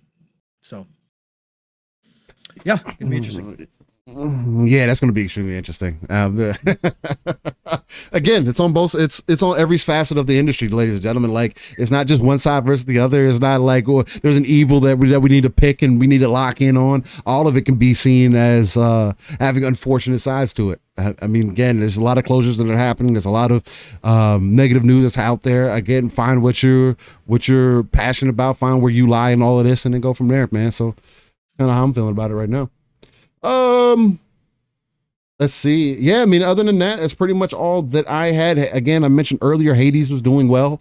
Hades 2 is getting a good reception, and then I don't expect anything less. People are liking the second character better than the first character. Again, see if you it's little things that you change in your second game that can really enhance it, and we'll see what else they add on over time, right? So, shout out to them as well, doing their mother freaking thing.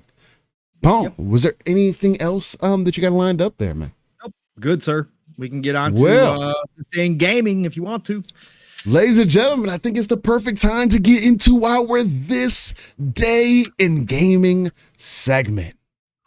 Now, This Day in Gaming is a segment where we go 30 plus years into gaming history, because gaming is art. It should be treated as such. Sometimes we'll bring up some of these older games. You'll think back, like, damn, look at where gaming is at, and look where it was, and now look where it's at today. It's always impressive when I get reminded of some games that I used to play back in the day. Again, I think that's just a beautiful thing to kind of go back and have a little bit of history on. So we're starting it for May 11th of 2024, and we're starting in 1995 on the Saturn with Clockwork Knight. I don't know what Clockwork Knight is, but shout out to Clockwork Knight. Then in 1995 on the Saturn, you did get Panzer Dragoon. I'm familiar with Panzer Dragoon, so shout out to that. Then in 95, also again got these release games releasing on the Sega Saturn. Shout out to Sega. This was a memorable console for me. I don't think that we actually owned a Sega Saturn. Now, from my recall, we had a Sega Game Gear. I don't think I had a Saturn. At least I don't think so. I think my cousin did. Anyway, then in 2002 on the Game Boy Advance, another classic for a lot of people out there, Tactics Ogre, the Knight of Lotus. Shout out to Tactics. Then in 2003 on Macintosh and PC, you had Disney Pixar's Finding Nemo. For whatever reason, this sounds familiar to me. Finding Nemo was popular though, so there's that. Then in 2004, PlayStation 2 released Transformers. Hey, bring back the Transformers games. Reactive is looking good, bro. I did say Reactivate. I did like the story concept that they were doing. I always call it Reactive, but yeah, Reactivate looks, man, because I like the story direction. Yeah, for anybody who doesn't know, the what is supposedly the opening scene to Reactivate is out, kind of laying out the story. So you can go find that on X. People have posted the clip. It's like a 2-minute long or 3-minute long intro. Pretty dope. The story does look cool. So 100%. Then in 2005, PlayStation 2 released Cold Winter. Okay. Then in 2005, PC released Maple Story. I did play Maple Story for a little bit. Shout out to Maple Story. Shout out to Maple Story. Yeah. Then in 2009, the DS released Magician's Quest Mysterious Times. Okay. Mr. 7 Digit, what you all young? Did you have a Saturn game in this list too? Yes. What was it? We had Clockwork Knight and Panzer Dragoon. Launch titles, Mr. Yes, 7 Digit. I was there. We ain't all youngins around here, turning 49 in 2 weeks. A little over 2 weeks. So yeah, no, I know all about the Saturn, brother. I was at the store when they were it was a surprise ship. Nobody even knew. The retailers did not know their shipments were coming in. There was no grand announcement of the release date. The Saturns just showed up at the stores. I happened to be going into a mall with my girlfriend at the time, and I happened to walk into an EB Games. And I think it was EB Games. Yeah, I'm pretty sure it was EB Games. Walked in there and the dude was putting it up. Of course, I had known about the Saturn coming, but I didn't know what date. I walked in there. Here he is just setting up the display. Hadn't even put up the whole display yet. And I'm like, the Saturn's out? And he's like, yeah, we just got our boxes. We didn't even know they were coming in. And he's like in a frenzy trying to put up the boxes. And I'm like, what games you got? Clockwork Knight, Panzer Dragoon. What else did I get that day? I can't remember what else I got that day. Anyways, what is it? The soccer game. It wasn't FIFA at the time. It was like Worldwide Soccer, I think it was. I looked at the girlfriend and she's like, I already know. And I'm like, yep, dropped like $600 some at that store that day to pick up the Saturn. I had no idea I was going to be doing that. So yeah, I know a little bit about the Saturn. Saturn's one of my favorite systems all time. I love Sega. I'm a Sega fanboy. So at heart. Yeah, shout out to Sega. Yeah. Definitely. Yeah. Sorry, I didn't mean to sidetrack us there. I just No, saw you're that good. comment. That was perfect. Oh shit, we have a Saturn game? We rarely have Saturn games in here. Let's go. No, that was absolutely perfect. Then in 2010, PlayStation 3 released 3D Dot Game Heroes. Okay. Then in 2010, the DS released Monster Racers. Not Monster Rancher, Monster Racers. Interesting.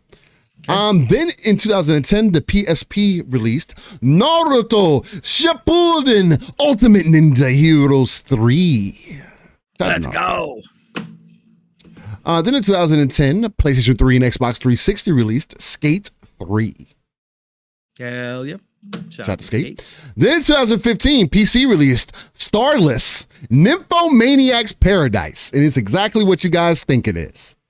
It is NSFW. I'm not going to search this one. I'm not going to search this one. It is exactly what you think it is. You guys aren't going to get the shocked face that you got that one weekend where I looked something up and I was blasted by instantaneous out the gate. Oh shit! Anime hentai. Then in 2015, PC released. Goes Pong recommended. I have no idea, sir. Go search it yourself. You tell me. Yeah, probably. It probably is. I like my fan service. I like my hack and slash girl. There's a level though. Yeah, there's a level. There's a level. There's a line, right? Yeah. Some. Yes. Yes. There's a line. Yeah, for sure. Then in 2015, PC released Torin. Out of Torrent. Okay. Then in 2016, Xbox One released Raiden 5 or Raiden V. Oh, Shmups. Let's Raiden's go. good, yep. Shmups classic. Yes. Then in 2021, PC released The Hand of Merlin. Shout out to Merlin. Yeah. Always like this. I like to hear stories about Merlin. Then in 2022, PC released 20 Minutes Till Dawn. Okay. Okay. Then in 2022, PlayStation 4, 5, Xbox One, and Series console got Infinite Links. Oh, okay. Is that a golf game? Role-playing Japanese style. EXE Create is the developer. Publisher is Kemco. It says, talismans are magical items that contain great power, even with some that can grant any desire. Kronos, a boy training as a wizard, and Serene, who consider one another as siblings, become enveloped in a talisman conspiracy. Will they be able to save themselves? Thought this was going somewhere else. Well, it's on PlayStation and Xbox. Okay. See, if it was on Nintendo, then it probably was going somewhere else. Yeah, maybe. Anyway, then in 2022, PlayStation 4 and 5 released The Centennial Case, a Sejima story. Don't know who Sejima is. I almost thought it was a Kojima story, but yeah, I know. It's not related. No, Sejima. Then in 2023, Nintendo Switch, PC, PlayStation 4, 5, Xbox One, and Series consoles got Fuga, Melodies of Steel 2. Good game. I played the first one a bit when it was in Game Pass.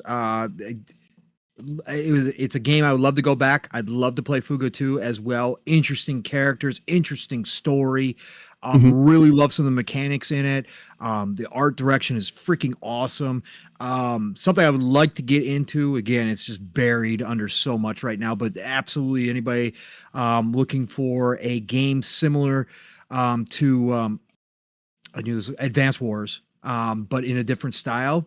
Obviously, shout out to Advance Wars, a great strategy turn-based game.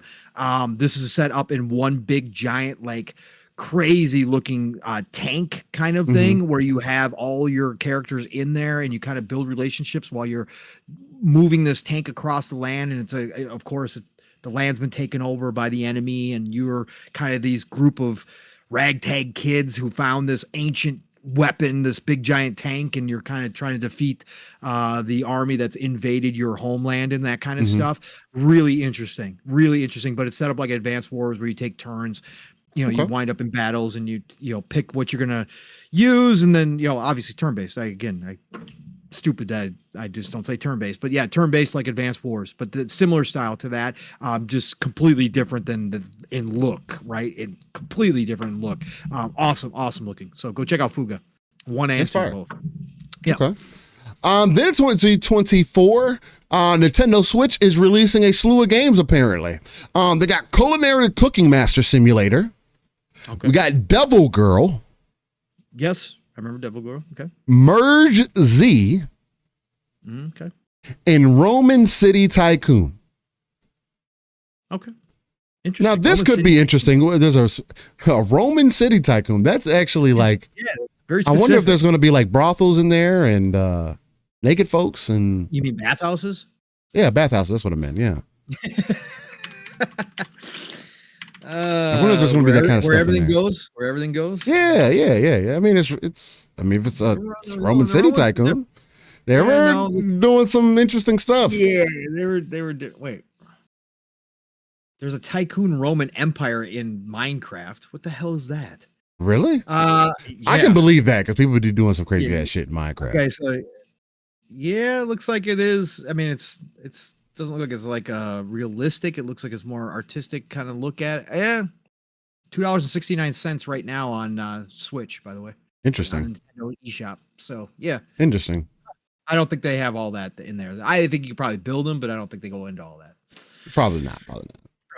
Well, ladies and gentlemen, that was your This Day in Gaming segment. And with that, I think it's time to wind it on down, ladies and gentlemen. I want to say thank you all for tuning in. We had a fire show. Shout out to Yobi and Decado for the love shown this week. Beyond, it's just beyond anything that I could have imagined. Brett Bingham, the same. Dan the Man Cunningham. Bo Alpha Wolfpack starting the show. He started it off, man. He wanted us to mock 10 early. So I want to say anybody else today. Jesus, you guys are crazy. But everybody. I want to say everybody, right? Investing the time, even if it's not about the ducats. It's about the time investment. You being here does wonders for the channel. It lets people know that, hey, you're tuning in, you're staying for an extended amount of time. It's powerful, man, especially for the type of content me and Pong do. It's long form podcast. It's long form conversational type show, talking about the gaming industry in totality. And it's just such a beautiful thing to be able to come together organically without specific topics, without saying, oh, we're going to spin things a certain way. And, anybody that's out there thinking these things or trying to use this as evidence for their show, I would need you guys to actually listen to this stuff that we be saying, because if not, you're going to make yourself look crazy, because a lot of the times, since we take that RTS approach, which that's still funny to me, because we take that RTS approach, you're going to end up shooting yourself in the foot when we end up pulling ourselves out of the world, looking at the darker crevices and pulling our resources together so we can address the industry and talk about the things that not only we care about, but the overall kind of perspective that we see, and even from different perspectives, like you got today, I'm pretty sure. So, and even then we still found there were some agreements that we had in there. And again, it's overlap, man. It's overlap. It's yeah, right. It's that overlapping conversation that I will always take pride in, that we do here. So greatly appreciate everybody for tuning in. Pong, excellent show, excellent conversations to be had. But ladies and gentlemen, you can find me, Steel Rain. That's Steel Rain. The T is a 7 everywhere. Google's the easiest place to type that information into, so keep in mind in that. The other thing as well is I'll put this out there. I am working on the clothing side of things for us again. I'm going through a different site, different setup. It's all going to be connected through YouTube and everything, so it's all organic. It'll be a link directly under the video that you'll be able to get into. And if you're interested in getting any attire or anything like that, and a matter of fact, depending on how things go, I also want to give away some attire. If we end up getting to that point, I'm trying to see about getting some sample copies in from this new people that I'm dealing with, and see what I could do from that. It's still like through a known website. I can't recall the exact name of the website right now. It's not Spring Tea. It's somebody else that I was doing some research on. They say they do good work, but I want to get some samples in. If I get some good samples in, I'll probably end up turning that around and making that a giveaway that we do for the community. Give away some hoodies, some shirts, whatever you guys think. I'll probably do some shirts. It's getting hot out there. I think some good shirts with some Living Split Screen on the back with the motto. Living Split Screen on the front with the motto on the back. I think would be super dope for people to be walking around with. So that's what we got. That's what I'm kind of working on. So, but yeah, come check me out. If you want to hit me up in the DMs, messages, whatever the case may be, definitely do that. I'll respond to you when I can. And outside of that, catch us every Saturday morning, 9 a.m. Central, 10 a.m. Eastern, 3 p.m. UK time on Living Split Screen, a non-console centric platform. Paul, get these beautiful people out of here and show them and let them know where they can find you. Yes, sir. A little late breaking news here too. Just a little snippet for everybody too. While we were live here today, Leaker came out and said that Sony and Lego are collaborating on a project based around the Horizon franchise. So we're gonna get a Lego Horizon done. No, that's not. That's not surprising. I had seen it earlier where they just said Sony and Lego were working together, and I was like, I bet you it's Horizon. I can almost guarantee that's the one that makes the most sense. But yeah, but it is now confirmed. Eurogamer just put it out there too. That's pretty awesome. That's pretty actually dope. It'd probably be kind of cool, man. Depending on what kind of game that they actually kind of make, I think it could be. Yeah, it could be dope. So, yeah, Lego games were always fun. Again, I don't play them as much because I don't have young kid around anymore like we used to play all the time together, but I still enjoy them from time to time. So that would be kind of cool, man. The Lego dinosaurs, mechanical dinosaurs, and shit, that'd be kind of dope. Anyways, I just want to throw that out there. But no, thank you everybody. To add on to what Steele just had to say, again, every single one of you are appreciated, whether you lurk, whether you're here for 5 minutes or 5 hours. It does not matter. It's all the same, whether you super chat or whether you give subs. Again, it's never expected, but always appreciated here on Living Split Screen. Again, we have a lot of fun with it, and that's exactly what it's about. It's the fun. It's bringing the energy, because that's what we're all here for. Yes, we have the serious topics like we did today, but we also talk a ton of games here as well. You guys know that. We talk a lot of other news. Steele and I made sure we got to other topics today outside of just the Xbox stuff, because all of that matters. You even heard me say that Nintendo's got me lined up to buy a freaking console. He did. Ladies and gentlemen, we got him. Knock me down, bro. All I gotta do is knock me down now. Give me that backwards compare. But that's how we roll here on Living Split Screen, and really across the Fun Speculation family. Of course, we're all just passionate gamers at the end of the day, and none of us, no matter what, have said any doom and gloom. I still believe that this is the golden age of gaming. I have never had this much gaming ever to be able to do. I've got a back catalog that literally they could stop making games tomorrow, and I would have 5 years worth of content at least. I'd be covered.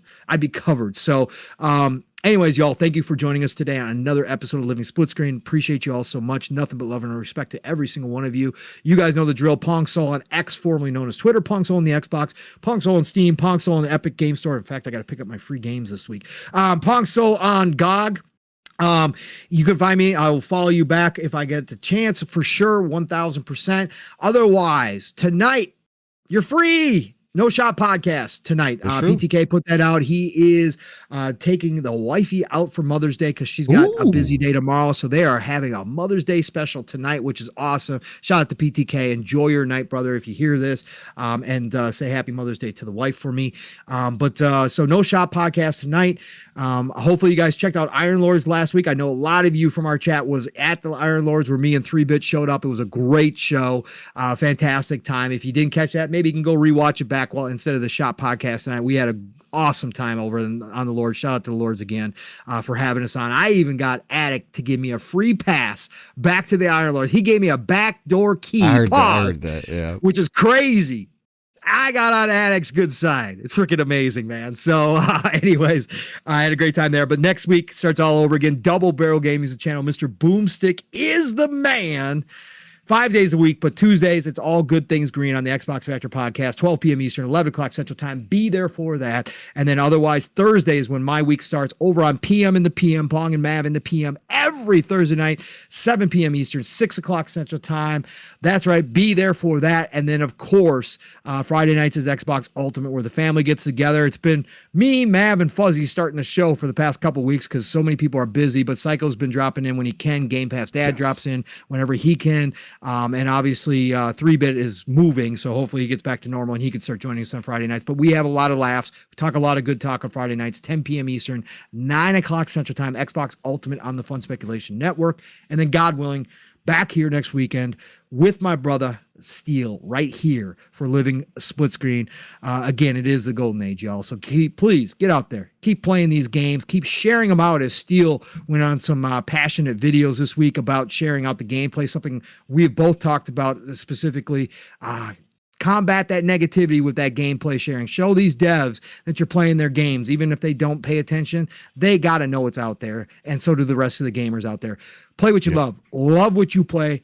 I'll talk to you all real soon. Have a great rest of your weekend, everybody. Enjoy it. And we'll talk to you. Steele, get us out of here, bro. Ladies and gentlemen, boys and girls, again, I want to say thank you for coming out and joining us on Living Split Screen. This is episode 148 in the books. And one step closer to E3 season, baby. A lot of gaming content's about to drop here, babe. So let's get to it. Much love, and we'll see you on the next one. Peace. Just one question. What if you miss